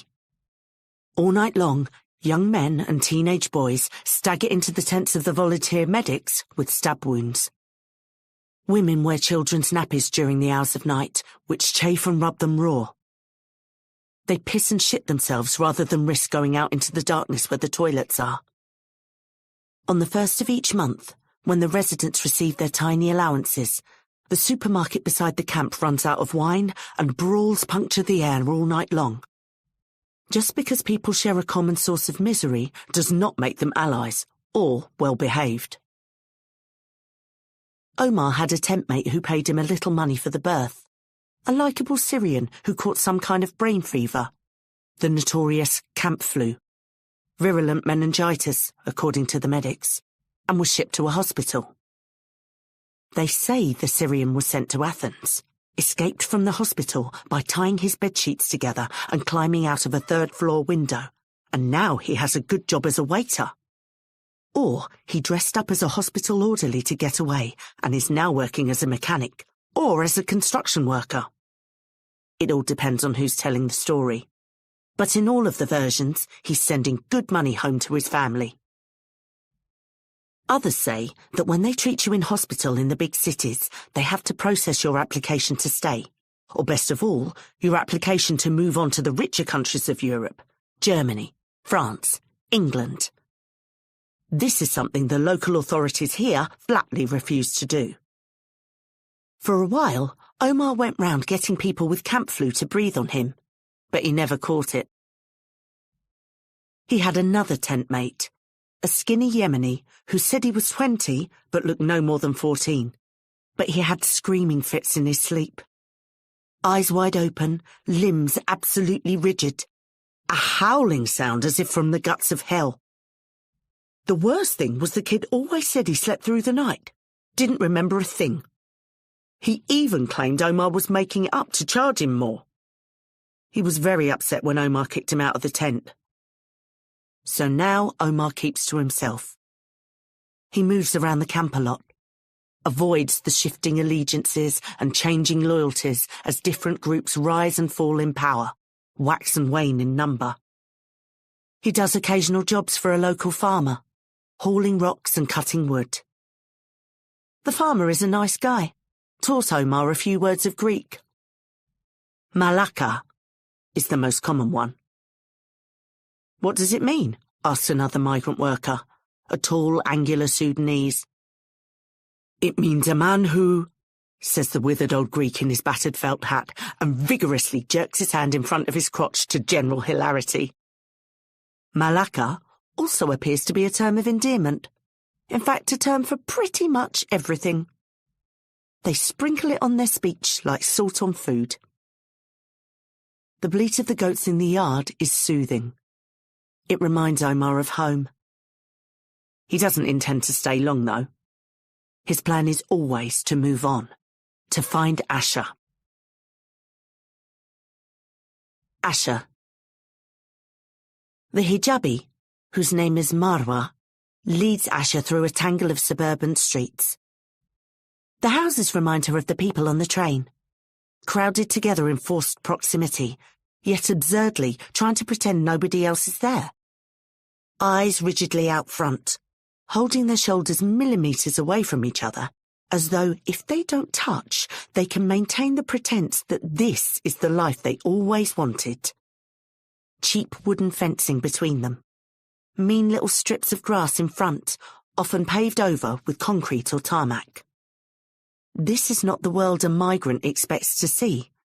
The world of the mundane and the crude. These are not the promises which put them into the boat or under the lorry or, in Asha's relatively privileged case, onto the plane. The banality and the unhappiness disturb her far more than the lack of wealth. She asks Marwa why the people have paved over their tiny areas of grass instead of growing flowers or fruit, and her new friend says, in a voice reserved for dim children and libertarians, that it's so they can park their cars. Asha can see this, but she can also see that there is plenty of parking in the streets.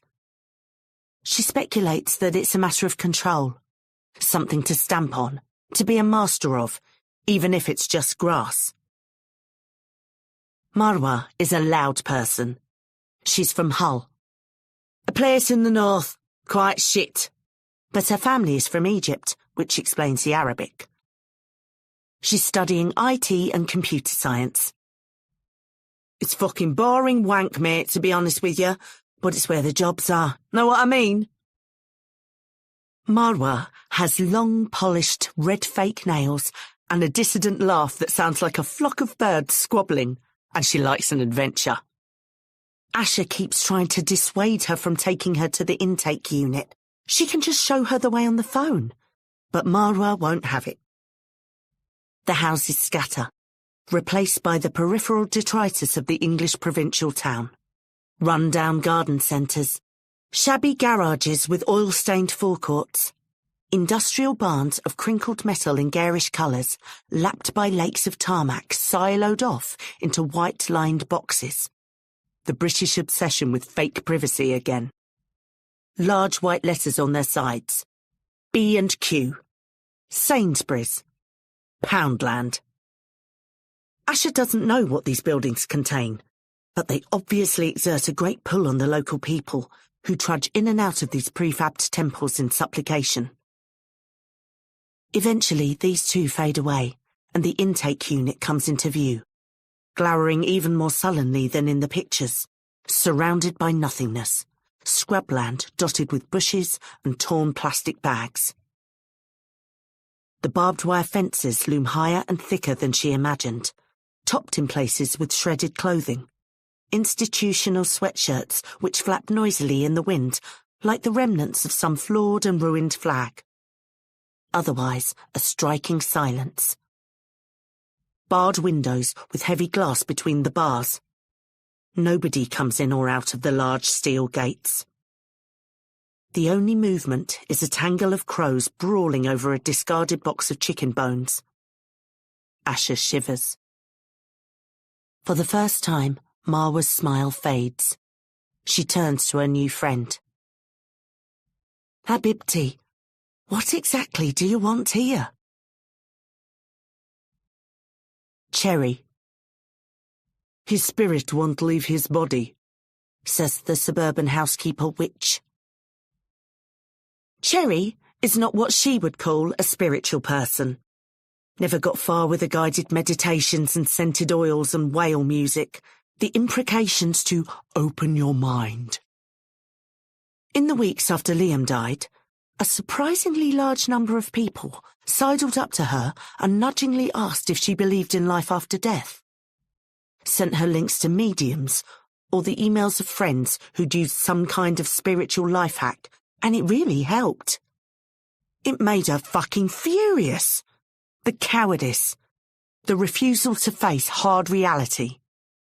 She might be coping with that reality by getting fucked out of her head several nights a week and slowly torching all her key relationships.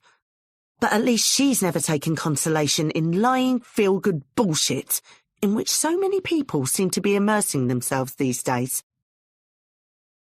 But she believes Radka. Straight away and unquestioningly, she believes her. When I saw you drive like an imbecile, I was going to give you shit. Thanks. I certainly wasn't going to hide you. But then I saw his spirit, and I have to help that. Why can't he? Leave? I don't know. It's different in different cultures. The spirit is unhappy for some reason. It's turbulent, can't find peace. Because of the way he died? Possibly. The most common reason is because it needs a proper burial.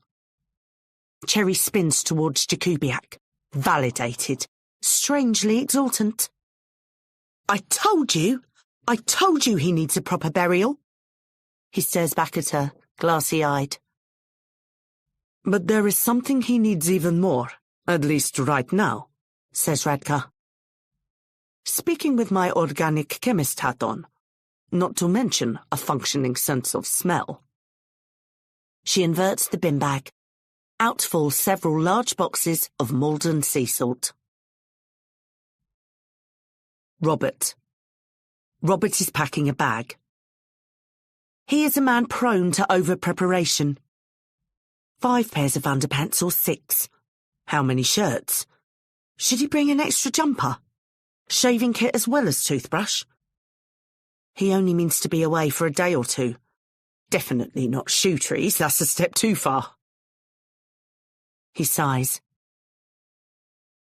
It's been a long time since he was on the road, working a case, tracking down suspects, the thrill of the hunt. A long time since he was out of the house overnight, to be honest. The idea that he should be back in the saddle at long last, but that the suspect is Cherry. He drops in a family-sized bottle of mouthwash, then relents and takes it out again. The bedroom door flies open and Danielle stands there, stocky and unrelenting. Right. There are microwave dinners in the freezer. No. It's just a day, 2 max. Mrs. Hilton will pick you up if... No! I have to find her, Danielle. Whatever you may think of your mother, she is in big, big trouble, and I'm not going to let her... She swings a backpack off her shoulder and onto the floor with a thump. I'm coming with you. Now it's Robert's turn to refuse. No, no chance. I don't have time to babysit. Babysitting? Who's babysitting who? You're lucky to have me. All due respect, you don't know anything about... I understand her better than you do, Dad. No, you don't. Yes, I do. I know the way she thinks. I've always known the way she thinks. And there's no fucking way I'm letting you do this on your own. Jakubiak. It's a really good point, nods Cherry. Should have thought of it myself earlier. What is? Asked Andy suspiciously. Bit mad to do it with Malden, though. About £50 worth there, laughs Radka. Dishwasher salt would work better, but we don't have any. They are never here to use the dishwasher. To do what? Snarls Jakubiak. He can tell something unpleasant is coming, and they're taking the piss out of him about it. A basic method for preservation of organic lab samples is immersion in saline environment. Osmotic withdrawal of cellular water slows the process of decomposition. Speak fucking English. We're rubbing salt into his skin, Andy, to stop him from rotting, says Cherry pleasantly. We are not doing that. We don't have a lot of choice, really. He's bloating now. You notice the smell. Hard to miss. Like the lady says, this is the best thing we can do for him, given the circumstances. It's very effective, actually. Also inhibits microbial growth. Chips in a grinning Radka. Lab tech monkey. Grievous loss to science. No. No. Fuck that. Driving round London with that stench coming out of the car is probably not the smartest plan. And it'll be a nicer trip for both of us. All of us, really. What the fuck is wrong with you? A question I've been asked so many times and still don't have a good answer for, mate. She leans forward, sombre all of a sudden. I'm not bringing him to his people in a state they cannot be proud of. In a state they can't bury. Maybe they do open casket in his culture. Maybe they don't. Either way, I want him looking his best. His fucking best? Oh yeah, Tinder money shot there. It's fine, Andy. Really.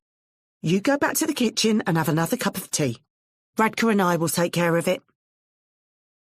Andy Jakubiak picks up one of the large boxes of salt and in a towering rage hurls it against the wall. It explodes in a shower of glittering saline snowflakes, creating a sudden and unseasonal Christmas snow globe effect around the three of them.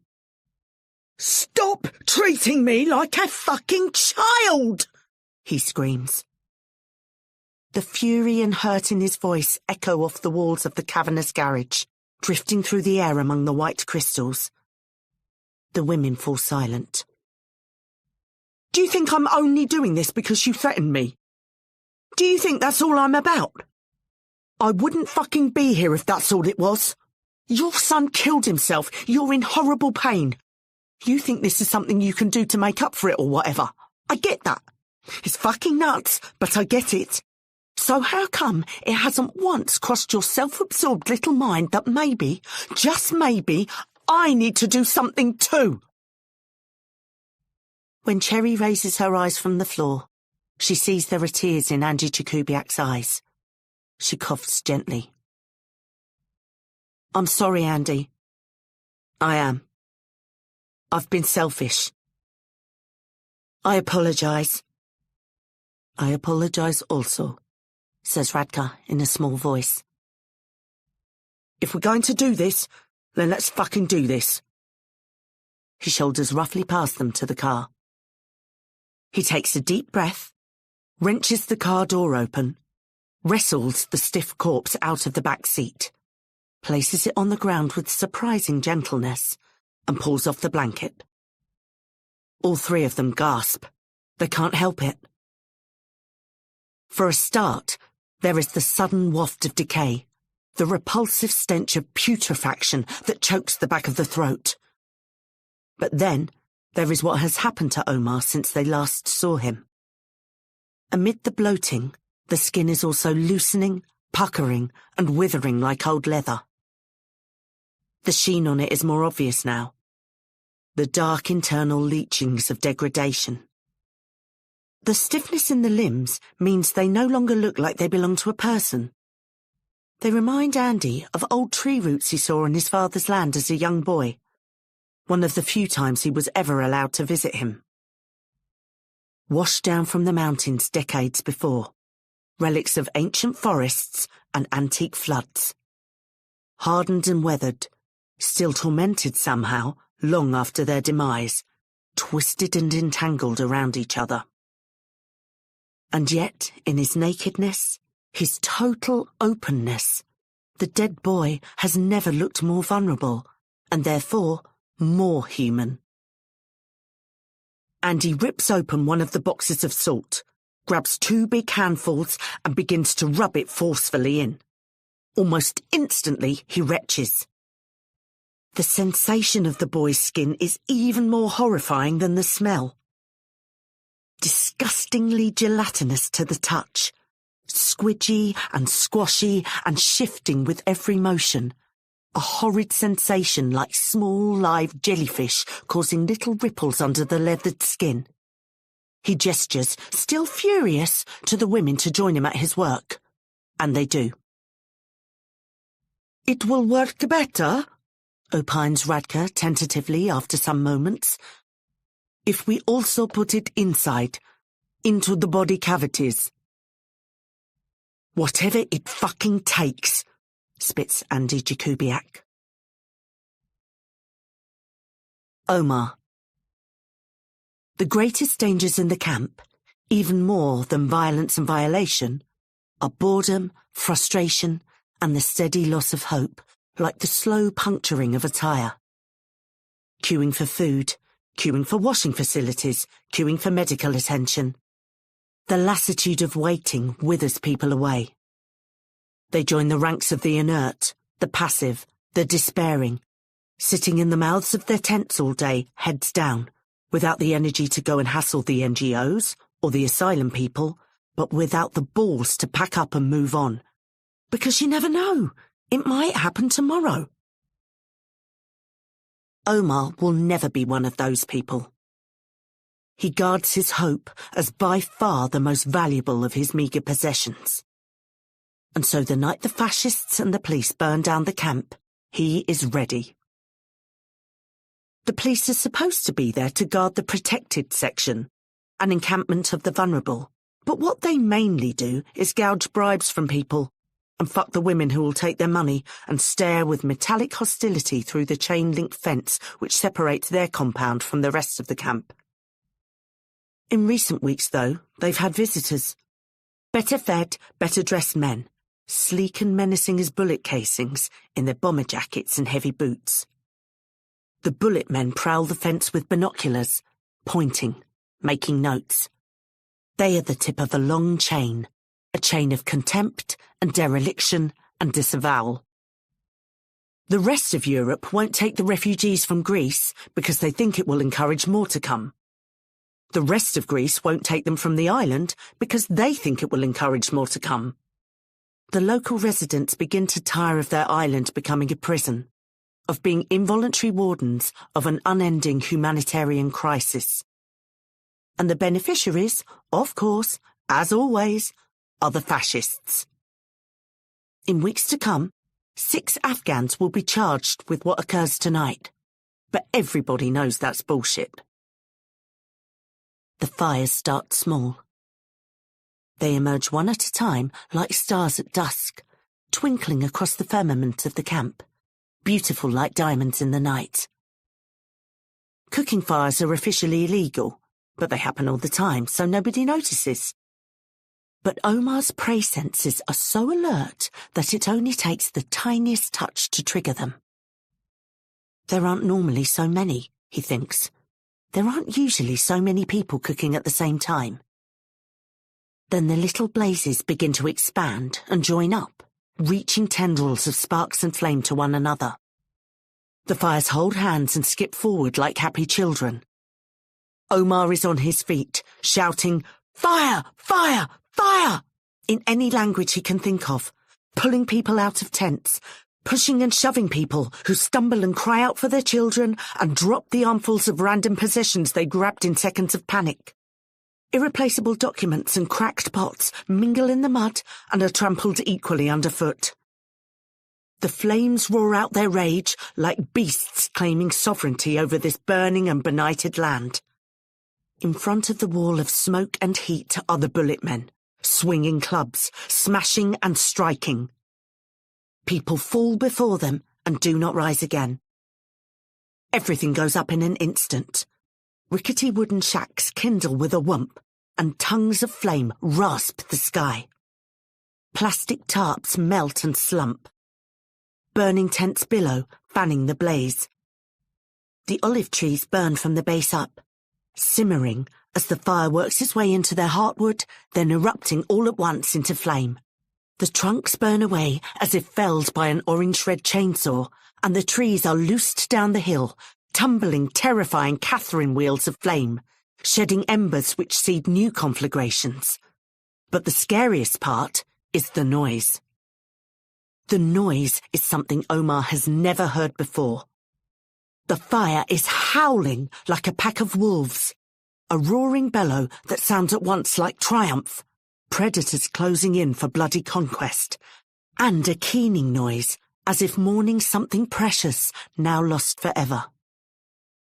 The shrieking drowns out all speech and sound. With a following wind and a slope in its favour, a fire can move as fast as an Olympic sprinter. It closes in towards them, the wall of flame rising and rising. Everybody runs for their lives. Chapter 12. Marwa. Asha sits on the narrow student bed, shifting uncomfortably from the uncertainty as much from the lumps, as her new friend taps at her keyboard with rigorous focus and long acrylic fingernails. She doesn't quite get what's going on, but she can see that Marwa has a plan. It's a plan rooted in pain. Marwa's cousin Noor, a queer activist who fled Sisi's post-Arab Spring crackdown, was held in various UK detention centres for over 2 years, shipped frequently across the country from place to place without warning. Marwa visited Noor as often as she could find her, which wasn't often. She scans again the torn and tear-stained letters her cousin wrote her on pages ripped from old exercise books, and her rage rises anew, not only at what was done to Noor, but her cousin's stubborn insistence that this must all be some kind of mistake. This couldn't possibly be what Britain was really like. But in the end, it was all worthwhile. Noor fulfilled all the necessary criteria, jumped through all the endless loops. She had a good and diligent lawyer, which by no means everybody has. One final residency hearing. Just a formality, her lawyer said. A rubber-stamping exercise. Noor was deported 2 days before the hearing. She was dragged screaming out of her cell at 5 a.m. A bag was placed over her head. Her hands were cable-tied behind her back, and she was put on a special deportation flight from Stansted to Cairo with an unknown number of other Arab Spring dissidents. Nobody has heard from Noor or anyone else on that flight since that day. It's very probable, in fact almost certain, that Marwa no longer has a cousin. This experience has made Marwa both intimately familiar with the UK detention system and very, very happy to try to fuck it up by any means necessary. There's only one solution. Asha can't go into the intake unit. She's far more likely to get locked up than to get to talk to the guy she needs to talk to. So the guy will need to come out, or be gotten out, which sounds like no mean feat. Luckily, Marwa is enterprising, fearless, and has absorbed the key lessons British society teaches its young these days, which are 1. Nobody cares about you. 2. Everything is a scam. 3. Don't believe a single word the motherfuckers say. She starts digging. Robert. They pass a hairdresser called Crimping Ain't Easy. No regulation in this criminally misgoverned nation is enforced like the mandate that all hairdressers' names must contain a bad pun. Though this one at least is a little more contemporary. Robert wonders if there's some kind of meeting you're forced to attend when you buy your first set of clippers. Perhaps in the dim and distant past, there was a woman who innocently named her shop Jenny's Hair and was burned at the stake as a witch. The proprietor is a large man who appears to have given himself the worst haircut in human history to make his customers feel better about their own life choices. The lights go red, and Robert has the chance to take the guy in properly. He's wearing a silver lame jacket and leopard skin stack heels, which match the colours of the faux hawk he's pointing to and grinning like he's just scored the winner in the Champions League final. Robert shakes his head. Whatever gets you through the day. Robert takes another look at Michael's pencil drawing of the mystery girl, which is propped up on the dashboard like some weird compass. The good news is that Michael has genuine artistic ability. The bad news is that a pencil sketch from memory of a photo of a black girl by a white man who has never met her is the only lead he has. This is, objectively, insane. The drawing is pretty detailed, though. The girl looks like a real human being. The sign is clear. There's some kind of statue in the background.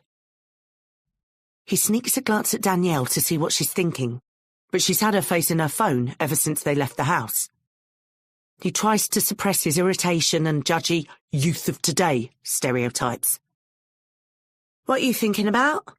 asks Danielle, without looking up from the screen. "Why all hairdressers have bad puns in their names." "Perhaps there was a meeting." And Robert remembers again just how much he loves his daughter. The trouble is, he doesn't know if she loves him back, at least not in the same way.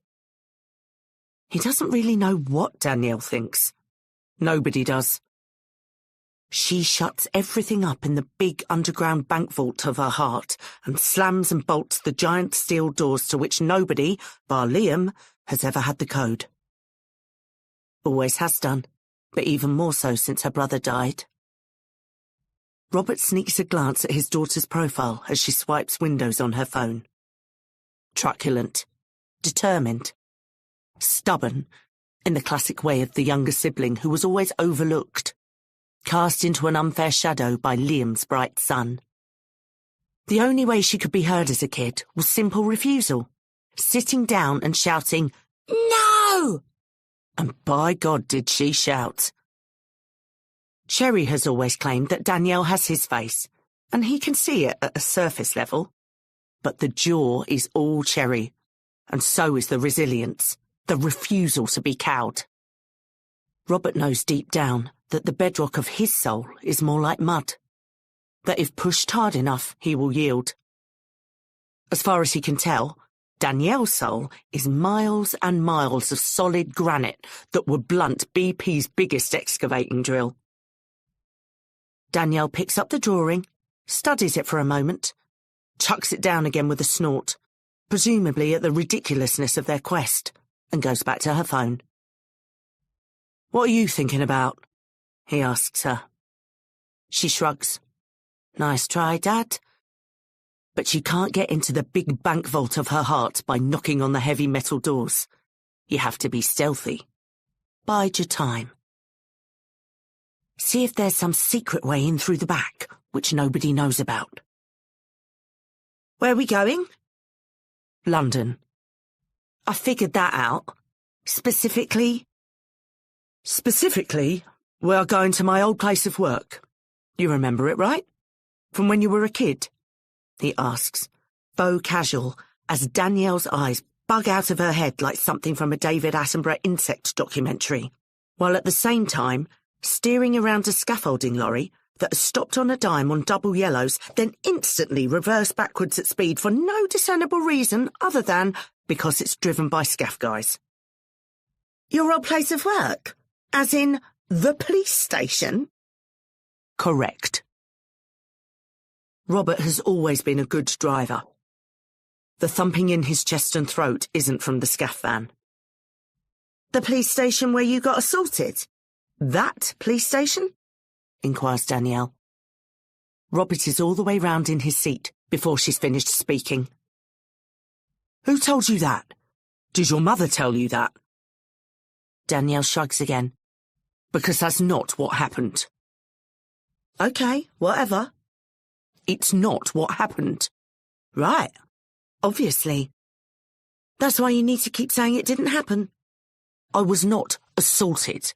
I am not a victim. But that's why we left London, right? Because someone punched you in the face. We left London for a lot of reasons, Danielle. Green space, better schools. Because someone in the police punched you in the face. There follow several minutes of silence as Robert rigorously keeps his eyes on the road, and Danielle's gaze goes back yet again to her phone. But eventually she returns to the subject she can't stop thinking about. How could you do that? As a black man? Be part of fucking propaganda? Are we sure we want to have this conversation now? And just like that, the volcano erupts. Danielle is up out of her seat as far as the belt allows, waving her arms around in the small confines of the car, screaming, knocking Robert's driving glasses off. No, you're right. Obviously, let's not talk. Let's never fucking talk about fucking anything. God fucking forbid we ever talk about anything in this family. Let's just sit here in silence and pick at shit meals and watch shit TV and pretend everything will blow over and never, ever admit we are all in so much fucking pain. Danielle. I am in so much pain, Dad. Suddenly, it's fuzzy in Robert's field of vision, like he's looking through a smeary windscreen. It's begun to drizzle. That must be it. He turns on the wipers, but it doesn't seem to help. The steering wheel wobbles strangely between his hands. It's all he can do to choke out a reply. I know. And I know you're in pain too, because I can see it, rolling off you in waves. But you won't admit it, even to yourself. She can. She knows what she's done, and she's doing whatever mad shit it takes to help her cope. But you won't do anything to even let yourself feel, and it's killing me to watch it. It hurts me so much. The smeary windscreen is getting smearier. Robert needs to pull over. Marwa. Like the prisons they kept Noor in, and absolutely everything else in British public life, the intake unit has been outsourced to spectacularly useless cunts. Specifically, to the most spectacularly useless cunts in the entire private sector, a title for which there is Olympic-level competition. One of those ugly corporate neologisms that everyone knows are comically inept, but which, no matter how often they fuck up passports and transport, healthcare and school fare, miraculously keep getting large government contracts from ministers who then go to work for them 6 months later. This is not great for functional public services, but excellent from Marwa's point of view. In addition to being terrible companies, they're terrible places to work, which garners them terrible workers. Pudgy people in nylon uniforms. White shirts in colour, but brown shirts in mentality, who don't give a shit about the job. And insofar as they possess a coherent Weltanschauung, it's kick unquestioningly down and suck unquestioningly up. So all she needs is something with authority. A scary and official-looking missive from the higher-ups to scare these small-time thugs into opening Abdi Bilay's cell door. The question is, what? She reflects on something she recently learned at uni. Marwa's IT lecturer is a bald dickhead called Steve Rowbottom. Steve Rowbottom believes shit facial hair makes up for his baldness and is a Man United fan despite coming from Leicester, and regards Elon Musk as one of the great heroes of Western civilization. Last week, Steve was waxing irate about the phenomenon of typo squatting. This is where a fraudster tweaks the domain name of a corporation, switches letters, or adds an extra character, then registers the tweaked name as a new site. From it, they send bills, invoices, requests for passwords, etc., to the corporation's customers, a surprising number of whom are unlikely to check the email address. Looks legit, here's my money. Marwa thought this was clever and hilarious and filed it away in the back of her mind for potential usage. There is a reason she's not getting the highest grades in her class, though to be fair, most cybercriminals start off by studying IT before they realise poacher is a lot more fun and lucrative than gamekeeper.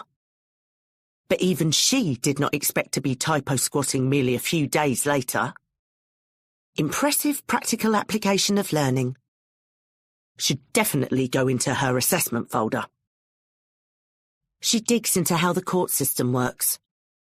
Who would release an immigration detainee, and on what basis? She's a fast learner. A couple of hours later, she thinks she has a decent basic handle on it. The domain name for the disciplinary arm of the courts, the basis for granting or denial of liberty, is hmcts.gsi.gov.uk. The person who represents these kinds of institutions is called a clerk.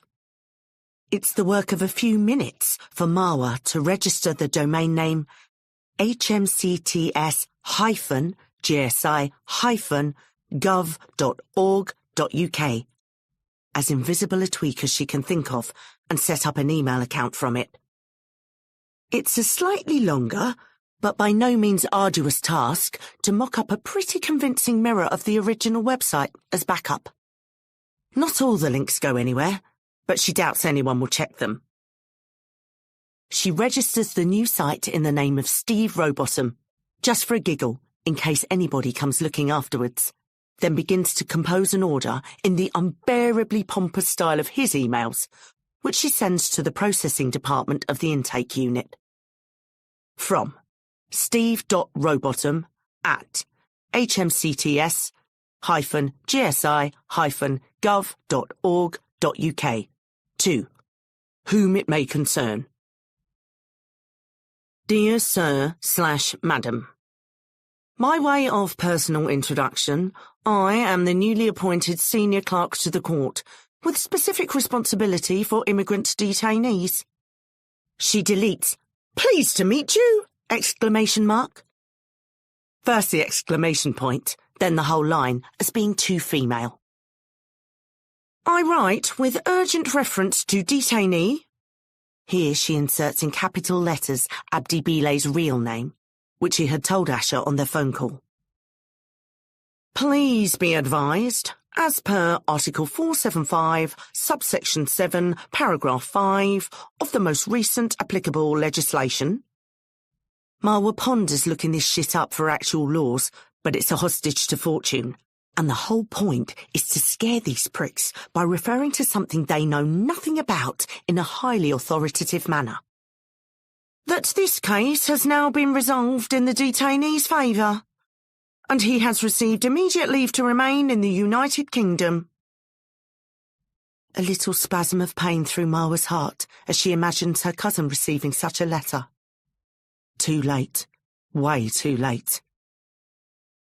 Said detainee should forthwith, Rowbottom Classic, be released from detention into the recognizance. She got this word off US cop dramas and is not 100% sure it works or if it's even what they do with inmates over here, but fuck it. It sounds intimidating. Of the appropriate security personnel with immediate effect. Please contact me post-haste, another Rowbottom Classic, in case further clarification is required. Kind regards, Stephen Rowbottom, MSc, PhD, EE. Marwa's phone company. BSE. A weird disease involving cows she remembers her dad telling her about. Chief Clerk. www.hmcts-gsi-gov.org.uk. That should work. At least on the kind of people who work in privatised prisons. And now for the uniforms. This is the bit Marwa is looking forward to. She may have let her family pressure her into doing an IT degree, but her first love at school was drama. She's a natural performer. At Winifred Holtby Academy in Hull, they still talk about her Juliet in awed tones. She starts Googling fancy dress shops. Danielle. The drizzle is a steady rain now. The classic British rain that lingers, clammy-handed and unwelcome like the last pissed guest at the party. And the warmth and body heat in the little roadside cafe are making the windows steam up. Danielle finishes swiping through the last few windows on her phone, puts it face down, and wipes a clear space in the fog with the tail of her baggy flannel shirt. She doesn't really like flannel shirts, classic dadwear, let alone ones that don't fit properly. But this is different. It's baggy on her not because she's trying to hide anything.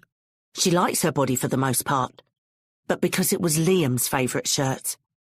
And so now she hardly ever takes it off. She looks out into the world. In a little bit, her dad sits down opposite her, wiping his mouth with his napkin. She reaches over and puts her hand on top of his. Better? I'm fine. I just needed a minute. Don't apologise. I'm not apologising. I'm explaining. There's. Her dad sips his coffee and looks at her like he's not particularly enjoying this turning of the tables. Taking life advice from someone who hasn't lived yet. His 17-year-old offspring. Which she can understand. But she's waited long enough for him to work it out for himself. You're allowed to hurt too. She's not the only one. Robert wipes his face. Shame burns through him. Bent over the toilet in the back, someone banging on the locked door as salt water pours down his helpless face, stomach twisting and spasming, bowl flushed of everything he's eaten for days, but his gut still expelling a horrid clear liquid, like heroin addicts told him happens after your first hit. All of it completely beyond his control. Now it feels as though some carapace, a protective shell, has been ripped away, and it's raw and scary and stings like hell. I don't think I like this much, Danny, if I'm honest. Danielle takes both his hands. It's called being human, Dad. You should try it more often. He tries to laugh it off. How would you know what being human is? You're 17. She drops his hands like hot coals and gives him the gimlet eyes of death again. Robert is actually afraid for a second. Should a 50-year-old ex-copper be afraid of his own daughter? To answer your question... Go on. She leans forward. He's never gone here before. I took a job with the police because it was a professional occupation. And your grandmother wanted me to have a professional occupation, not just bum around making money any which way. Something where nobody could say we didn't deserve to be here, we weren't doing our bit. I wasn't bright enough to be a doctor or a lawyer like your uncle, but I could do that. Read people, predict people, help people. I don't think that's a bad thing at the end of the day. Help people? In the fucking police? That's what I tried to do, in my career. Others in the same job? Maybe less so. What about Mark Duggan? Chris Carber? Ezell Rodney? She could go on, but he cuts her off. They would have done more of that if I wasn't there. Guaranteed. Or maybe they got away with even more shit with you as their beard. I could give you examples of things I stopped. I can give you examples. Peter Foster. Who's that? William Keane, Timothy Bramer. I don't know who they are. Wayne Couzens. Oh. He knows who that is, all right. They're all police officers who murdered women, Dad. And then their fucking mates beat the fuck out of other women when they went to a vigil for the girl Wayne Couzens murdered while he was on the job, where he was known in the Met as the rapist. Now tell me why that list isn't as well known even as the first one. A flush heats his cheeks. It's something he's never really thought about, because he doesn't personally have to. And that's embarrassing. Do you know what the government said you should do as a woman if you think you're about to be murdered by a serving police officer? Flag down a fucking bus! Once Danny gets started, she is relentless. He stirs the dregs of his coffee forcibly, but says nothing. They get me both ways, you know? They get me both ends. Of course I know. Do you get it, though? This country terrifies me, man. Every single thing I'm supposed to respect, that's supposed to protect me, the police, the government, they carry on like they hate me and they want me dead. Which is quite hard, day to day, living in a society that just fucking hates you. Let alone when your dad is, or was, complicit in it. And that's before we even get to my fucking mother. What is it with you and her? You always used to be close. Closer than she was with Liam. Cherry. A bang on the door. Another bang on the door. Liam doesn't answer. Cherry, exhausted beyond human comprehension, face and uniform spattered with gobbets of blood hardened into small black-red rubies, knows she should shower first. Have a cup of tea. Take a breath. She knows at some abstract rational level there's no reason to home in on her son. That whatever he's going through, or says he's going through, isn't worth this unfathomable rage, this depthless fury. And yet she can't stop herself. 3 more dead today. 3 more on the list of those who didn't make it. Of those she failed and betrayed. A list of which she honestly cannot remember more than the past 3 days, but she knows is very, very long. A 57-year-old man clutched her arm and pleaded with her with wild eyes through the breathing tube not to let him die. His kids are out there waiting for him.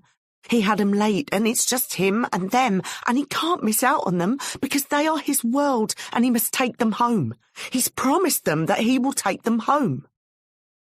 He died 3 hours later, and it fell to Cherry to tell his 2 children, 14 and 12, who were indeed out there in the waiting area, and had been since their dad was admitted the previous night with an oxygen saturation of 73, that their father will not be taking them home today.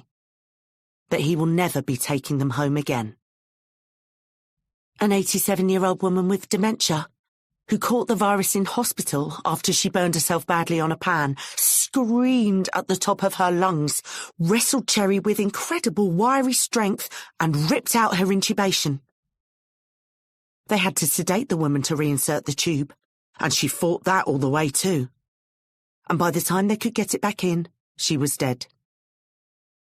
Mercifully so. Cherry can't know for sure, but it felt like the woman wasn't fighting her.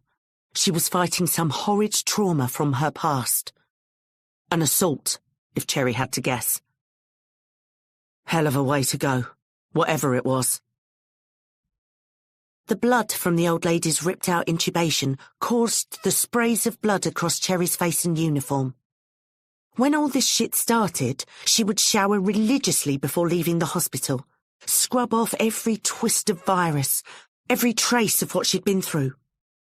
She would put on a fresh change of clothes and do her makeup with neat rigour, all to keep her family as separate from the horrors of her work as possible.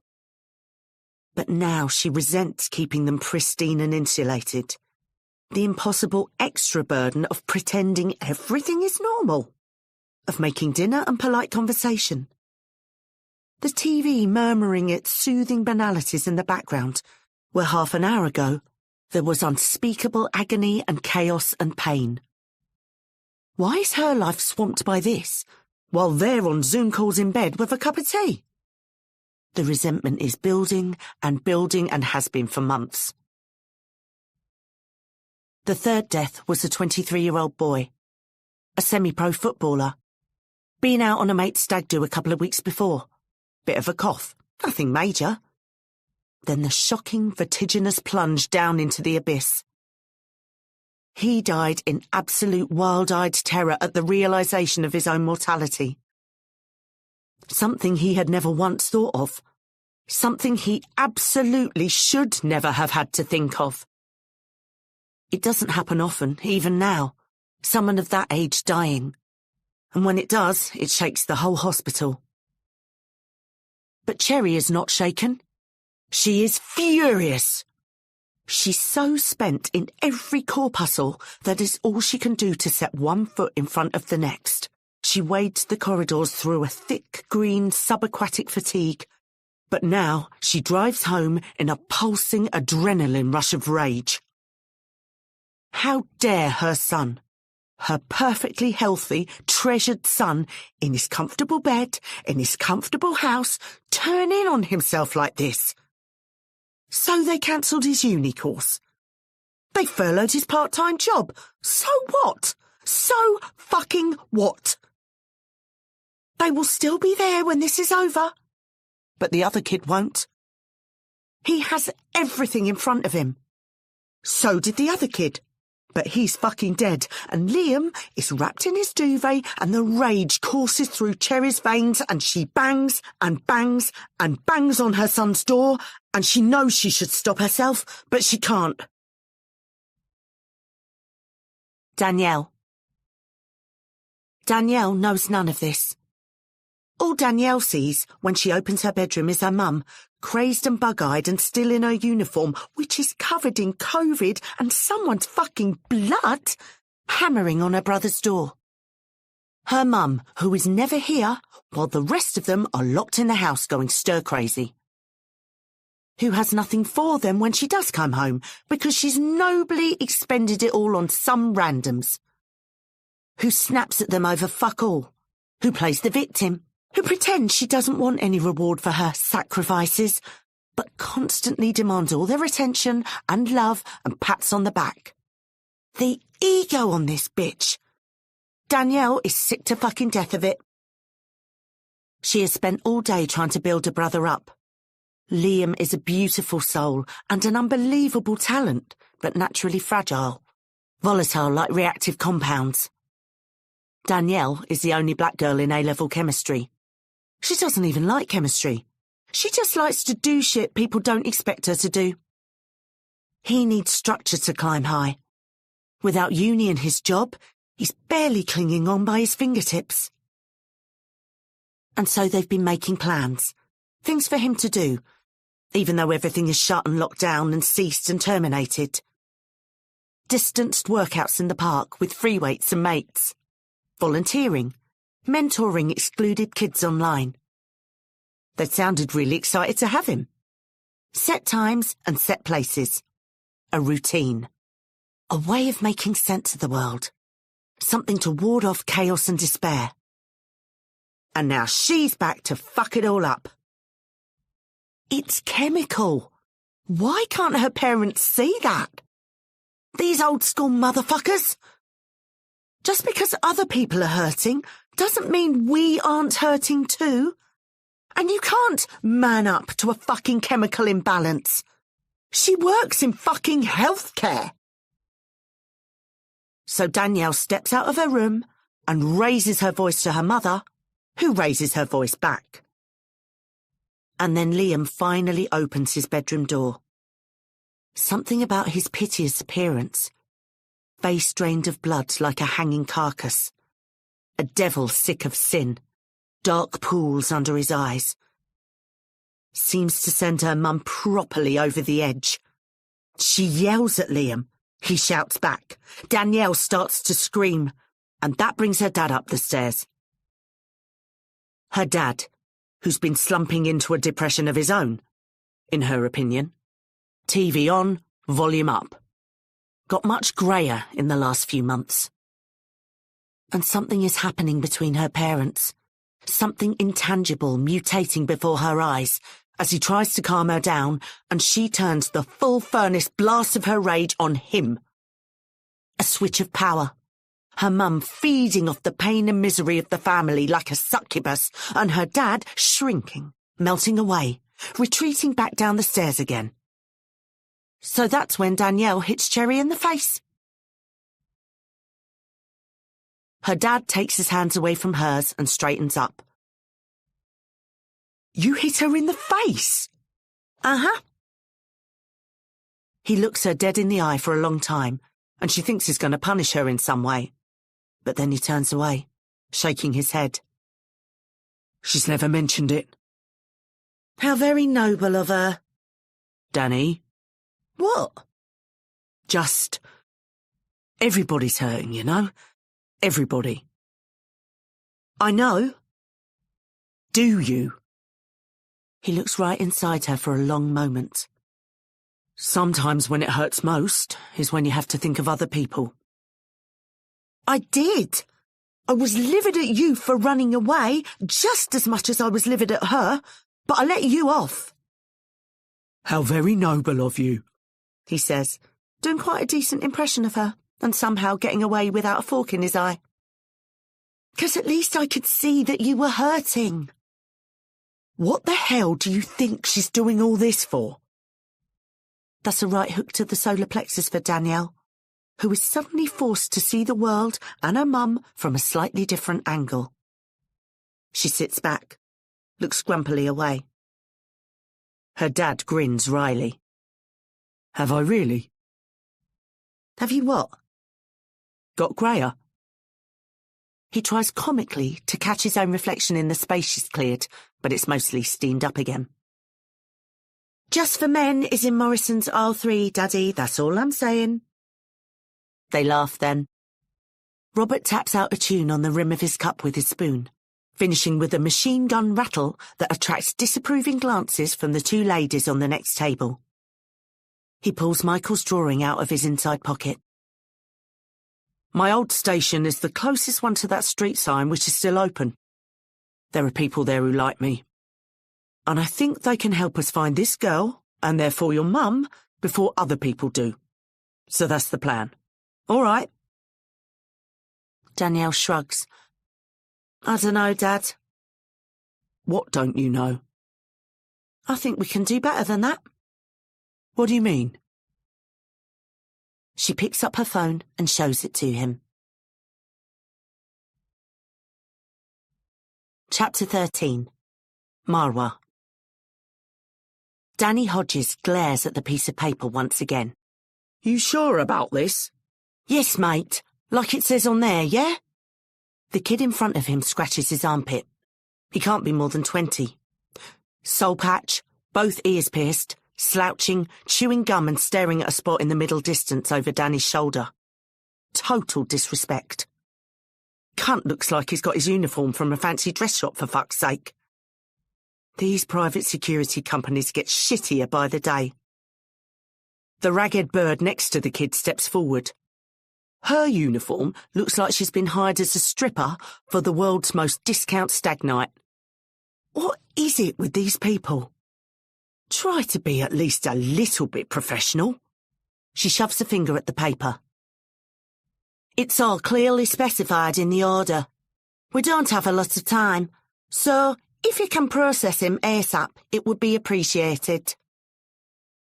There's a steel gleam in her eye which brooks no argument. She sounds like she's from fucking Hull and all, for all that she looks well foreign. Danny's from Grimsby. Grimsby don't get on with Hull, for reasons lost in the mists of time, but almost certainly to do with fish. Cod, in particular. Danny doesn't like this one bit. I'm gonna check. Wait here. He turns on his heel and leaves the two officers alone in the reception area. The minute he's gone, Marwa kicks Eric hard in the back of his calf. Ow! The fuck was that for? Try to be a little bit professional, yeah? Stand up straight and swallow the fucking gum. Eric is Marwa's on-off boyfriend, quite literally for about 80% of the time they're together. What Eric lacks upstairs, he more than makes up for downstairs. But also on at uni and off when she goes home between semesters. Her family are quite strict and wouldn't be happy. With a white guy in general, but Eric in particular. And to be totally honest, she can see why. She would bin him off, but the only other place she can get a foot long that satisfying is Subway, and money is tight. Marwa didn't want to involve Eric in this, but she correctly surmised that even a dim-witted white male would be better received than she would be alone. They hired the uniforms from the fancy dress shop the previous day, after Marwa finished mocking up a logo and letterhead for the fictitious private security company they're claiming to represent. All they had left was the his and hers police strip-o-matic set, which isn't ideal and is also quite mental. His and hers? Why would both of you dress as police strippers? Hers is a lot closer fitting than she'd prefer, especially in this environment, but perhaps that's to be expected given the basic premise. Eric stands up straight and swallows the fucking gum. He really likes Marwa. One day he'd like to meet her family. He thinks they'll really like him when they get to know him. Danny Hodges returns, face like thunder. Checks out. Orders in the system. Right, sir, if you can... I've never heard of you lot, says Hodges, suspiciously. We're new, Marwa, peremptory, dismissive. New? Like, not old? Adds Eric, trying his best to be helpful. Hodges peers even closer. Why are you taking him? Like it says in the order, he's got leave to remain, says Miss Hull, Sharia law category. That doesn't happen this quickly. Well, it has in this case. And when it does, they don't release them into further custody, they just let them go. Perhaps he's dangerous. Really not your concern, is it, officer? Do you want me to report back that you refuse to fulfil the order? Marwa and Hodges go nose to nose for a long moment, until she whispers the only thing that will break the deadlock. They are our fish. What? You're Grimsby, right? They're our fucking cod. Now go get the detainee. The convulsions that cross Danny Hodges' face as he tries not to strangle this bitch and slash or spontaneously combust are a sight to behold. But in the end, what can he do? He knows something is amiss. But the order is in the system. And people like Danny live for the system. They would rather die than betray the system. Hodges disappears for an absolute age, during which Marwa's nerve almost fails her and she nearly runs out screaming. But eventually he comes back trailing a short, stocky guy who radiates a certain pugnacious self-assurance, blinking in the light like someone who's recently spent time in dingy confinement. Abdibile is released into Marwa's recognizance, just like on the US cop shows. Barrett. Freddie Barrett is livid. A very disrespectful meeting with his superiors earlier. Raised voices and concerned expressions. Accusations of broken promises, of failures to deliver. Bullshit. Freddie always delivers. He's like Domino's. Better, 'cause the other week he waited over an hour for his pizza, and when it turned up it was cold and missing the extra jalapenos. Not his fault that the vehicle somehow just disappeared off the GPS system. Flat out vanished and has not resurfaced several hours later. That's a major problem. That was Freddie's ace in the hole. There was a lot of talk at the meeting of Freddie handing over the investigation, of things getting out of our control, of senior investigative officers being brought in from outside. Rumours of one SIO in particular. A certain hush and awe in his boss's voices as they talked about her. Terms like rising star, nails, takes no prisoners being bandied about. Patricia something. Freddie Googled Patricia something. Black, of course. Double-barreled surname, neither part of which he can pronounce. Both about a foot long. Must take her about 5 fucking minutes to sign it.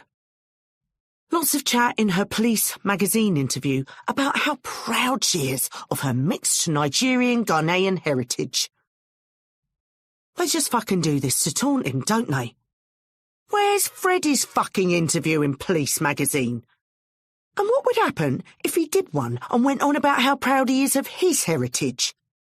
10 generations of white Britons who served their country and did their duty and now apparently don't belong here as much as Patricia Double Barrel and her Nigerian Ghanaian relatives who arrived 5 minutes ago.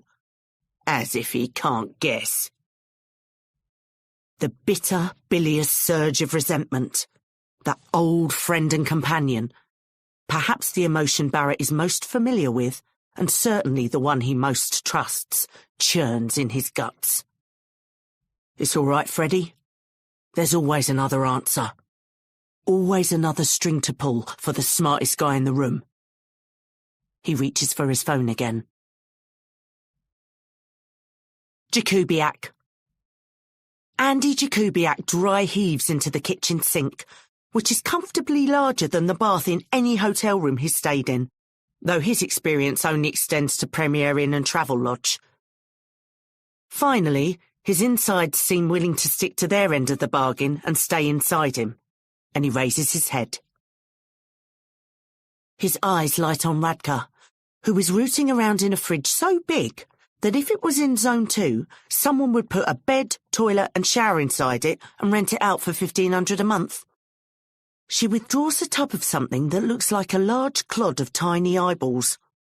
She hungrily scoops a large spoonful of the gelatinous mess into her mouth, then another. Instantly, Andy is dry heaving again.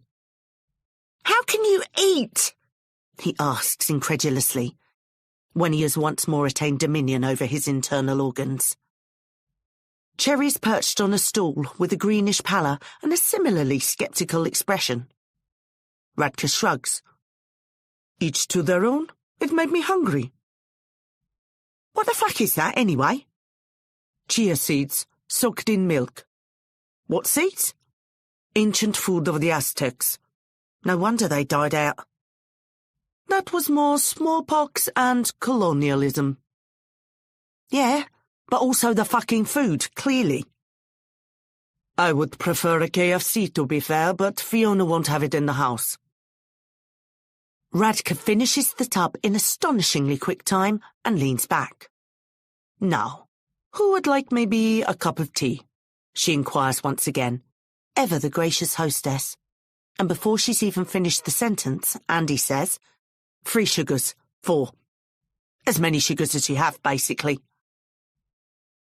It's only when all 3 of them are sitting comfortably at the mahogany table, albeit in separate time zones given the size of it, stirring their teas with both hands thanks to the volume of sugar in them, that Radka asks, "So now what?" Cherry launches into her usual spiel, but before she's even got properly underway, Andy interrupts her. "No," he says authoritatively. "What are you talking about? I've been thinking," he says, and a smile warm and inexorable as the sunrise crosses his face. For the first time in his life, wannabe detective Andy Jakubiak is about to commit an actual act of detection. "Go on," Cherry says, the smile blooming on her face too in anticipation. He puts his hands down on the table with a definitive thunk, as though he's holding a straight flush. The other detainees. Danielle. "I started with a reverse image search," says Danielle. "Sure," responds Robert, nodding authoritatively. A grin upends the corner of Danielle's mouth. "You have no idea what that is, do you?" "I mean, it's not..." "Refresh my memory." A reverse image search is when you put a picture of someone into a search engine to try to find out more about them. Identity, contact details, stuff like that. You can do that? Yeah. What did you do as a cop to find people? Ring up contacts, check surveillance footage, old school shoe leather. All right, life on Mars. Things have moved on a bit since the 70s. There are several different sites you can use. Tin Eye's probably the best. But don't you need to Put in? Upload? The picture itself, to search for it? You do. Well then, says Robert, satisfied that he's beaten back the rude tide of technological advancement. We don't have it. Which is why I started with a physical description and worked back. That's another step. Different site. You don't need to know all about that. That gave me a load of hits of actual images, and there's various ways you can refine the search down from there. Here are the results from TinEye, Bing, Yandex, and Google. She shows him various windows on her phone. His jaw sags. There's also something called Social Mapper, which goes through people's Facebook, LinkedIn, Instagram, and Twitter for image matches. And another thing I've not used before, but which seems quite good. She breezes briskly through more screens as though she's some kind of highly paid private security operative and not a 17-year-old girl studying for her A-levels, called Karma Decay for some weird reason, which finds the sources of photos, and drawings actually, on Reddit and some other places. She sits back calmly in her chair as he goggles at her. What? How do you know all this? Everyone my age knows all this. Anyone who's ever been ghosted by a boy, anyway. I guarantee your mob have a lot more at their disposal. Former mob. Robert relocates his jaw and sits forward. So you found her? You know who she is? He asks, unable to keep the excitement out of his voice. A beat. No, says Danielle, though she doesn't seem particularly cut up about it. All that stuff is predicated on her uploading the image to some social media site or other. If she doesn't have social media, or if she only sent it to him by text or whatever, there's nothing we can do. Nothing I can do anyway. Robert shakes his head and, somewhat patronisingly, retakes control of the conversation. Well, Danny, I am amazed. I'm honestly so impressed. Thank you for all your hard work. When we get to the station, I want you to show... What are you laughing at? Dad? Yes. A certain anticipatory humility creeps into his voice. What else do you see in the drawing? Jakubiak. What other detainees? Asks Cherry. There were 6 other people on his boat that night. How do you know that? She asks, and shame and defensiveness jostle on Andy's face, and she raises her hands in a sort of apology. It's long past time for that now. I mean... Because 6 men were booked into the intake unit the following morning. Coast Guard picked them up. And when they got there, they started kicking off. It was the other guys from his boat, shouting about murder and describing Barrett to the guards. That's why we went to the morgue, because Barrett's mate called him up and told him we were in shit and to get rid of the evidence. Right. Okay. Maybe I'm being dim, but I don't really see how that helps. You want us to go to the intake unit and talk to them? They'll have made phone calls to lawyers, friends, family. Somebody will have called this girl. Guarantee it. There's no fucking way, if this lad was clutching her photo that tight, that he didn't tell someone about her. Right, but... I've been inside there before. There's only one payphone, and they keep a record of all the numbers called, and by who. Whom? Says literary pedant Radka faintly, not wanting to check the flow of inspiration. We get the numbers the 6 of them called, then we cross-check the names and addresses to which the numbers are registered. That's the main way the police find people now. There's a database. We find which of the numbers is closest to the street sign on here. He taps the photo, and that's her. Cherry puffs out her cheeks. Andy, mate, I don't want to burst your bubble, but it feels like something of a long shot.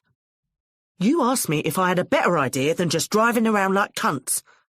I mean, I wouldn't exactly call it... This is a better idea.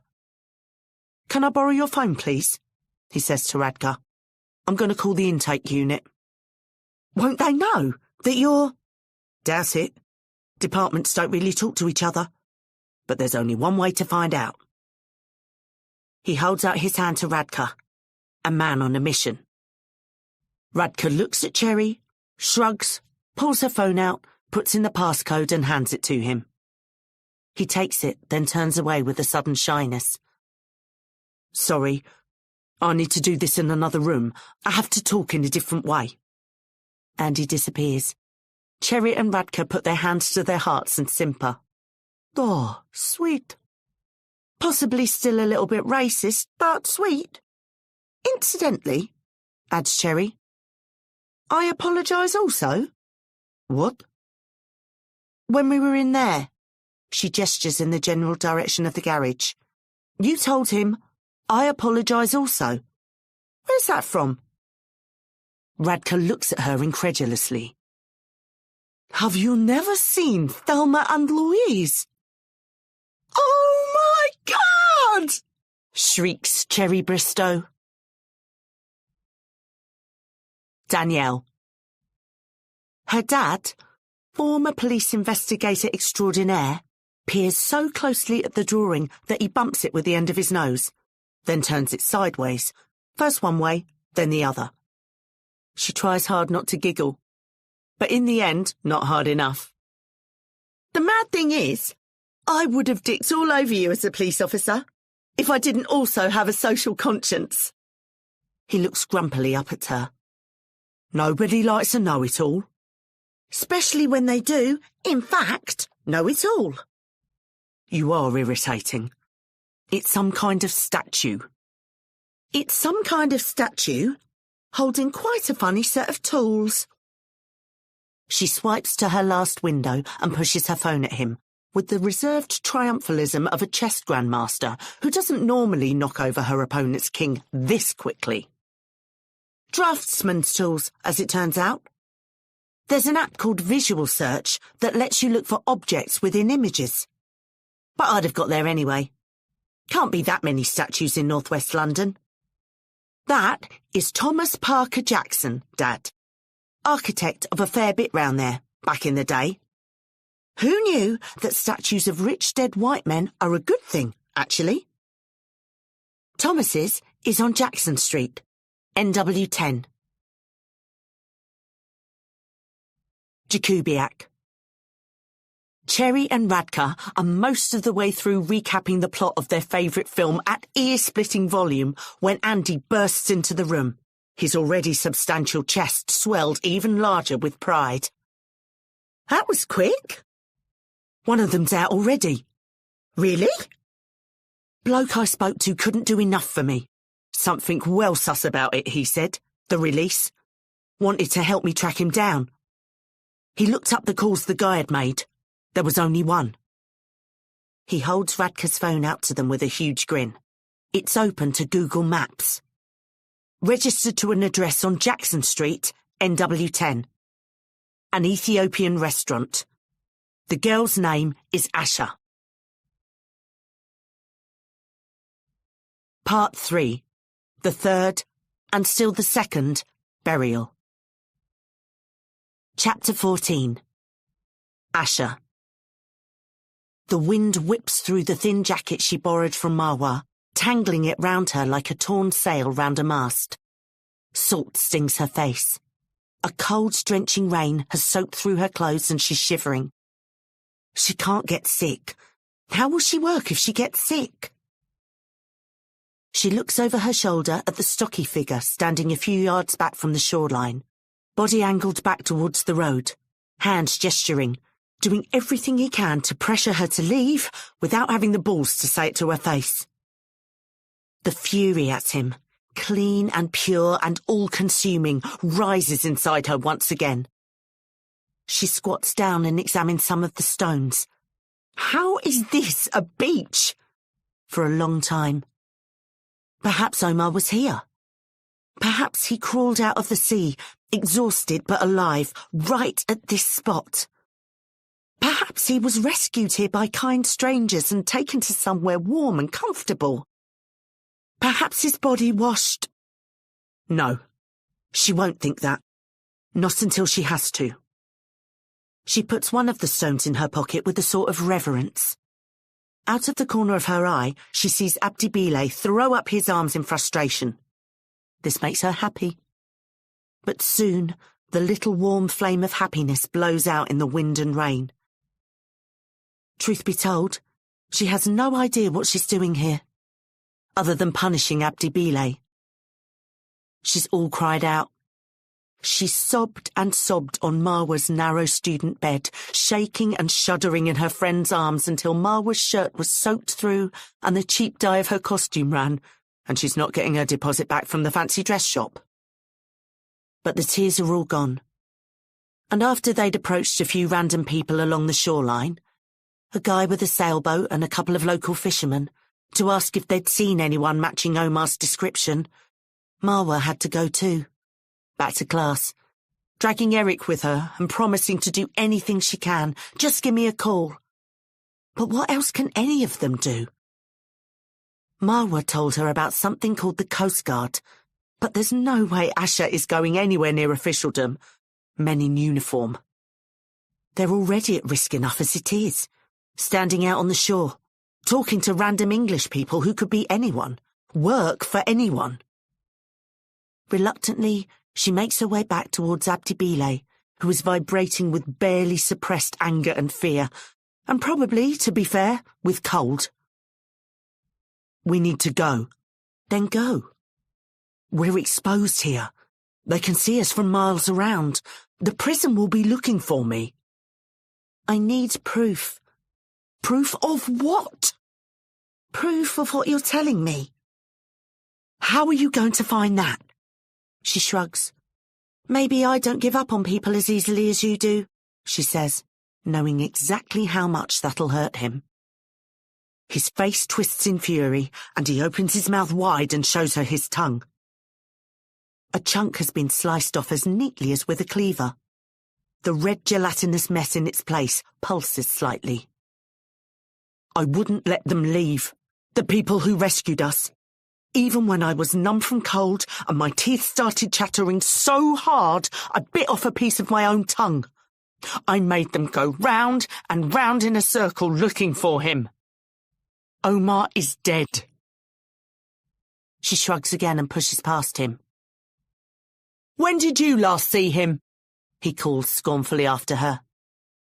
The barb catches in the skin of her back and pulls her up short. Maybe you don't even know him anymore. I was with him last week. She turns around, the hurt evident in her face. Asha has never been good at hiding her feelings. He was my best friend, says Abdi Bile. Abdi Bile. A derelict building on the outskirts of Rome. Some kind of factory, long closed up and abandoned. Waves of immigrants come and go, all ages, conditions, religions and nations. Some of them have been living here for years, drifting through the sclerotic Italian bureaucracy, lodged in the system like gobs of fat in an unhealthy heart, trapped in this twilight life, half in the world and half in darkness. The Sudanese, with their huge piles of knock-off handbags and fake jewellery splayed out on street corners in the Centro Storico, on enormous blankets that can be scooped up in a flash when the cops come, running away like comedy burglars with giant bags of swag. The tourists haggling with them, luxuriating in their petty power. Life at the margins, life always on the run, never a moment to relax or a place to belong. He won't settle for any of that. He wants what everybody else who happened to be born here seems to have. He is 18 and naively arrogant enough to believe that he can have everything he sees on the TV. Because if they didn't want us to have it, why would they show it to us?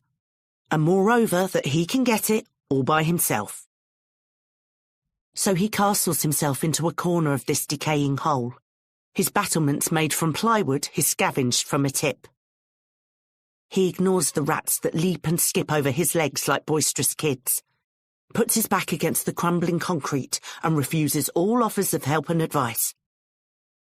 There are plenty of Somalis and Ethiopians and Eritreans around. some even from near his home village. But who knows what they want? His money? His arse?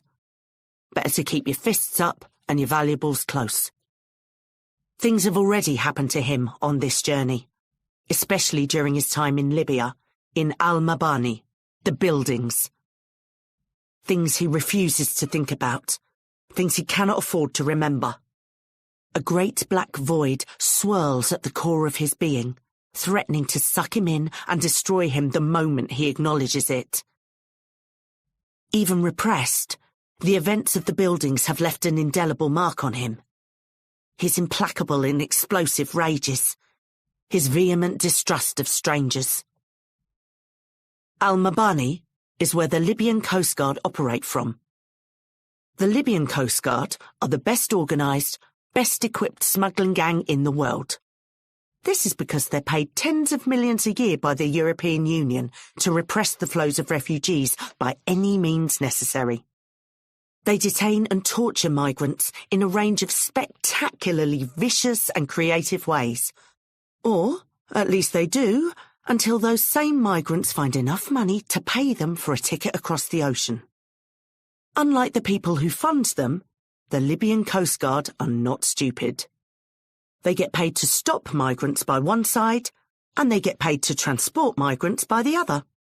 It's always great to be the middleman. Tonight the vibe in the old factory is extra weird. There's always volatility and strangeness here, whether it's water pouring down the walls in limpid algae-green sheets after rain, or arguments over the meagre food donations distributed by local volunteers, or scuffles with the police and the far right, both of whom are permanently camped outside looking for a fight. One of the volunteers says the Italians have always been the people who leave, the ones who set sail looking for a better life, not the hosts of others, and it's hard for them to adjust. But tonight feels more unsettled, more dangerous than normal. A fuse somewhere is about to be lit. A tall, wiry kid strolls up to him with a bouncy, hitchy stride. He's been around the place for the last few days. Charismatic, easy in his own skin. Casual, lopsided grin, body all angles and lines like a bundle of gathered sticks. Also Somali. Elections, man. That's the problem. What the fuck does that mean? Elections? Easy, brother. I'm not your enemy. Italian government elections. Fuck do I care? Leave me alone. The wiry kid slides down next to him as though invited rather than disrespected. He scrutinises him carefully, and the grin widens. You know who you look like? Abdi Bile, the runner. You look just like him. Well, your face. You're a fat fucker, though. Fuck you, man. You do, though. You have the same face. Yeah, well, you look like you had a stroke. It's a compliment. Who doesn't want to look like Abdi Bile, my father's hero? The ghost of a deep sadness crosses the kid's face underneath his jauntiness. He sticks out a hand. Good to meet you, Abdi Bile. I'm Omar. And just like that, Abdi Bile has a new name and a new friend. What's this shit about elections? The guys here say this is when it always kicks off. The pricks in charge want to show how tough they are by giving us a kicking. The newly christened Abdi shrugs, but his castle walls suddenly seem thinner than before. What do you want me to do about it? Not a thing, brother. Keep your eyes open, I guess. With two of us, it's easier. Maybe it's just talk. Maybe. You eat yet? Omar brings over some of his food. Cautiously, Abdi reaches into his stash and brings out some of his own. They share. They compare journeys. Omar winces at Abdi's account of the buildings. He went the other way, through Turkey. Psychotic place, man. Real fucking shithole. Got as far as the newly built wall on the Hungarian border. Serious crazies up there. Proper Nazis. But a heavy armoured presence meant he had to backtrack. Try an alternative route across the Adriatic and up through Italy. The French-Italian border crossing at Ventimiglia is a notorious soft spot, open and shut in waves depending on the political moment. Omar pulls out a photo, laminated in peeling plastic. A beautiful girl, hair cascading down her back in ringlets, smile as wide as the ocean. Asha, the girl he loves, the girl he's going to meet in London. Abdi feels an intense stab of jealousy. He has nothing and nobody. Not like that, anyway. The presence of absence kicks him in the guts. He covers it up by taking the piss. Laminated? I'm sorry. I didn't realise it was 1997. Omar kisses the photo. Anything can happen to a phone. Lost, stolen, dropped in the water. We are crossing the ocean, you know, and then poof, all your photos and memories gone. Can't go wrong with a laminated printout. Plastic is forever, brother. Later, Abdi drifts into uneasy sleep, troubled by strange dreams. Huge machines grind the earth before him, gouging out giant trenches and pits that bar the way to a destination he cannot see. Thunderous crashes as the machines steadily work their way towards him, their ominous progress shaking the ground beneath his feet. He wakes groggily to realise the shaking is real. Omar grasps his shoulder urgently in both hands. Up, now. From down the corridor he can hear screams, destruction, the thump of heavy boots.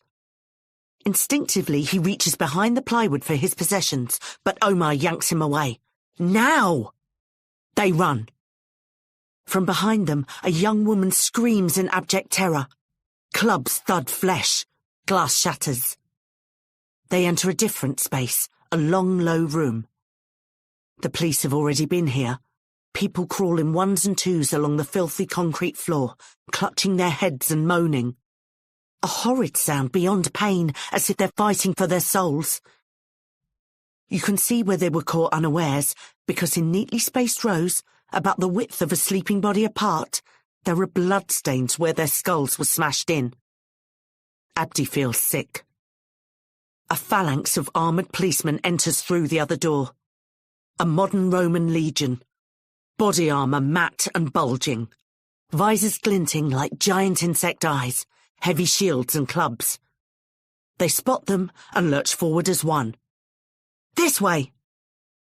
Omar shoves Abdi through a gap he didn't realise was there and out onto a decaying fire escape. The sudden night air and the vertiginous drop 4 floors down make Abdi wobble and clutch at rusty struts. They begin to clatter their way down to safety. Great hunks of flaking metal shearing away. The whole structure swaying terrifyingly as the riot police crash about above their heads, chasing them down. 3 floors. 2. Down the last flight of stairs and there, smoking on the bottom step, helmets off, are 2 cops. Skiving, or there to round up stragglers. They snatch their clubs hurriedly and charge up. Abdi is in front. He freezes and tries to back away. But the phalanx is stomping down towards them from above. The steps bucking under their weight like a tiny boat at open sea. Trapped. The first cop reaches them, narrow vulpine face curled into a snarl of teeth. He raises his baton. Abdi Bilay raises his arm, closes his eyes, waits for the inevitable. There is a thud, but he feels nothing. He opens his eyes. Omar has his hands over his mouth and blood running between his fingers. He's taken the hit. He has taken the blow that was meant for Abdi. Omar takes his hands away. Most of a front tooth is missing. He spits blood and phlegm and tooth fragments into the face of the cop. A great fury seizes Abdi, like nothing he's felt before. No one has ever voluntarily taken pain that was meant for him. No one has ever proven to him that he deserves his trust. He smashes a fist into the eye of the vulpine cop. The guy staggers back. It happens again and again. A great surging torrent of punches and kicks erupts from the deep molten ocean of rage inside him.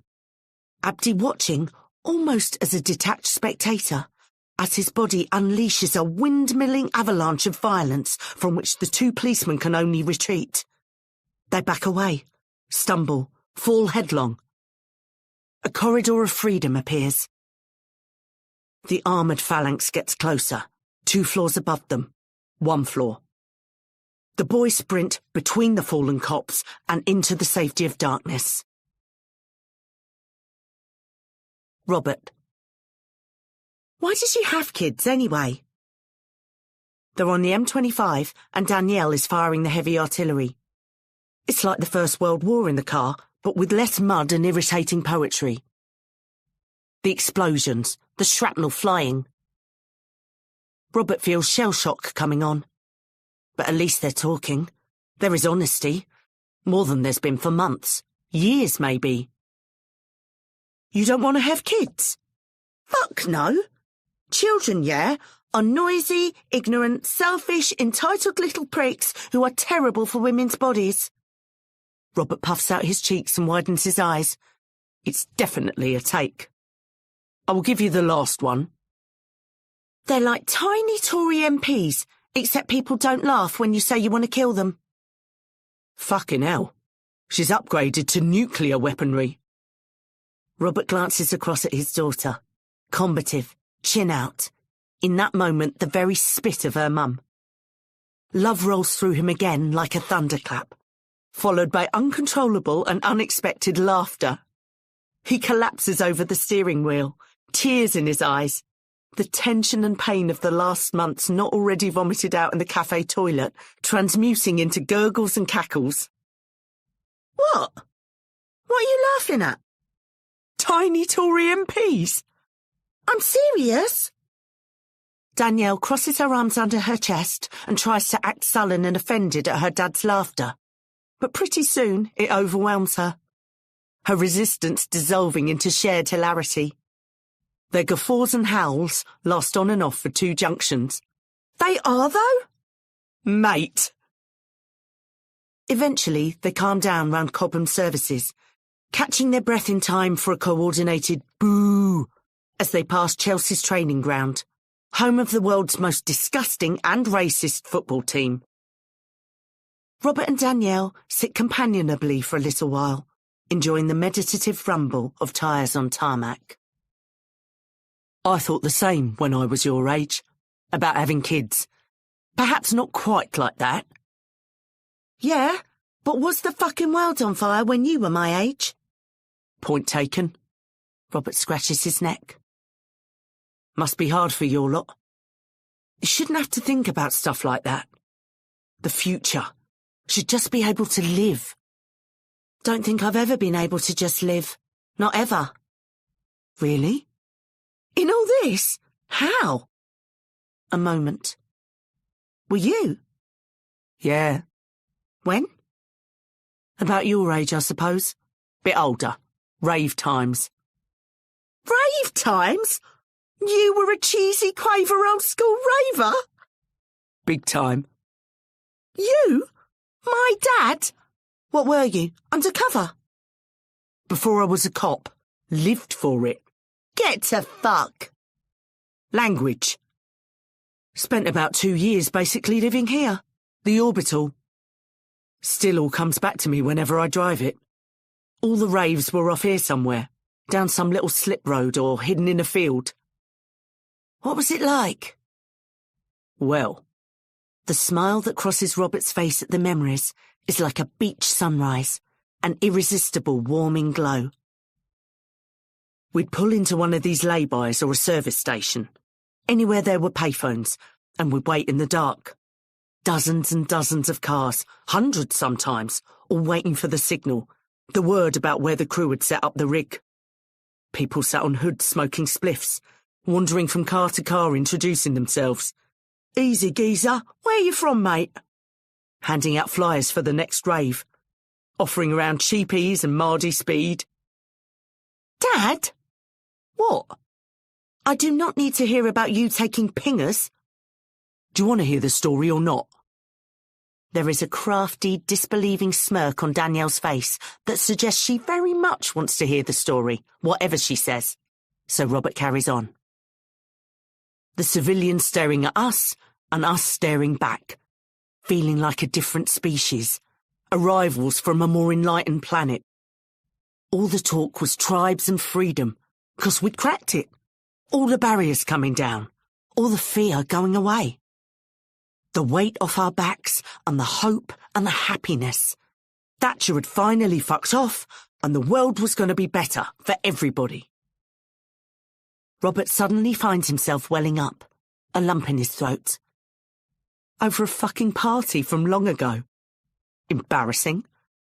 He blinks and looks the other way and hopes Danielle hasn't noticed. Go on, she says, and she has. The anticipation, the sense of possibilities, of not being fenced in anymore, of being set free. That was the best bit, even before the rave itself. And then whoever it was had the crew's number would call it from one of the payphones. No mobiles in them days, obviously. And they'd get the coup, and they'd jump onto the roof of their car and they'd fucking scream out the destination. And we'd roar back like mighty warriors. And everybody'd jump in the cars and head off in this massive convoy, down country lanes and through industrial estates until we found the field or the warehouse where it was happening. All kinds of incredible things happened in there. Things who made me who I am in a lot of ways. And then before you knew it, it'd be sunrise, and you'd be lying on the grass, staring at the rising red and orange glow with people you loved and cared about. And you'd think nothing could ever be bad again. Nothing could ever be bad again. Danielle doesn't say anything, and he sneaks a glance at her. And she's looking at him with amazement and a little bit of awe and such pain in her face, such an obvious need for the hope and belonging he once had, that he takes her hand in his, and she doesn't even take it back. How'd the cops feel about that? She eventually wonders. It weren't prominent on my application form.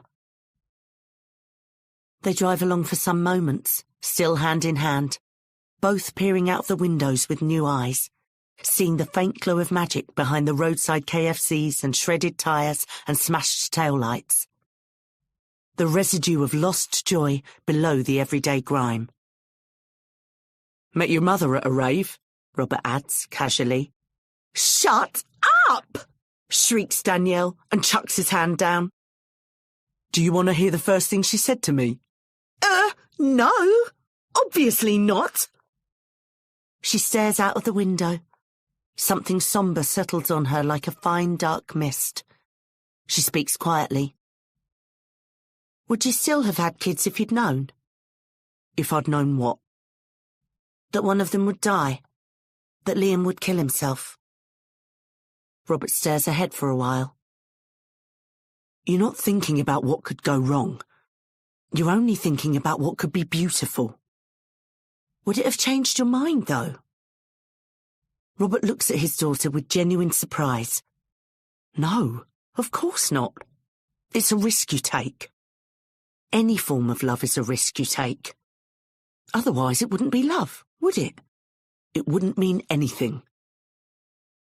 She looks at him and her mouth wobbles. He winks, signals, and pulls off the orbital. Former repository of hopes and dreams of a better future, and onto the M4. Cherry. They set out on the road again, but a few things are different. For one, there's been a kit change, badly needed, given all they've been through physically as well as emotionally. Cherry is now tastefully attired in a pair of, slightly tight, designer jeans and a black merino sweater which is stylish yet practical. Between them, they cost more than her monthly wage. Radka reckons Fiona won't miss 'em. Jakubiak's bulk made him a little bit trickier to fit, but he scored a pair of the tennis coach's tracksuit bottoms and one of Alistair's loose-fit, Japanese selvedge denim shirts, which is painted onto him like some kind of weird denim bondage gear.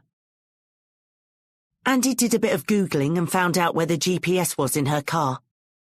He insisted he could take the telematics box out manually, but that plan came to a screeching halt when she caught him watching a YouTube video in Russian subtitled, "How to remove black box with only small damage to car."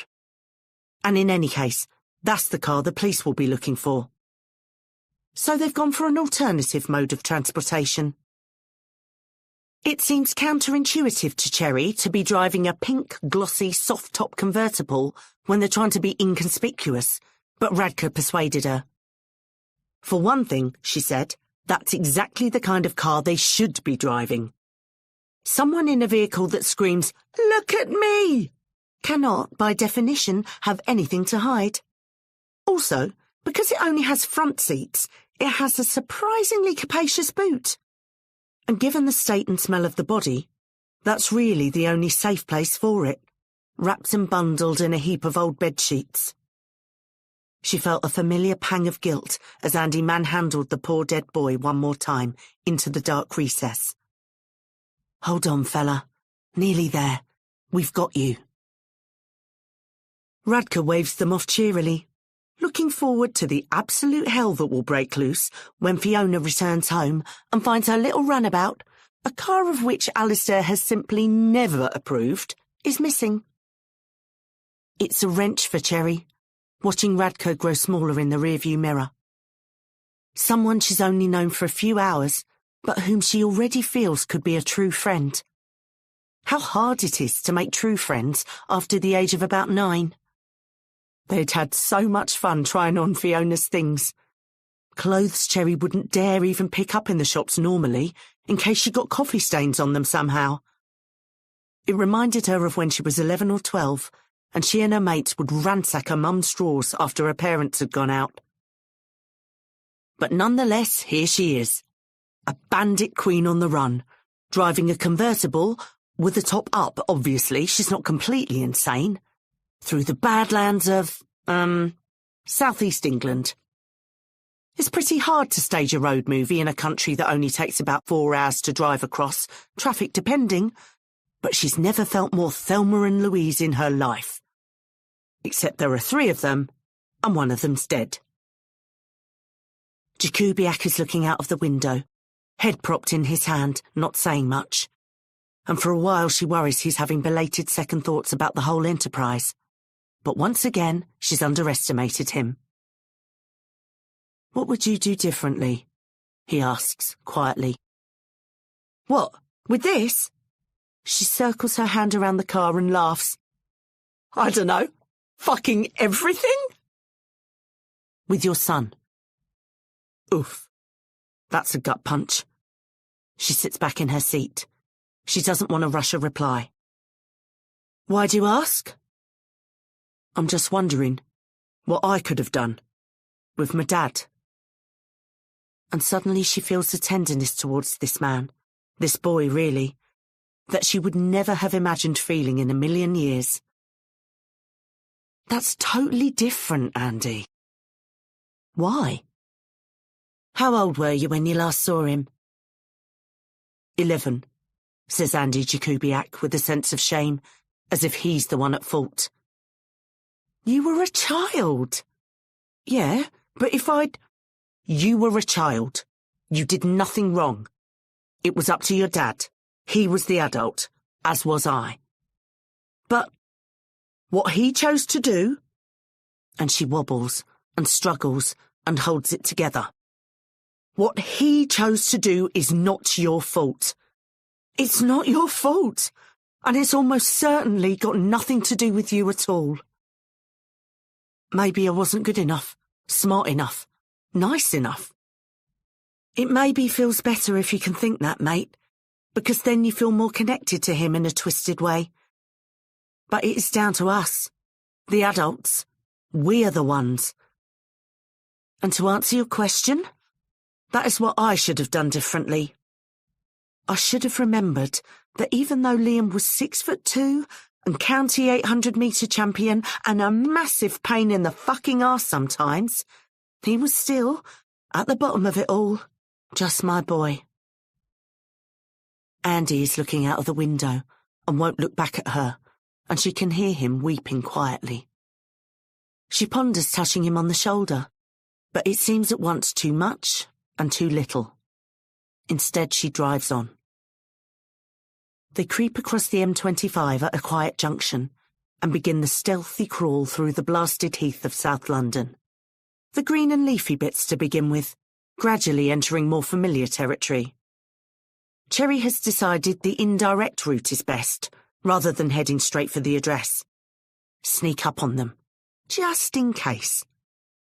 And perhaps she wants to glimpse old haunts, summon up the spirit of her dad to help her on her quest. This is where Cherry grew up, though things have changed a lot. Probably more than any other part of London, the South has been recolonised by the forces of capital. Once an abandoned no-go zone marked "Here be dragons" by all right-thinking members of the bourgeoisie, and thus left blissfully to its own devices, in recent decades, South London has been subject to a reign of developmental shock and awe. Carpet-bombed by evictions and sell-offs, defoliated of its natural life forms by the vicious Agent Orange of gentrification. Forced displacements, destruction of communities, and demolition of housing on a scale normally only seen in the late stages of a war. The incentives were pecuniary, but the motivation was control. The powers that be couldn't have got the fractious, resistant, working-class black communities of Brixton and Loughborough Junction out of their homes with a fucking tank, if they'd been ill-advised enough to turn up in one. Yet the market, the marvellously malevolent market, managed it with barely a scuffle. And the difference it makes, the transformation, is extraordinary. South London was a poor city once. A radical city, familiar with its history, truculent and contemptuous and liable to bare its teeth on minimal provocation. And now, like everywhere else, it is a place full of people concerned above all with material things. And that strikes Cherry as a genuine tragedy. Being back is weird. A feeling of being home and yet very far from home. The strange concatenation of shabby and wealthy, of tired kebab joints with the letters peeling off, and shiny new restaurants called self-conscious shit like, you know, that little Italian place? Minicab firms with grills over the windows, exhausted drivers asleep on their arms, next to car dealerships with pricey 4x4s lined up on the forecourt, as sleek and plump as freshly caught salmon. The familiar and the unfamiliar, the sacred and the profane.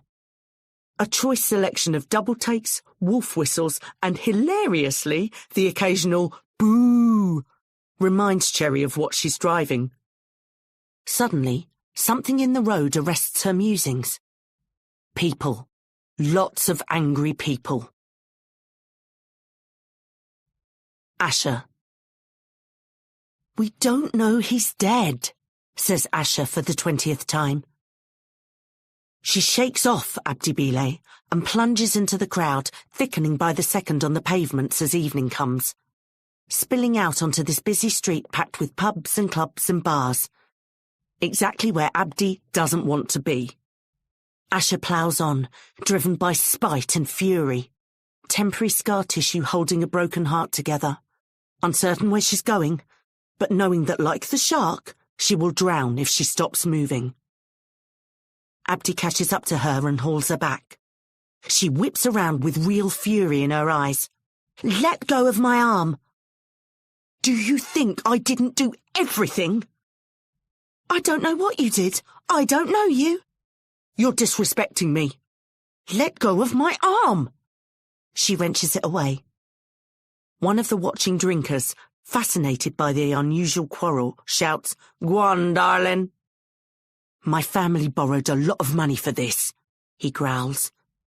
"So what?" "Nearly a year's income. Sold sheep and goats too. The least I can do is repay them."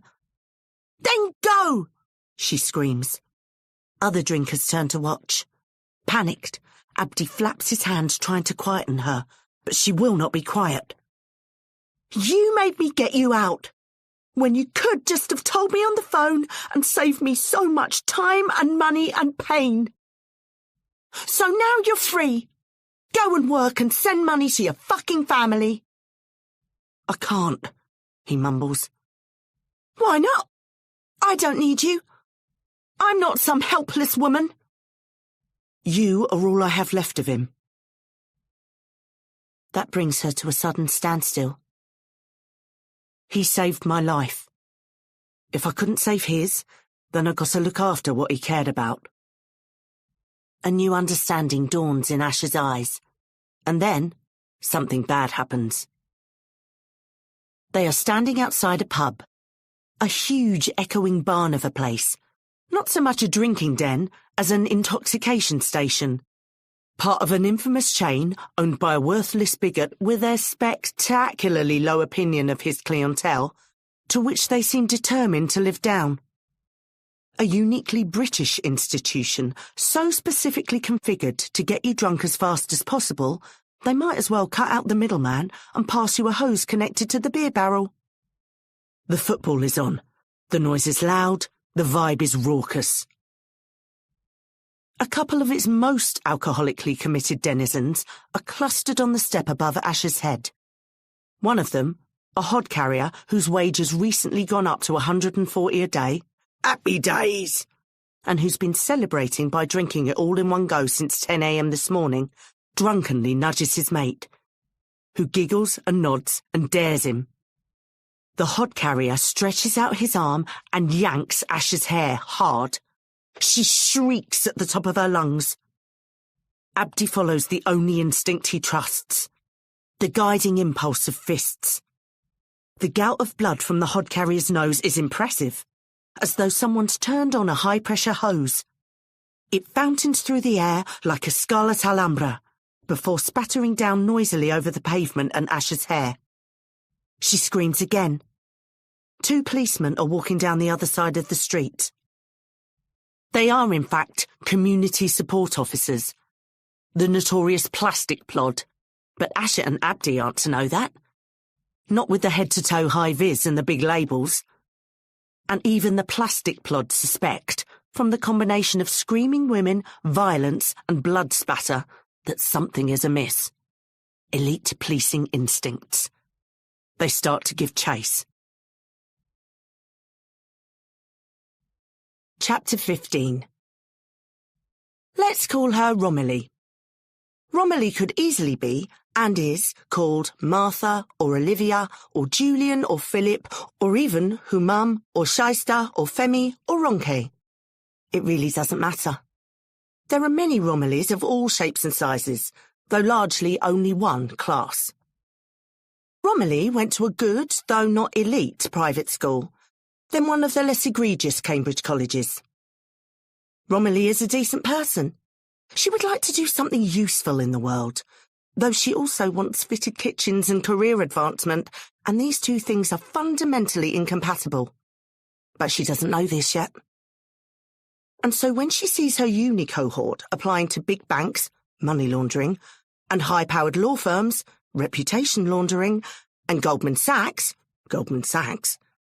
she turns up her nose and takes the high road. She applies for, and is accepted into, the civil service fast stream. She does really well.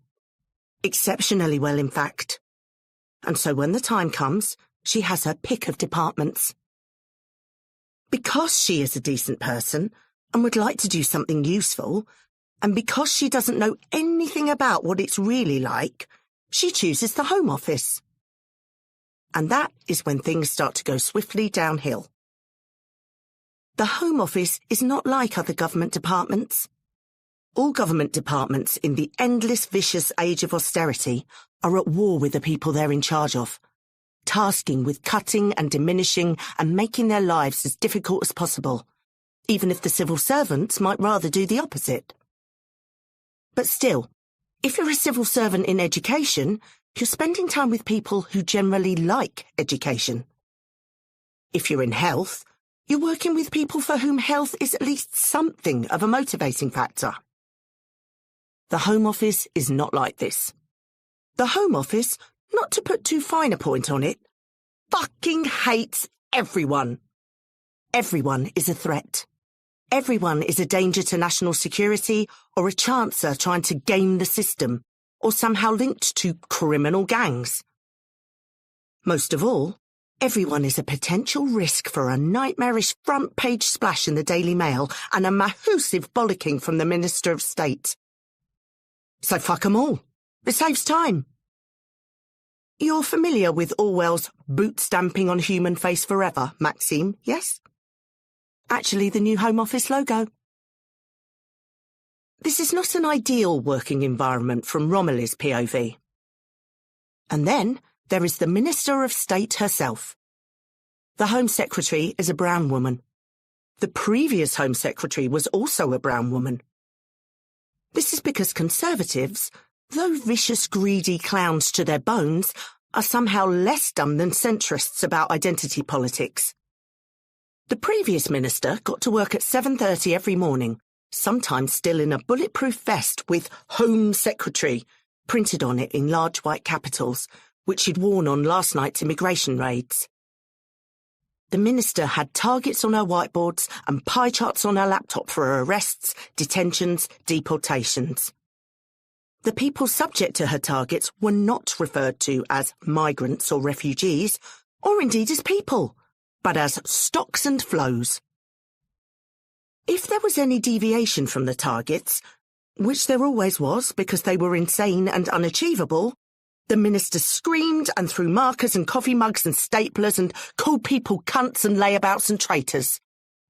A formal investigation found her guilty of bullying staff in no fewer than 3 different departments, which is a record even under this government.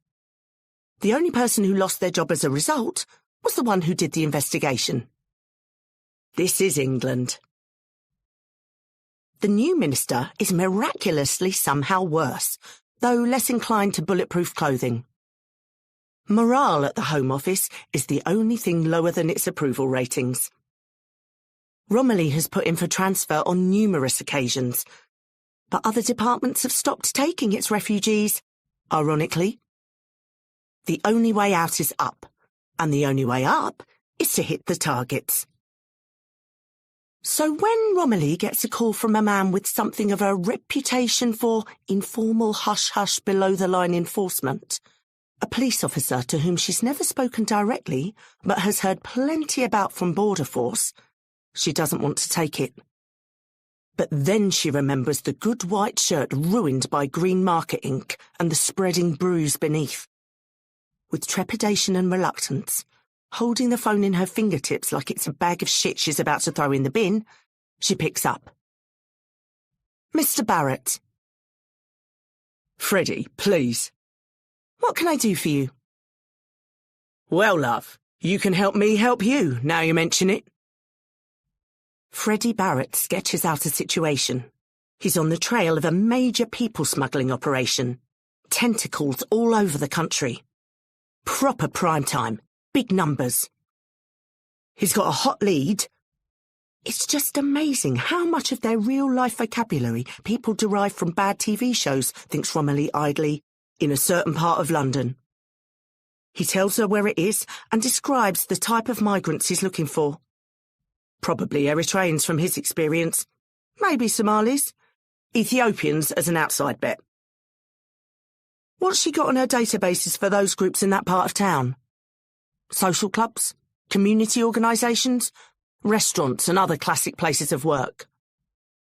And of course, when it comes on top, he'll be more than happy to let the Home Office lead the way. Kick in the doors, make the arrests, drag the lot of them out screaming by the hair. She can have all the credit, the camera time, the numbers. All he wants is the satisfaction of a job well done. He would like to be there, though, when the arrests are made. Purely for professional purposes. Somehow, Romilly fancies she can smell this man's rancid breath down the phone line. She looks up from her desk and glimpses one of the 24-hour rolling news channels the minister has insisted on streaming into the office. A puffy-faced man in a life jacket, despite standing on dry land, is describing the arrival of refugees on the British shoreline in the tone of a bored pest control officer telling an unhappy restaurateur that the rats are back. From the minister's office comes an enraged shrieking and the sound of breaking glass. Resignedly, she begins to tap her keyboard. Robert. The dark cloud under which Robert left the London police force seems to have dissipated.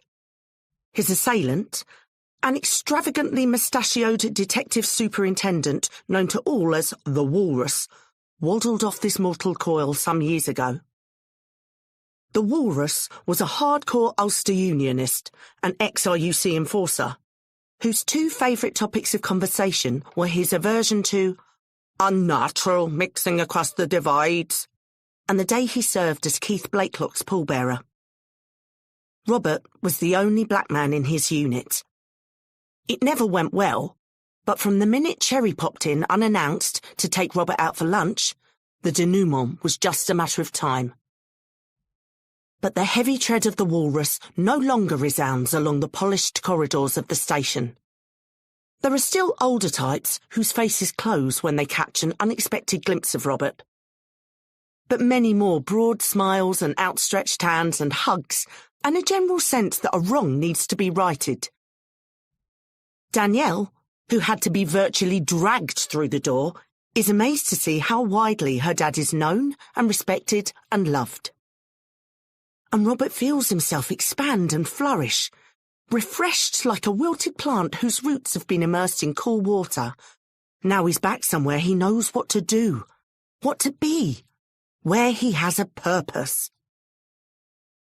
He's asking around for a guy called Charlie, and eventually they're outside an imposing closed door.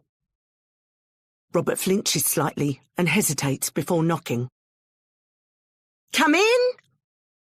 He smiles when he hears the voice inside, which Danielle doesn't understand because the voice is female. He opens the door. A brunette woman sits behind the desk. Robert's smile falters. "Sorry, I'm looking for—" "Robert!" "Charlie?" The woman sprints from behind her desk and fully leaps into Robert's arms. He laughs and catches her. The woman hooks her arms behind his neck. Danielle's eyes goggle out of her head. "Gastric bypass surgery!" shrieks the woman. "Couldn't have done that 10 years ago, could ya?" "Not without breaking both arms, no," says Robert. The woman slaps him lightly. "You look great," he adds. "As do you, as ever." "Not that you didn't always." Danielle coughs slightly. Robert sets the woman down. "Danielle, this is Charlie Maserati, an ex-colleague. Charlie, this is Danielle, my daughter. Not sure if you remember her." "I do indeed." The woman takes Danielle in with a shrewd, appraising glance, like a farmer eyeing up livestock for its pedigree. She holds her hand at hip height. "The last time I saw you, hun, you were about yay high." "Fascinating," deadpans Danielle. "Also, blatantly not your real name." Charlie reaches onto her desk and flips Danielle her work ID card. In black capitals, next to a barely recognisable headshot of the same woman with 3 chins and blurred rubbery features, is the name Charlie Maserati. "It's officially Charlotte. My parents are Italian, and my ex-husband was a feeder. I cannot get you a discount on sports cars, though, sadly." "Ex-husband?" Robert raises an eyebrow. "We will discuss." Charlie takes the ID card back. "Did you ask for the Walrus's office on purpose?" asks Robert, looking around and finding only bad memories. "No one else would take it. You know how superstitious cops are." Robert shrugs slightly in puzzlement. "Didn't you know?" She pets the desk like it's a dog that's done well. "He caught it right here. Heart attack midway through an Ulster fry. Mouthful of bacon rasher." "It's the way you would have wanted to go." The two of them snigger like schoolkids.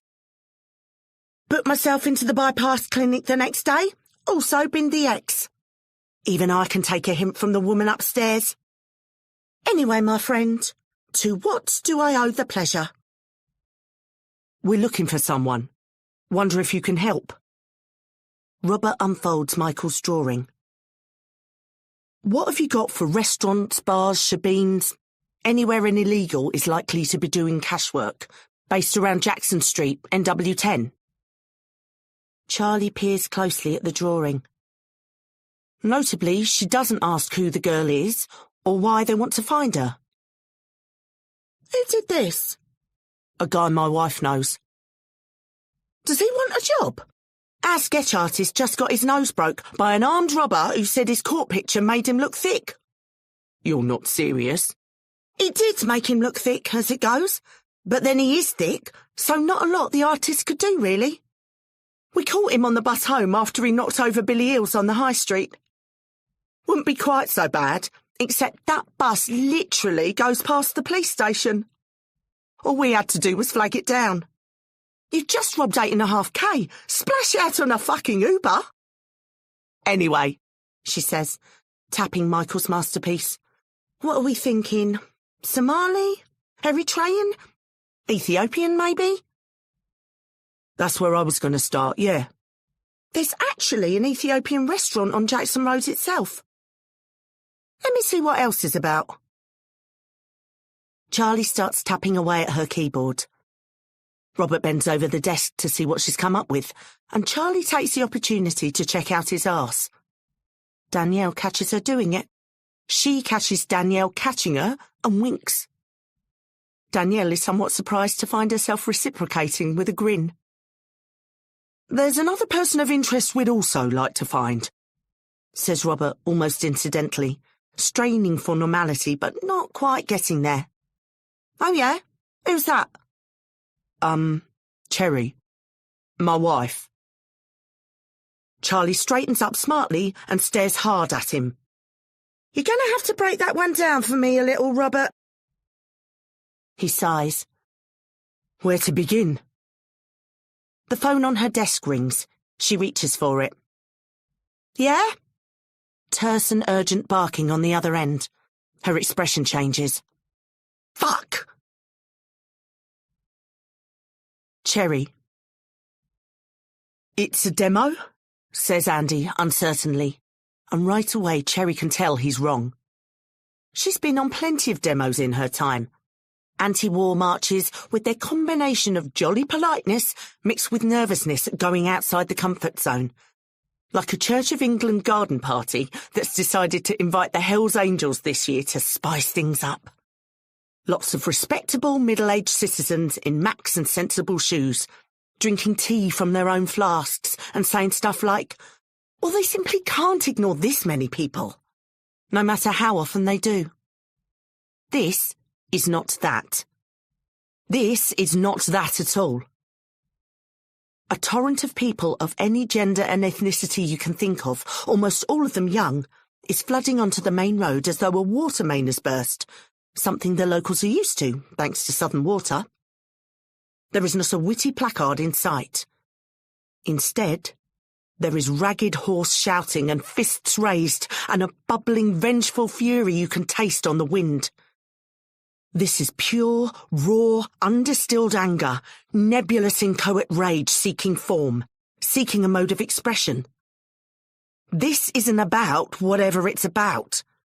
It's about something long-standing rising up from the dark and deep, from the repressed and crushed and quashed, and the cause of it will not be the end of it. Several girls are in tears. Others have their faces twisted with rage. Boys jab the air or smack a closed fist into an open palm. The traffic has ground to a halt as more and more people gush into the road and surround the cars. One or two horns sound, but most people in South London are smart enough to recognise trouble when they see it and keep their hands to themselves. A knock on Cherry's window, almost polite. A pretty black girl with tattoos and what they called picky dreads back when she was her age is waving and smiling, framed by friends. Cherry smiles back and rolls the window down. You won't be able to get through there, darling. Too much people. The girl points in the general direction of the swelling tide. Turn around if you can. The thing that strikes Cherry is just how young they all are. They barely look capable of carrying the crushing load their society has dumped on them, with their eggshell faces and freshly hatched bodies. They look as if they'll crumple under the weight. Could she have handled all this when she was that age? She very much doubts it, and she thinks she's tough. She recalls the things she thought were so important and massive back then, how insignificant they seem now, compared to all the shit this generation have to deal with. The planet burning, and their elders' venomous hatred of them, and the promise of absolutely no future at all, except getting rigorously dry-fucked by offshore dark money and its political flunkies forever and ever. What's going on? They killed Matthew. The girl's face is full, not so much of anger, but a profound sadness that exceeds her. A sadness that reaches far beyond this incident and these kids, and way, way back into generations, has its taproots deep in the fertile, stinking muck of British history. And then she briefly tells Cherry the story. There was a community centre nearby. A warm space for people who couldn't afford to heat. Hot meals for people who couldn't afford to eat, made up from donations and dumpster diving. It hosted English language classes and spoken word nights of frankly debatable quality. It was the brainchild of a guy called Matthew, a community celebrity of the type you only really get in South London. Looked a bit like the rapper from Arrested Development, though that's going back a ways. Tall, big glasses, wavy locks. Less meat on him than a bush's pencil, as the saying goes. Not even 30. A gentle soul, just trying to do a bit of good. The thing is, the centre wasn't supposed to be there. Legally. It was housed in an abandoned job centre. A serious upgrade in serving the community on that score. On a site which developers had had their eyes on for some time. They'd asked for permission to stay, for grants to put in a bid on the place, for council assistance. But all the main local councillors work for Lend-Lease. And so last night, in the middle of bingo, a particular favourite with the older Jamaican ladies and thus rammed, the riot cops charged in. Matthew went to meet them, hands upraised. The police are claiming he tripped over some debris and broke his neck. But we have this, says the girl, and passes her phone through the window. Suddenly, Cherry notices how many of the kids around her have their faces in their phones or are passing them around, pointing at the screen in furious denunciation. She can't watch more than a few seconds of the video. The threshing of limbs and the scuffling and the police yelling out their bullshit alibis and the frightened, outraged voices of old church-going ladies screaming, "He can't breathe! He can't breathe!" It's all at once so shockingly unexpected and so horribly familiar that the last few days and the last few years all come streaming back in torrents. She blinks hard and shoves the phone back without looking. The girl is distressed. It's okay, I'm so sorry. I didn't mean. It's all right. Cherry has recovered herself. She smiles at the girl. It's all right. It's not that. Well, it is that, but it's a lot, you know? It's all just a lot. It's a fucking lot, agrees the girl, smiling back. Good luck, says Cherry, and means it. Thanks, lovely, says the pretty girl. I love your car, by the way. Thank you. I stole it, says Cherry, deadpan, and the girl pisses herself giggling. A sudden bang on the window. Jakubiak jumps. A finger points at his head. Cop! A second bang. A face snarling. Aye, you man, better look like cops, you know. Jakubiak goes to roll down the window, but Cherry yanks his arm back. Somebody in the tide of people now engulfing the car pulls the face away. Allow it, fam. disappears on the wind. Cherry puts the car into reverse and backs out of there. Robert. It's weird watching it with no sound, in black and white. Distant, unreal, like an old movie. But the timestamp says 10 minutes ago. The rear window shatters as the bottle with the burning rag flies through it. Nothing happens for a strange while after, the violence inside fermenting, biding its time. Then the side windows explode, as if punched out by soft fists.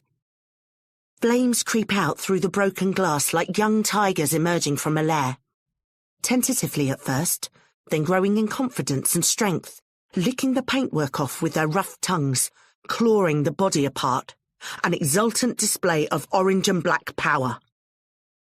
Hands of bystanders start to rock the burning vehicle, shaking it from side to side, adding oxygen to the conflagration. The flames rise higher. The windscreen blows out. The police car erupts. Danielle whoops and screams. Robert rips his head around to glare at her. Charlie puts her hand on his arm and stifles a giggle. She really shouldn't laugh, given the circumstances. This is very serious. But this girl is so his daughter. People step back from the heat of the flames, which roar in triumph at the sky, fully grown now, claws outstretched. The people start to run, the burning car suddenly alone, isolated. Then the engine explodes. Charlie turns off the CCTV footage. They take it in for a moment or two. "Where was that?" asks Robert. "Neasden." "Neasden? Thought you were going to say Harlesden Way, Stonegate Estate or something." "Gentrified now, kind of." "Nothing's happened in Neasden since the early 80s. She shrugs. "Apparently it has today." "I thought you said the guy was killed south, this Matthew." "He was." "Then what is this doing west, let alone fucking Neasden?" "Language," chides Danielle with a smirk. "It's much worse down there from what I'm told," says Charlie. Her phone goes again. She picks up, doesn't even listen. "I'll call you right back." She puts it down. It rings again, somehow more insistently. London is a highly, highly regionalised city. Less so since mass gentrification, but still comprised of separate citadels. North, west, east, and especially south, segregated by the river, but above all, by loyalties to localities, regional enmities, ancient divides. Some people still go their whole lives without crossing the river. Postcode beefs are still a thing. Brawls over arbitrary administrative areas. A problem the authorities are solving by evicting as many poor people as possible and selling their housing to sovereign wealth funds. Conflicts and protests tend to stay local. They do not usually jump across areas, let alone whole precincts and zones of the city. Something is fucked up. Something weird is happening. Charlie and Robert look at each other. "It could get quite dangerous out there, I reckon," she says flatly. Robert makes a choice. He gestures to Danielle. "Better hurry up then." Charlie's phone has not stopped ringing. She picks it up and an urgent stream of jabber leaks out. She doesn't try to stop him. But as he's closing her door, she says, "Robert, take care, please." Halfway down the corridor, smirk still on her face, Danielle says, "I like her." "Shut up, please, Danielle." Marwa. Marwa sits waiting for her IT lecture to start, phone in hand. It feels so weird to be back in the banal, sterile surroundings of the lecture room after all her recent adventures. She gazes around at the stained whiteboard and creaky seats that flap up to reveal coagulated stalactites of ancient, yet somehow still sticky chewing gum, and wonders if she dreamt the whole thing. Perhaps she did. She's just texted Asher for the 4th or 5th time, but the girl has not replied. Marwa's a bit worried. Her lecturer struts in. Bald Steve, with his ridiculous cock-of-the-walk swagger like he's about to launch a major venture capital investment in Silicon Valley, not teach first years at a coastal ex-poly surviving on fees paid by Chinese students who barely speak English and whose parents are plainly using them as a form of human money laundering device. He turns what looks to Marwa like the grimace of a man dealing with a severe case of hemorrhoids on her friend Emma, who is sitting next to her. Presumably he thinks it's a winning smile, but Emma shrinks away and buries her face in Marwa's sleeve. Steve has sent Emma late-night emails of an explicit nature, of which you can smell the stink of famous grouse through the computer screen, but which Emma is too nervous of his likely revenge to report. Through the open door enter 2 police officers, a man and a woman, moving purposefully. Marwa stiffens, and her heart jumps into her throat. She looks for the fire escape, but in classic cheap-ass uni style it's been boarded up for ages. She shrinks back into her seat and tries to disappear. Steve sees the officers coming and smirks. He wonders which of his students they're here for. It would be amazing if it was the cocky Muslim. Take her down a peg or 2. She certainly looks nervous. The pretty blonde won't have mentioned the ill-advised, whiskey-fuelled missives. She's not the type. He's confident of that. Which is one reason he went for her in the first place. Nothing ventured, nothing gained. Steve Rowbottom? Speaking. Which one is it? The Muslim girl? I'm sorry? If you can make it as quick as you can, I've got a class to... Could you come with us, please, sir? You're under arrest. As the police bundle away Steve Rowbottom, who gesticulates furiously at a baffled Emma, Marwa takes her hands from her mouth and gives in to wild and uncontrollable laughter. Asher. She leans her head against the damp, chilly glass, exhausted. They're still catching their breath from the escape from the plastic plod, whom they'd soon lost dodging through the dense, in every sense, crowds, but suddenly Asher is overwhelmed by the accumulated stresses and tensions and terrors of the past few days. How is it barely a day since she came here? She looks at her reflection in the nighttime window of the train, and she looks like she's aged years. Drained, depleted, her face a grey pallor. She turns away and stares at the tabletop for a long time. The buoyancy, the energy and excitement that have carried her this far feel like they're drifting away, and something more serious, something with consequences is taking its place, and she doesn't like it. This was all such an adventure. It wasn't real, in a way. It was just a relief and a release and a dream, and she's never really thought about the future. How long she would stay here, what her life would be like. Will she still be scraping dishes and hiding from the police in 2, 3, 5 years' time? How will she feel then? She thinks of Khadijah's bitterness, her frustration with her shadow life, and she shivers. She loves Sharptooth, but she doesn't want to end up like her. No place to belong in this new world, yet reviled by her own kind for not giving due thanks for it. Insufficient gratitude is the migrant's great heresy. Ingratitude for 15-hour days and constant, endless phone calls saying your auntie is sick and your cousin wants to go to school and the animals are starving and can you send more money? More. This limbo life, where the only reality is the next shift and the next remittance. Always dreading the knock on the door, the dawn raid, and yet in some dark, twisted place, almost wishing for them too. This is the life awarded to the winners, the survivors of the great modern odyssey of migration. And the least you can do as one of them is show some fucking appreciation. And of course all these new dark thoughts are coming from one place only. He's dead, isn't he? She says, still looking at the tabletop, so quietly that Abdibile doesn't really hear her. Huh? She looks him in the eye. Omar's dead. He doesn't break her gaze. Yeah, he says simply. Has to be. She stretches mournfully across the sticky plastic table and puts her chin on her hands. She can feel the tears building again, but this is almost too big to cry over, especially here. She will have to take her grief somewhere private and quiet and break it down into bite-sized pieces which she can begin to swallow and digest over time, like one of the big snakes. I will have to call his mother. And his sisters. At least they can read Surah Yasin and Janazah for him.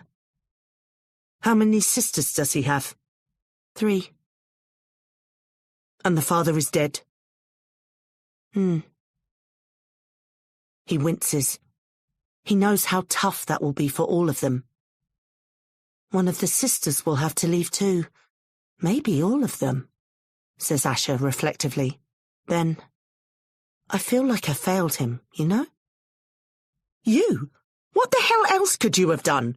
He says, almost roughly, seemingly somehow offended. I don't know. I wish I'd said more. When? The last time I spoke to him, before he got onto the boat. But he said it would be bad luck. We were about to leave. I know. The tide was coming in. He said, but... Hard to get a boat full of men out against the tide. But he did think it was bad luck. To fear the journey too much. It could make bad things happen. He was going to call you first thing when we hit land. She nods, sore of heart, but grateful for little nourishing scraps of detail, tiny memories. Then she says, almost too soft to hear, I'm sorry. What? Don't make me say it again. One time is all you get.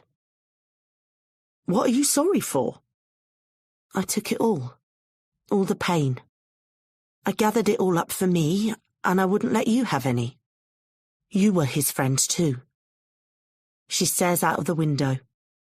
It's raining again. He doesn't speak for a moment or two. Yeah, but I made you get me out of that shithole.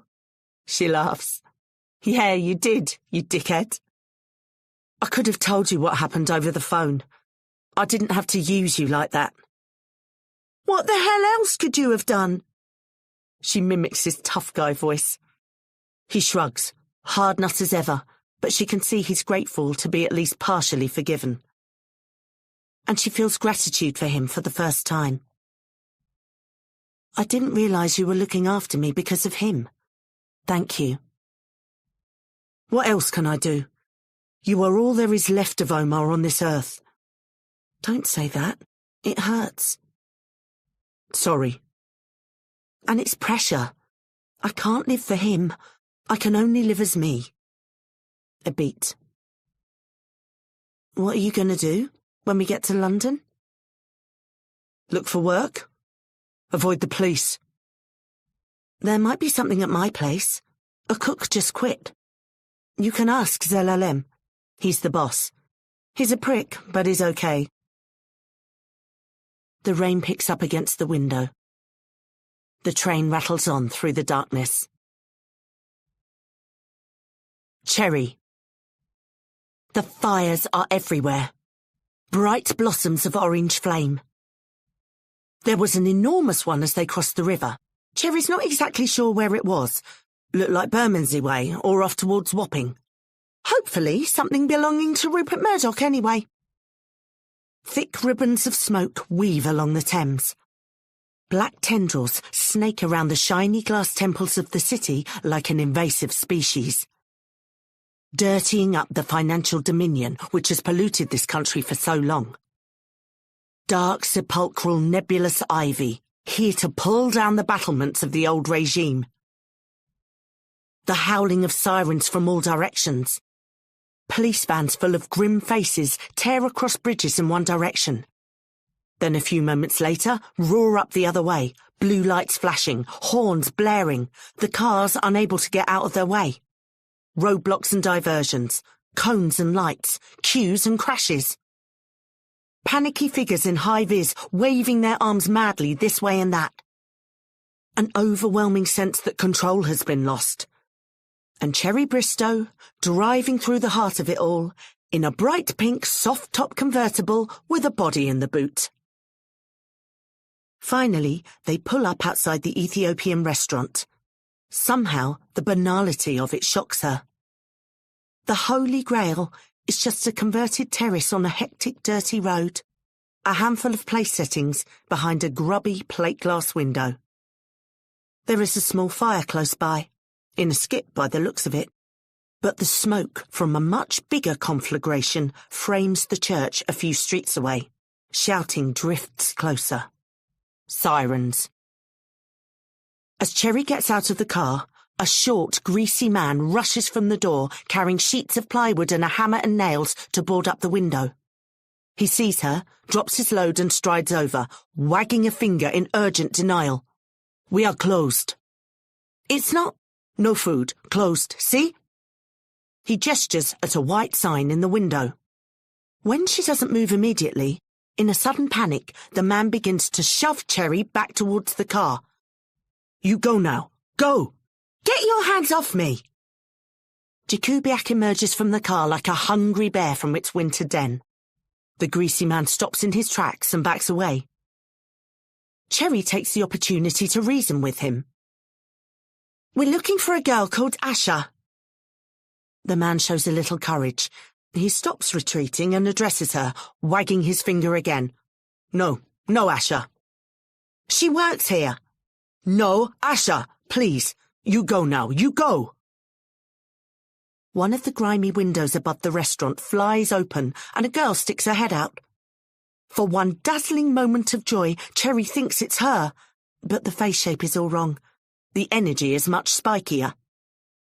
The man yells something at her, but she's not having it at all. Shut up, Zelalem, the girl says in English. She turns her attention to Cherry. What you want? Are you Asha? I am Khadija. But you know Asha? She works here? The man yells again, but withers quickly in Khadija's basilisk glare. She turns back to Cherry, takes it all in. The urgent woman, the hulking man, the madly out-of-place pink sports car. Something registers. She nods. Is she there? Asks Cherry. The girl shakes her head, but doesn't dismiss them. Why you want her? We have something she needs to see. Chapter 16. Danielle. This is the most amazing thing Danielle has ever seen. The crowd is an electric eel, pulsing and crackling with vitality and rage. Bolts of lightning shoot from it, sending shivers of life into its participants and shivers of fear into the police vans parked across the street, afraid to intervene. It is a living organism, multiplying by the second like cells under a microscope, growing into it knows not what, something beyond normal evolution. It is Frankenstein's monster with the bolts through its neck and the tingle in its veins, but beautiful, not ugly, and far more than the sum of its spontaneously cobbled-together parts.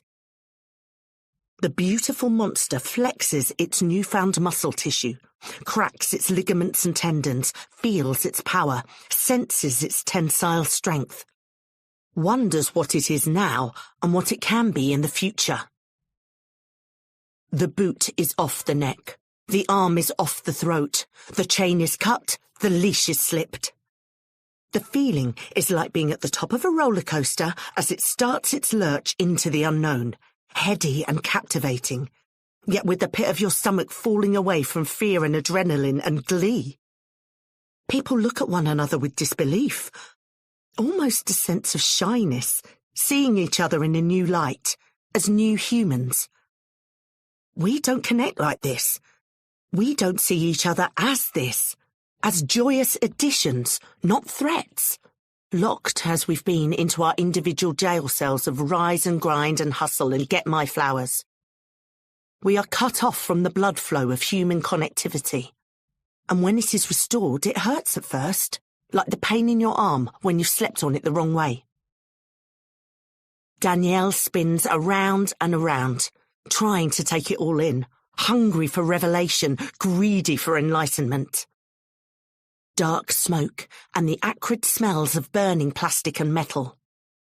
Unreal, hallucinatory snapshots. Knots of blurry human shadows catching fire. A broken water main gushing forth. A man standing on the stump of a toppled street lamp, roaring at a cheering crowd, clad all in black and wearing a strange beaked mask as if from an Italian carnivale. A plague doctor, here to purge the body politic of a virulent and long-lasting disease, to apply leeches and let the blood of the dark, melancholic humours of late-stage capitalism. She listens in on a babel of arguments. Some are banal, crude, where to rob and how to get away with it, because every tide of revolution drags a flotsam of chancers and wasters, whom the powerful use to smear it. But there are more important discussions too. Constructive, philosophical. Should we burn or should we build? Which comes first? Can you have one without the other? Moments like this, cracks in the wall, lacunae in the system where radical change is momentarily possible, are never prepared for. They loom suddenly out of history like monsters from the dark, unexpected and fearsome. And they must be caught and broken like wild mustangs, to be ridden into the future before they disappear, before the steel cell door clangs shut again. But what to do first? And how to decide what we will become? A beautiful boy with golden eyes emerges from the ruck and swirl, accompanied by his mates. The mates plunge on, but the beautiful boy locks eyes with Danielle and stops for a moment. "All right," he says. "All right," she says. She takes an instinctive step forward. A strong hand grips her arm. It's her dad. When she looks back, the beautiful boy is gone. Abdi Bile. This is definitely not the London Abdi Bile had been told about, where he'd banked on making his fortune. For a start, most of it appears to be on fire. He and Asher gawp out of the train window in disbelief at the dense skeins of black smoke twisting up into the dark sky. The glowing reds and blues of the police vans screaming back and forth like drones around a shattered beehive, panicked and displaced. A calm and golden harvest moon shining strange above it all. Theirs is one of the last trains to arrive after much grinding and delay. The authorities are stopping all services. Trespassers on the line, they say, fires on the tracks. Wild rumours of crashes, of bloody punch-ups and stabbings on board trains whip around the station like litter in high wind. Yet Pret and Oliver Bonas are still open. People queuing patiently for flat whites and scented candles. A strange conjunction of order and panic.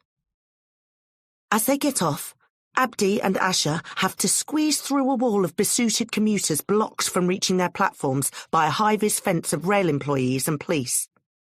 The untrammelled terror in the suited faces, the white rolling eyes and spittle-flecked shouts remind Abdi Bile of the more middle-class migrants he encountered on his journey here. The urban, affluent Syrians especially, ripped from a comfortable life and plunged into a turmoil for which they were completely unprepared, emotionally more than practically. These things happen, sure, it's a hard world, but they just don't happen to people like us. But why shouldn't they? Abdi's lip curls in a certain contempt. They drill through the solid wall of the crowd and emerge onto the street, where they begin the long walk to Asher's place of work and the possibility of employment. A large fire is burning a few streets down. Red trucks at oblique angles shooting jets of water, yet white men in blue suits and pink shirts still cluster round a pub on a corner, clutching beers and phones. What kind of place is this? Asha's phone goes. Her face lights up as she answers. Abdi Bile looks away, hears a gasp and the crack of something hitting the pavement. He looks back. Asha is 10 metres ahead, sprinting as fast as she can, ploughing people out of her way, physically knocking them into the road. Asha! Asha! 20 metres. 30. If he doesn't go this second, he will lose her. Abdi scoops up the cracked phone, puts it in his pocket, and begins to run. Robert. Don't, says Robert. I wasn't doing anything, protests Danielle unconvincingly. Yes, you were. Don't disappear, please. If you go off on your own, I'll never be able to find you. He roots himself to the spot and tries to take it all in. All his years of police training and experience make this thing, whatever it is, stick in his craw and his gorge rise. He's policed outbreaks of disorder like this before, though nothing on this scale if he's being honest. Even cracked heads a few times when it was felt by senior ranks to be necessary for the safety of the wider public.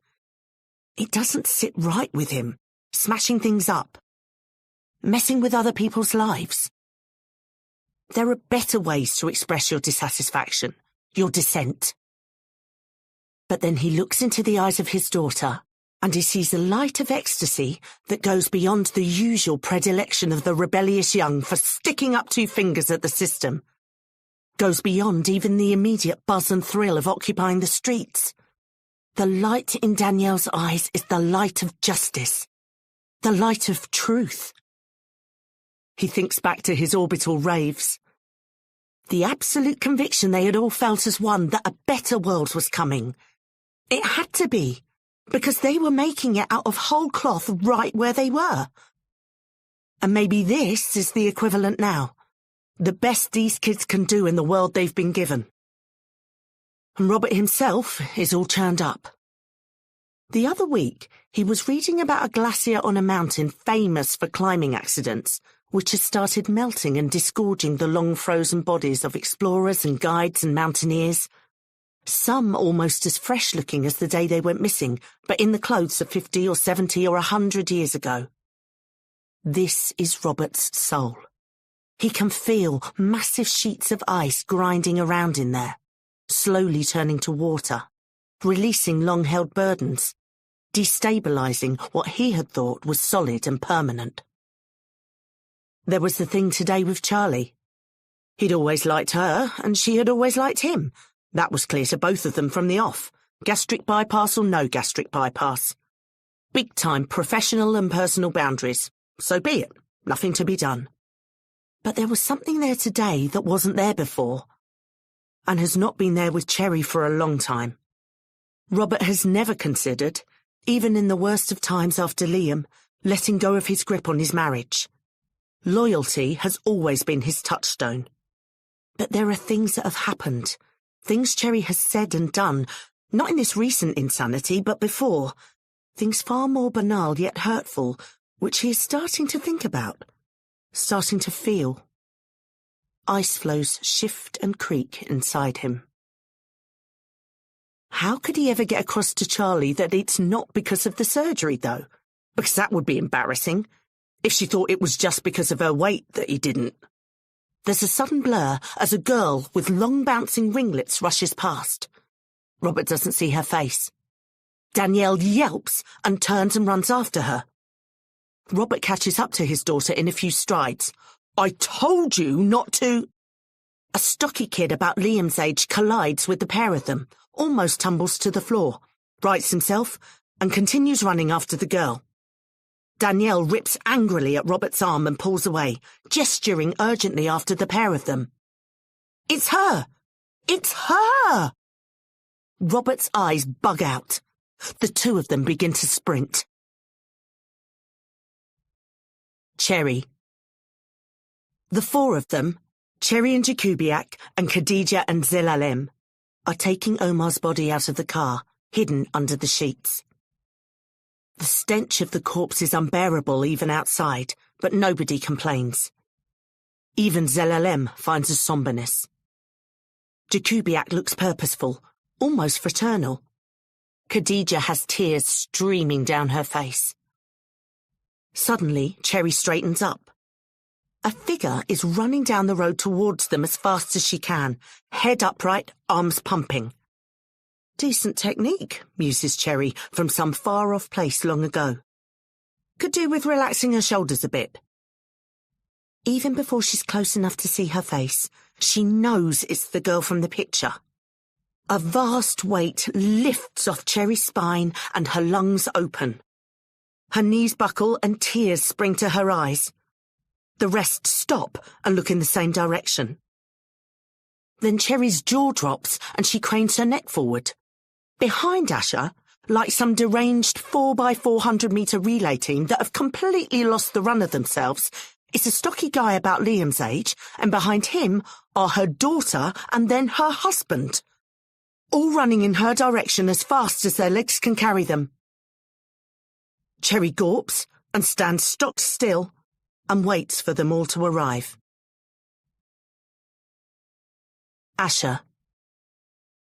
Ina nachnunu hayilma utawanak tubuma kadamu wa asara wakula shain achswai naufi imamim bumbin. Verily, we shall give life to the dead, and we record that which they send before and that which they leave behind. And of all things have we taken account in a clear book. Omar's body is laid out on dining tables. The windows have been boarded up, the outside world excluded, as best it can be, and lighted candles and incense give some semblance of sacrality to the front room of a restaurant. But it's the chanting that makes it seem at least a little bit holy. The Imam reads the Surah Yasin, the Surah of creation and resurrection. He places particular onus, as might be expected, on the restoration of life. Wa ayatul yahumul akhradu mayita tu ayayin naha. Waha adurna miha haban famin hu yakulun. Waja'alna fiha jannatim min nahwilu waharna bin wafaja'urna fiha minal airun. There is a sign for them in this lifeless earth. We give it life, and we produce grains from it for them to eat.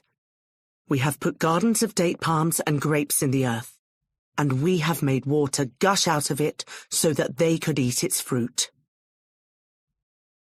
The men wash Omar's body with bowls of warm water. Abdibile takes charge, exactly as she would expect of Abdibile, doling out orders to men 3 times his age and crashing back and forth out of the kitchen with new towels, as though he's been working there for years. She smiles, because now she can see why Omar took him as a friend. Abdi had stood for a long moment, staring down into Omar's dry, sightless eyes with eyes equally dry, but his hand gripping the dead boy's shoulder so hard it seemed as though he might tear it off. Then he nodded and began his tasks. None of the men makes any comment on the state of the body, or blinks at the smell, though the incense helps. Asher doesn't know where they came from, all these men, or how they got here so fast. They don't eat at the restaurant. She's never seen them out in the street, yet here they are. She doesn't even know how they heard, amidst all the chaos outside. But then it's the same at home. Asher remembers the day of her elder brother's death, how men flooded in from miles around, from far-off villages hours away on foot. People don't keep in the heat back home. The body is buried the day they die. The mystery is how other people learn about it. Women are not supposed to wash a man's dead body. Women are not supposed to be part of the burial ceremony at all. But Asher told Khadija she wanted to, and Khadija booted in the Imam's door, and 2 minutes later, considerably paler than before, the Imam let Asher in. Asha closes Omar's eyes and mouth. She straightens his arms and legs. She rubs them with a white kafan and then applies the red adar, the perfume of burial. Lastly, she ties his legs, neck and head with white cloth to keep them in place while the men begin to wrap the body in white cotton, starting at his feet and working up to his head. The face is kept free. And when the body is covered afterwards with the green cloth embroidered with gold for the janasa, the goodbye prayer, a rent is made in it over the face so that it can keep contact with the earth. Omar will be buried not far away, in a plot the community use, as soon as they can get him through the streets. The rhythmic chanting of the imam and the answering du'as of the men soothe Asha and root her. And slowly she begins to lose the horror and the disgust, and then the guilt at the disgust that had gripped her when she first saw the state of Omar's body, and was forced to confront the reality of his death. The rage and sadness and disgust drain away. She begins to feel grateful that he is here and she is here. She breathes slowly and deeply and watches the cotton be wound. The Imam finishes the surah. Fasubhana alladhi biyadihi malakutu kulli shay'un wa ilaihi turja'un. So glory to him in whose hands is the dominion of all things, and to him will ye be all brought back. Omar. Omar's spirit watches Asha prepare his body for burial. The corpse is a strange, distant, unpliant thing now, a lump bloated and unrecognisable, nothing to do with him at all. It is just an object, merely the former receptacle of the human, and he puzzles when he recalls his desperate desire all through the recent journey, from the cutting-up room to the strange cars, to get back inside it. A fog seems to be growing in the room. Something swirls in the middle of it. A thickening nebula, first pale lemon, then bronze, now tarnished gold in colour. He knows the portal is for him, that soon he will go to it, and it will take him on somewhere, and he is not scared of that, though he doesn't know what awaits him. But this is his last time to watch Asha, and he wants to take it before it ends. His heart broke when she ran down the street to him, and he stepped forward, arms outstretched, and lunged for the embrace longed for across so much time and so many worlds, and nothing happened. Like a sliding of planes, like a needle refusing to thread, substance brushing through absence. And he knew that would happen. He knows what he is now, but it didn't make it hurt any less. All he wanted, more than anything in this world he is about to leave, was a final touch. And now he's getting it. He watches her quick, busy hands run over his ruined skin, cleansing and preparing, soothing and acknowledging. Such beautiful hands, delicate yet strong. He always liked Asha's hands. He can't remember if he ever told her that. He knows it is time. He steps away. He keeps his eyes on her hands. Omar steps through the golden portal and into peace. Cherry. Cherry stands on the flat tar paper roof of the restaurant, staring out across London. Blazes spark orange and magenta across the night as far as the eye can see, winking open and spreading their fragrance like flowers in springtime. She remembers breathlessly watching the LA riots on TV after the Rodney King beating, eyes glued to the screen, heart in her mouth. "Can't we all just get along?" he famously inquired afterwards. Rodney King died traumatically at 47, so the answer was very clearly no. Wondering what it meant and what would happen next. She wonders too what this will mean, how the world will change after this, because surely it has to. She did it. Against all the odds, she brought him home. She finished her odyssey so he could finish his. She learned his real name, Omar. Asha, who is also real, a flesh and blood girl, a human being somehow sprung to life direct from a picture and whom she had held in a brief, chaotic embrace, had told Cherry the identity of her charge, of the boy she had rescued from oblivion.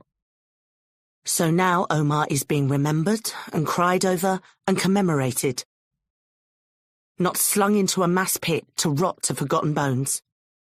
She's never been prouder of anything she's done in her life.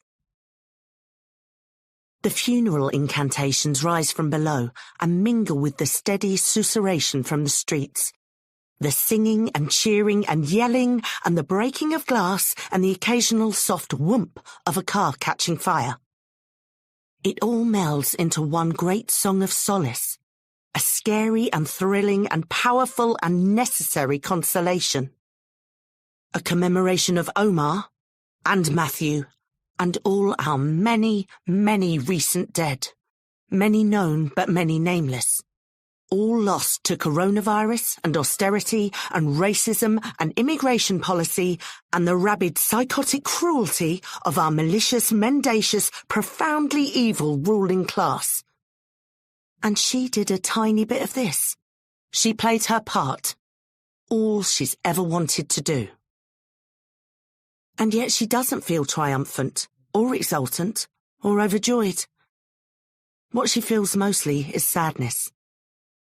The sadness that comes at the end of any great quest. The sense of anticlimax that the journey can't go on. And instead, normal life, that crude and dull domestic abuser, comes roaring and belching in through the front door, picking its nose and scratching its arse and mocking, "Oh, did you miss me?" But also the unmistakable fear of now. Now what? That's the real question. The question she never had to consider because of the urgent adrenaline of her task. But suddenly that task is over, and real life, even more than that, real people, have caught up with her. A strange standoff with Robert in the grimy street. The realization, and the gratitude, that he had come all this way in pursuit of her, to protect her, and yet now he'd found her, he seemed to have nothing to say. And she couldn't find words either.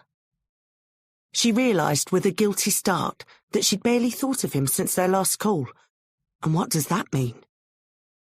That she regards him as part of the past she was running from. Has her insane odyssey really changed nothing between them? It was easier with Danielle, in a weird way. It doesn't surprise Cherry one bit that Danielle is here with her father.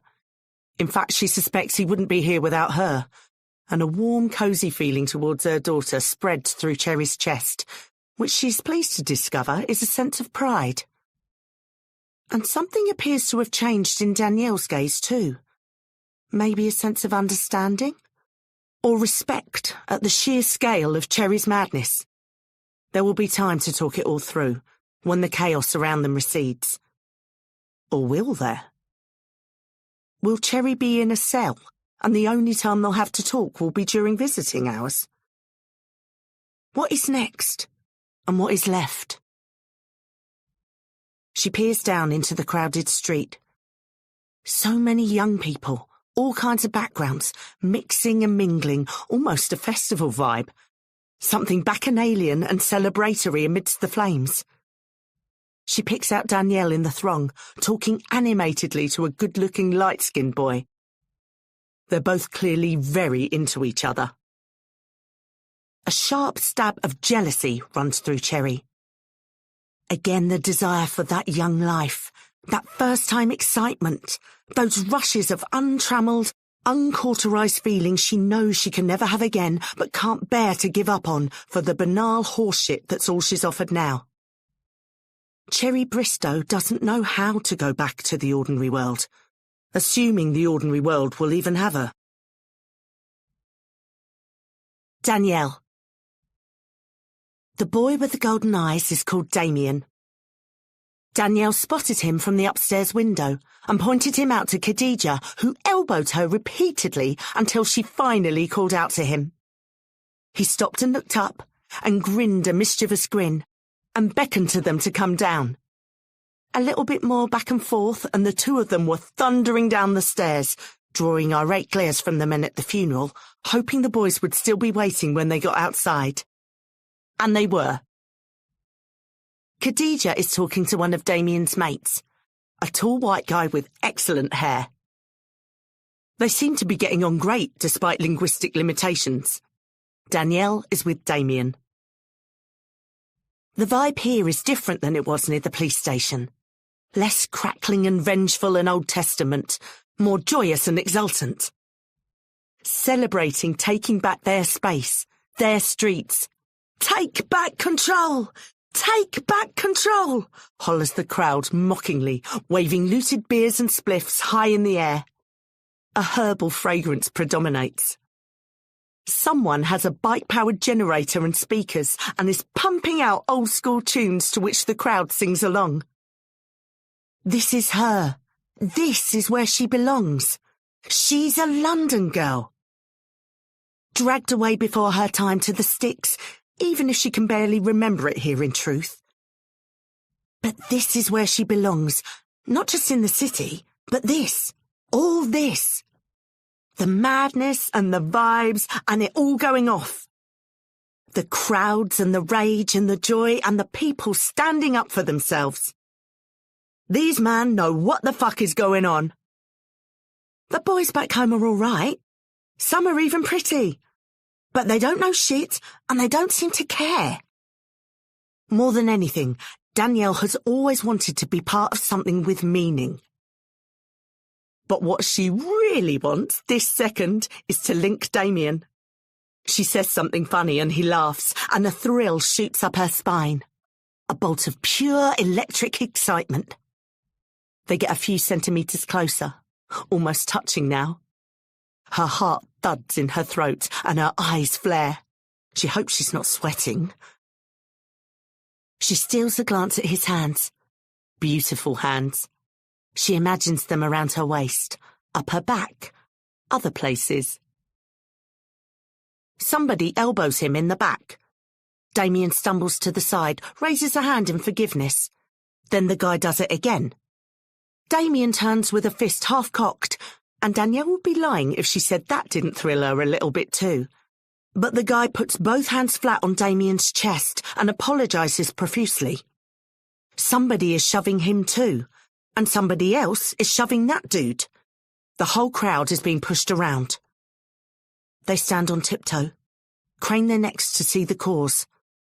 Some kind of van. Barrett. Just a few more minutes. Freddie Barrett sits in the lead vehicle as the convoy of vans grinds slowly through the crowds of scumbag and rioters, twitching with glee and hard with anticipation inside his body armour. He has been watching the parade of African men stream into the restaurant on the CCTV screens inside the van with avid, hungry eyes. A savvy investor watching his stock soar, counting the ticking profits. Keep coming, fuckers. Roll up, roll up. They'll all be fucking illegal, every last one. And he has them all in the bag. It couldn't be working out any better. The bigger the take of illegals, the bigger his pull with the bird from the Home Office and a chicken shit bunch of pen pushers and pie chart slaves. That should give him plenty of leverage over his super and the regional brass with respect to any inconvenient questions about the last 72 hours or so. And the nurse bitch is there. And Jakubiak too. Dressed like a fucking homo for some reason. So that pretty much does them in as reliable witnesses. Even his forecasts for London are coming true all around him. What he said would happen for donkey's years is unspooling in front of him in real time. The woke and the niggers and the trash setting fire to the world around them, because that is all they're good for. Everything's coming up, Freddie. He rocks back and forth in his seat, scarcely able to contain his excitement. Robert. Cherry calls Danielle's name, but her daughter doesn't hear her. She shouts louder. "She's fine. Leave her be," says Robert, who made the decision to let his daughter go, in pursuit of his wife, and wonders once again if it was the right one. Cherry shoots him a look that he's become all too accustomed to over recent years. Unreasonable irritation at his reasonableness. Impatience. Disappointment with him. For a while now, he shared her disappointment. Her sense that he's not the man he used to be. But this time, there's a twang in him that doesn't normally resonate. Like a hamstring pull of the heart. An anger and a frustration of his own. He didn't really know what to say when suddenly, bizarrely, inevitably, there she was, standing on the street large as life, holding the stolen body. He hadn't thought what he would do, or feel, when and if he actually found her. His only purpose had been in tracking her down. And so they'd stood awkward as shy teenagers while the chaos of the riots and the funeral and everything else went on around them. Then she'd disappeared, and it had taken him a little while to find her up on the roof. He looks down again at Danielle in her prospective beau, and a huge warm grin splits his face. "Go on, girl." Cherry shakes her head and mutters something under her breath. Eventually, he turns to her. "So, are you coming home?" She doesn't answer straight away. And then she makes a joke of it. "Maybe, via Holloway Prison." "Holloway closed." "Did it? When?" "Few years back." "That's how uncool I am these days. Not even up to date with the prisons." She sort of half turns to him. "I don't know yet. I'm sorry. When I'm coming back. If." There's a pause. "Right," he nods. "Fair enough." Sort of the response she's expecting, by the looks of it. And then he drops the hammer. And he would be lying if he said he didn't get a little pleasure, as well as a deep sadness out of it. "I don't know if I'll be there." Now she fully turns to him, whips around in fact. There is shock and disbelief in her face. She goes to say something, except Robert suddenly isn't looking at her. He's looking at the street below. Something's wrong. The people are jostling, agitated, more condensed and concentrated. The impetus is all coming from one direction. Danielle is getting shoved and crushed. Several large vans are moving through the crowd, bumping and hitting people, paying no heed to angry shouts, fists against the metalwork. The vans are white with red and yellow diagonal stripes along the lower sides. They look like police, and a few people start to bolt in case they are police. But then they stop when they read the words. High on the sides, above smoked glass windows, in large black capitals, are the words, Home Office, Immigration Enforcement. He starts to move, but she's beaten him to it. "Danielle!" screams Cherry, and begins to run. Cherry. They'll bury her. Everybody knows, or everybody who cares to know knows, what happens to immigration enforcement detainees. They bury them. They'll inter her in a concrete holding cell. Brick her in with paperwork and procedure. Entomb her with administration and rule changes and failed appeals and no access to lawyers. They'll dig her grave in Yarl's Wood or Brook House or Harmondsworth or somewhere even less well known and further away and harder to reach. And then one fine day, years down the track, they will dig her up and deport her. They will bury Asher alive, and she will never be seen again. That's the only thought on Cherry's mind as she charges down the fire escape. She crashes through the back door of the kitchen and bursts into the restaurant and the funeral ceremony, Robert close behind. The men protest. The imam takes a step forward, but she's through them before they can stop her and up to Asher. We have to go. And at the moment she places both hands on the startled girl's shoulders, Danielle crashes through the front door. The only word on her lips is, "Mum!" Cherry and Danielle exchange a look with a whole library in it.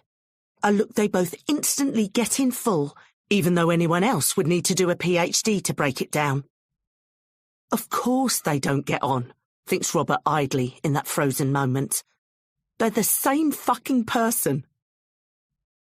Cherry points back through the open front door.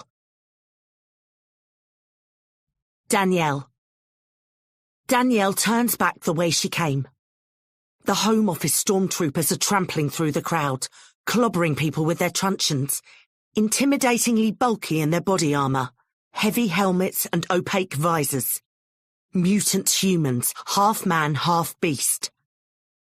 "It's a raid!" she screams, but it's hard to be heard above the tumult, the shouting and singing and the breaking of things. Damien and his mates are the only ones paying attention to her, and they're not quite sure what's going on. Damien has a half-smile on his face, as if maybe it's some kind of joke. The mutants are nearly at the door.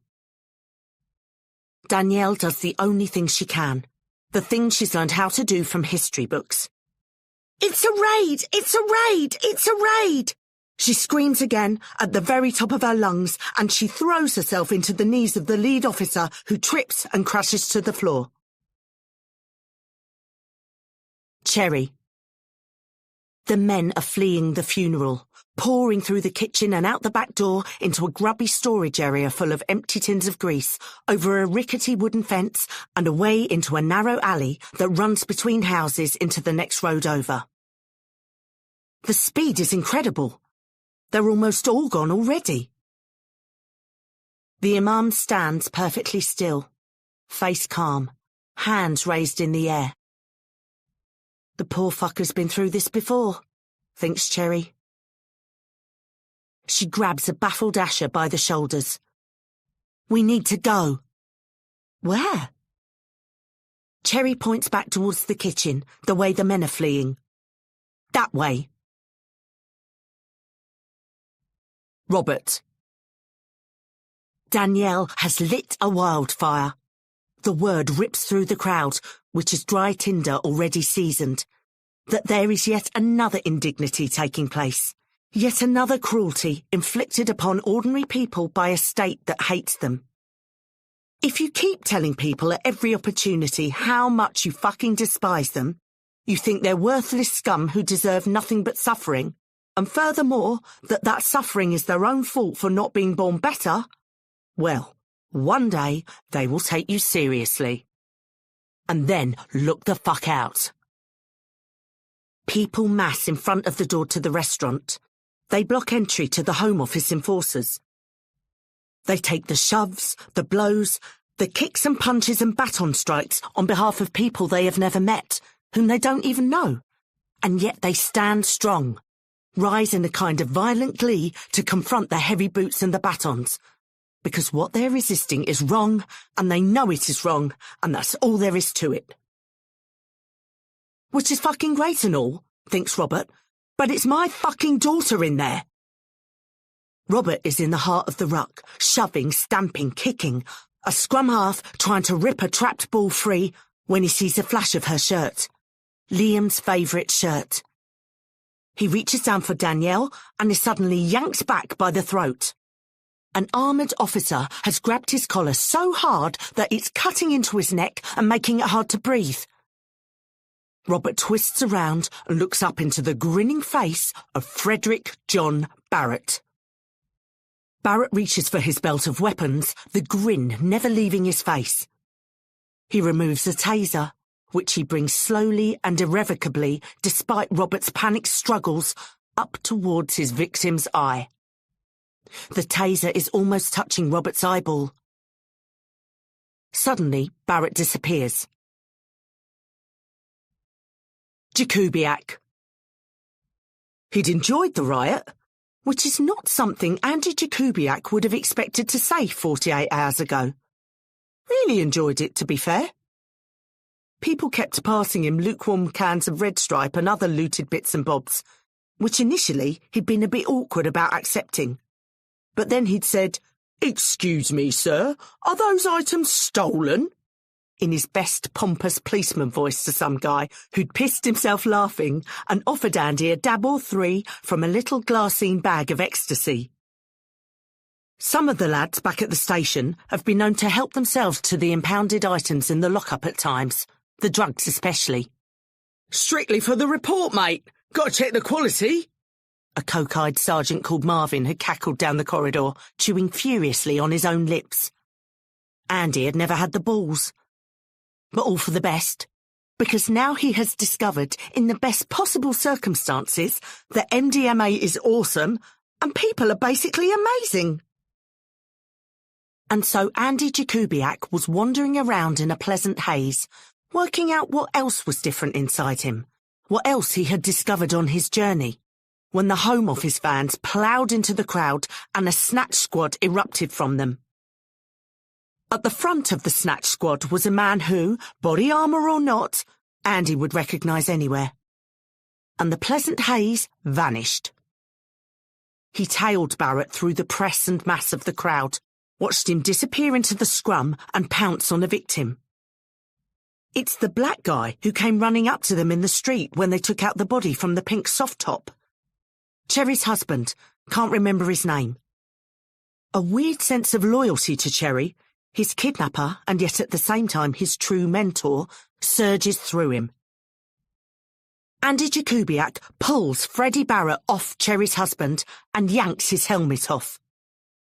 He takes a long second to appreciate the look of shock on Barrett's face, like a connoisseur savouring the subtle depth of flavour in a particularly rare vintage wine which he's been saving for just the right occasion. And then he breaks Barrett's jaw in 4 places. Cherry. Cherry straddles the wooden fence next to the alley. She holds her hand down to Asher. The girl hesitates. "Come on." Of course she's hesitating. Why wouldn't she? Cherry has no idea where she's going, no plan, no thought but to get Asher away from evil. The thing is, if she hesitates, if she thinks, even for a second, she will stop too. And that's why they have to go. Now. Come the fuck on! Asher reaches up for her hand. "Mum?" She looks back. They both look. It's Danielle. Her shirt, Liam's shirt, is torn and hanging off one shoulder. Her face is badly scraped. Her left eye is swelling up and a steady trickle of blood runs from her split lower lip. "I'm coming too." Cherry looks at her daughter for a second, and then she nods. She pulls Asher up and over the fence and down into the alley behind. Then she does the same for Danielle. Finally, she drops herself over. The 3 women begin to run. Chapter 17. Omar. The 7 of them are pushing the boat out of the rocky shoreline, knee-deep in cold water, fighting against the incoming swells when Omar's phone goes. "Let me get this. The tide's coming in. Let me just get this real quick." Abdi Bile throws up his arms. Omar answers the phone, cradling it against the roar and splash. "I'm coming," he says before she's even spoken. "Baby, it's me," says Asher. "I know, I'm coming. I love you." "I love you too. I need to go. The tide's coming in and we have to get the boat out." "I'm scared." "There's nothing to be scared of. Just talk to me for a minute." "Baby, it's nothing. A puddle, a little stream. The more we talk about bad things, the more we make them happen. I just want you to be here." "I am. I will be. I'll call you in a few hours." "You promise?" "Of course I promise." "How can you promise?" "I can promise because I love you." "I love you too," says Asher, and he can hear the smile in her voice. "I promise you, Asher, there is nothing to be scared of." "Okay," she laughs. "Okay, I trust you. Call me the second you land." And she hangs up. Omar smiles widely at his phone. Abdi Bile scowls at him. Anything else, dickhead? Want to send a few emails? Maybe write her a fucking letter? Omar grins at him. Push the boat out, fat man. It takes a few goes to get the little craft up and over and through the white-capped waves, but then they're in and they're out, away from the shoreline and out to sea, and Abdi waves his phone, the little blue dot of them surrounded by endless lighter blue. He points them in the right direction and the boat begins its journey. The boys sail into the future. We hope you have enjoyed this Penguin audio production of 3 Burials by Anders Lustgarten, read by Louise May Newberry. It was produced by Alfie Thompson, and the post-production was by Daniel Magieldi. For more Penguin audio productions, visit us at penguin.co.uk/audio. Text copyright Anders Lustgarten 2024. Copyright in recording, Penguin Audio 2024. All rights reserved. The moral rights of the author have been asserted. Thanks for listening.